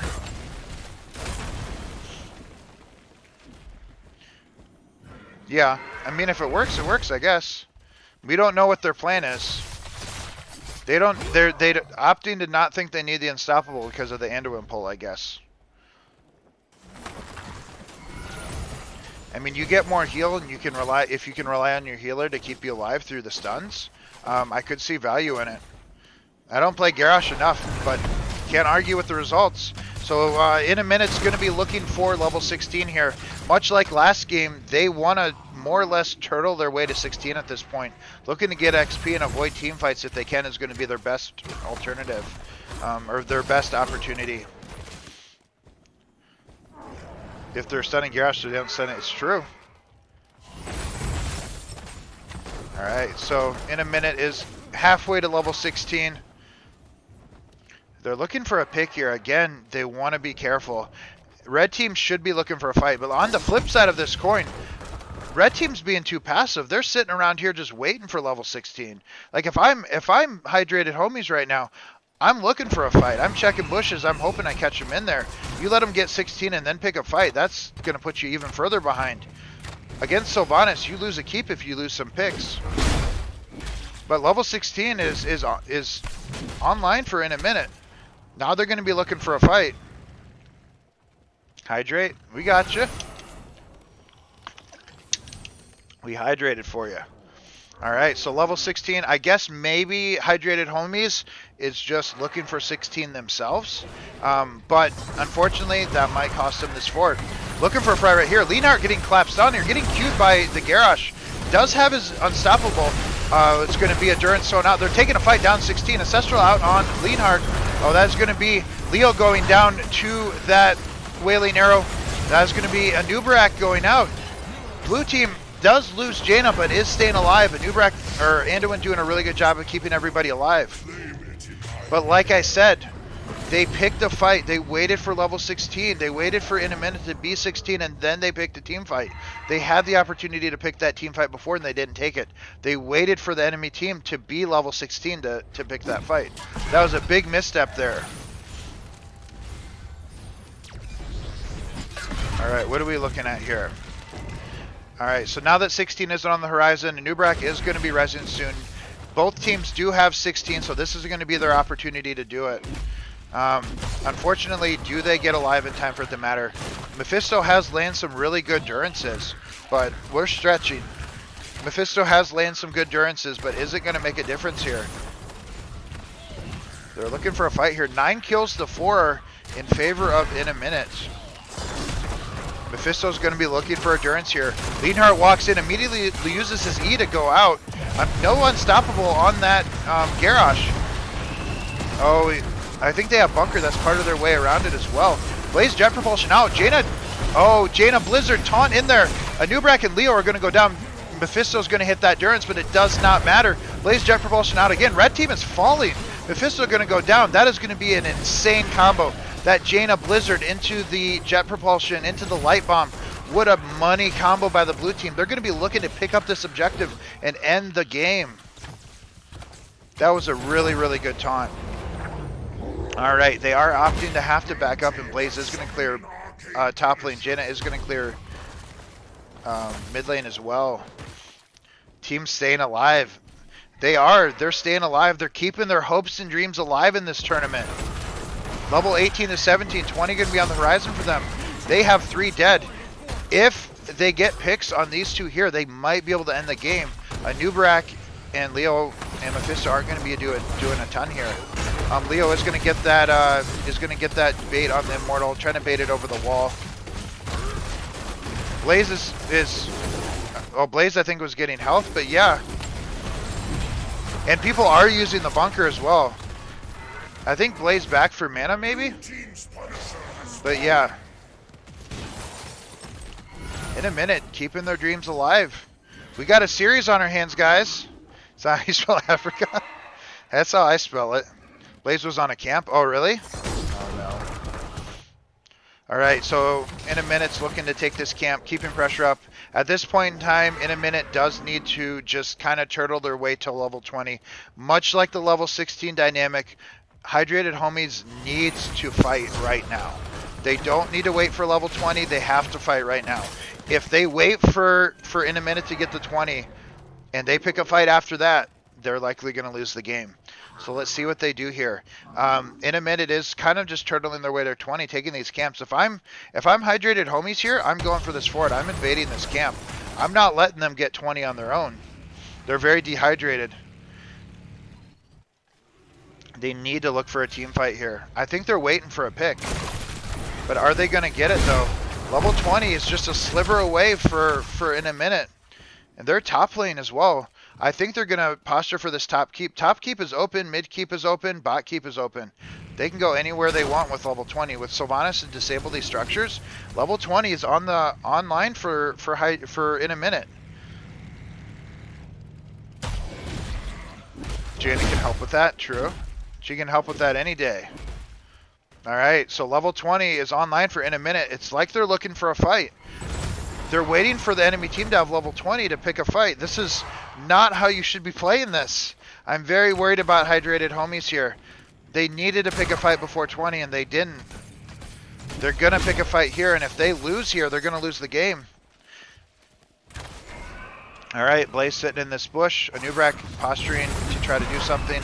Sylvanas is looking to disable these structures. Cocoon going out on that Sylvanas. Oh, it's going to be Light Bomb out. Anubrak Ian back in there, though. Water Elemental out on that. Jaina. Taunt going out on Garrosh. Mephisto's going to be teleporting out. That's going to be a throw in. Rhaegar is going to Ancestral, but not quick enough. And Tomb going out on that Leo. Sylvanas barely making it alive. Desperate Prayer keeping her alive. Blaze, Jet Propulsioning out. Blue team is barely staying alive. Garrosh keeping himself alive with this amazing level 4, but Garrosh and Sylvanas are going to fall. Can Leo save the game here with the Blizzard? Jet Propulsion out on the Blaze. They're going to go down. Blaze is going to go down as well. Mephisto trying to keep everybody, trying to kill everybody. Jaina's Ice Block is going to keep her alive for now. Oh, but red team going to bring it in. Vala is just chasing out of her mind here. The trades. Oh, but what happened top lane? They got top keep. What can red team do with this? They got a 4-man team wipe, 4 for 3 trade. What are they going to be able to do with this? Top keep value by the red team, or by the blue team. Anduin's going to be the only one alive. I mean, you can say red team won the fight. They did, but they lost top keep for it. So, I mean, consolation prize at the very least. It did get them level 20. It got them a bit of an advantage back. It's going to get them a start on this. Vorin is on the way back with that Mephisto. Man, this is a tense game. Don't do it, Anduin. Anduin looking to be the savior. Honestly, in my opinion, in a minute does not need to care about this objective. They still have a fort. They still have a fort wall right here. In a minute does not need to care about this objective at all. They have pressure top lane. Leo is on this camp. I feel like Leo maybe needs to be with the team or at least clearing this up. The camp's fine. The camp can help de-push top lane, but you're looking at a 5v4 bot lane. And without Leo here, it's a 5v4. If red team can't really do a whole lot, they might not even get the fort here. They might care in a minute, though. I like it. Like I said, the Frozen Punisher is the strongest Punisher if pushed with, but is the weakest Punisher if pushed alone. They were not able to push in with it. What did they get? A wall and half a fort. They got half a fort 19 minutes into the game. That's why you have to push with that Punisher. All right, but what can they do to recover? It is worth noting they do have a camp pushing top lane. but will they be able to clear it up? They have camps pushing in all lanes now. Blue team is rotating away. Red team might opt to try to secure that bot forward, at least to alleviate some of their pressure. Leo's looking for an entomb. He does have buried alive. They're going to be looking for a money entomb here. Silence entomb wins games. Does he opt to rip it on this Garrosh? He's gonna hold it. They do have a pretty scary level 20. Vala does have that increased range. Rewind on an Ubrak. Buried alive. Durant silence. Anybody that gets caught in any of those is dead. Honestly, level 20s are a lot scarier for hydrated homies than they are for in a minute. So, blue team needs to be careful. And this camp pushed all the way top. This camp that Raviment took like 2 minutes ago has pushed all the way to the top keep with the camp they just took. They're looking to take this keep here. Blue team needs to defend this. They have 2 camps here. They have to be careful though. The red team has so many tools here to engage with their storm tier talents.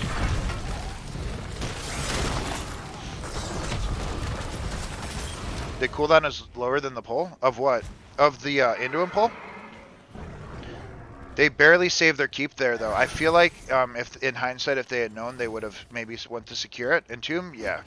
That makes sense. It is pretty low cooldown. But yeah, so blue team definitely needs to be more careful now. Like I said, the level 20s for hydrated homies is definitely stronger in my opinion, but the team has been performing a lot better than the hydrated homies who are just opting to take this fort right now. Man, this is a tense game, and we could have a game number 3 on our hands too. All right, what are we looking at here? Just opting to clear out these camps. They need to be checking bushes. They're looking for that combo. Oh, here we go. Do they get it? If they get the silence entomb here, this could be game over. Mephisto does have that durance. Here it comes. Silence entomb on that Jaina. Mephisto's going to get that. Oh, that cocoon though. Oh, what do we get here? A lot of disjointedness going on. Light bomb going out on that. Sylvanas is going to go down. Light bomb going out. Double ancestral. Vala's going out. Oh, Leo's going to go down as well. But so does Jaina.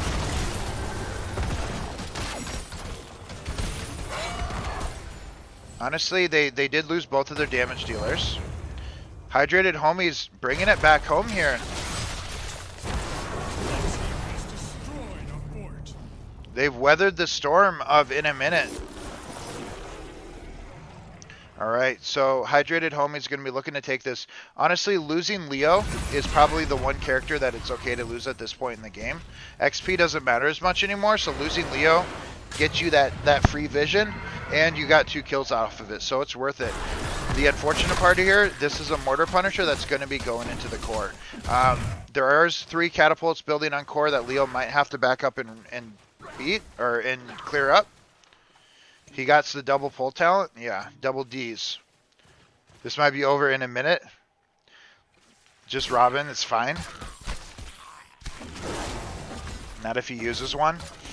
All right. Oh, they're opting to leave it at 39. What are they? So what they're doing is they want to push up this wave. I get what they're doing. They want to send this camp. They're doing the cheeky strategy of trying to wait here. They want to push up this wave, de-push the lane, get this camp. Will this backfire on them? Blue team's on the objective to clear it. If they get engaged on here, I mean, they might get the objective, but will they get wiped here? This is getting tense. It's going to be jet propulsion out against that Leo. Vala's going to get the stun here. Silence entomb out here. Mephisto just chunking him. Garrosh going down, though. Garrosh is going to fall. Blaze is falling as well. Jaina with the... No, Jaina does not have that shield talent. It opted to go for Icy Veins. Oh, the stun by Sylvanas, though. Going to take down Rhaegar, but that's it. Light bomb going out, hitting nothing. I think that might be a GG on the side of hydrated homies there. They're going to secure that objective. I think in opting to not take that unstoppable on Garrosh might have cost it. That looks like it's going to be GG's. Game number 2 going over to the side of hydrated homies. In a minute did a very good job, but like I said, the level 20s for hydrated homies was the way to go for them. They definitely had a very, very strong level 20 there. Blaze out here trying to make a Hail Mary defense.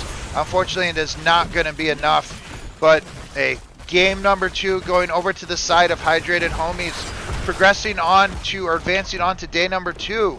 GG's, well played.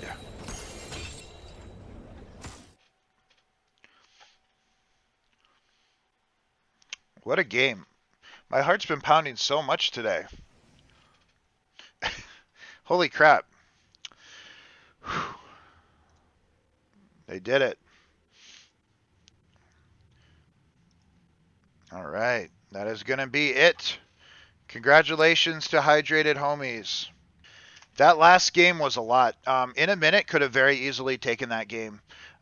They did a very good job throughout the game, but like I said, Hydrated Homies had a very, very scary Storm tier talents. They had the Silence Durance on Mephisto. They had the Silence Entomb. They just had a really scary level 20 that I think they needed to take advantage, that they did take advantage of. So very good job by them. So we're going to be looking at this, bracket A, which is all ready to go. Hey, stop fighting. All right, let's look at this updated bracket. We'll be coming into tomorrow with Smackboozled versus Fiddlesticks of Doom, and Ellie's Fan Club versus Hydrated Homies. Don't worry about the live-in thing. I'm not going to turn that off because we're basically done for the day. Both of these will be contested under a best of 5, as well as the finals being contested in best of 5. We'll be back again tomorrow, 9 a.m. Eastern Time, the exact same start time as today. But hey, this is awesome. This is going to be our bracket for tomorrow. Congratulations to Smackboozle, Fiddlesticks of Doom, Ellie's Fan Club, and Hydrated Homies for advancing on to the next day. That last series, though, it very easily could have went to in a minute. Very, very well played by them. You guys, everyone played very well today. No one needs to be ashamed of anything that happened. You guys all played well. This was a very fun thing to cast. I am exhausted, though. But yeah, you guys are awesome. Cheers. All right. But yes, that is going to be me for today. Garrosh didn't work. Thank you guys very much for all of your support today. We had an amazing day 1 of the 2K Raviment. For those of you that don't know, in celebration of reaching 2,000 followers, we are doing a community event where 8 teams, now 4, are competing in a single elimination tournament. Tomorrow will be contested under best of 5s. So you 4 teams that progress, make sure you guys get ready. 9 a.m. Eastern Time. We'll be starting again. I'll be starting to stream at 7 a.m. like before. But yes, you guys are awesome. Thank you guys for everything you have done for me today. I do encourage you guys to, let's figure out who we're going to throw a raid out to first off. You guys are awesome. We started the stream by going like 1 and 3 myself. Let's figure out who we want to throw a raid out to. Let's see who is currently streaming some hots that we can show some love to.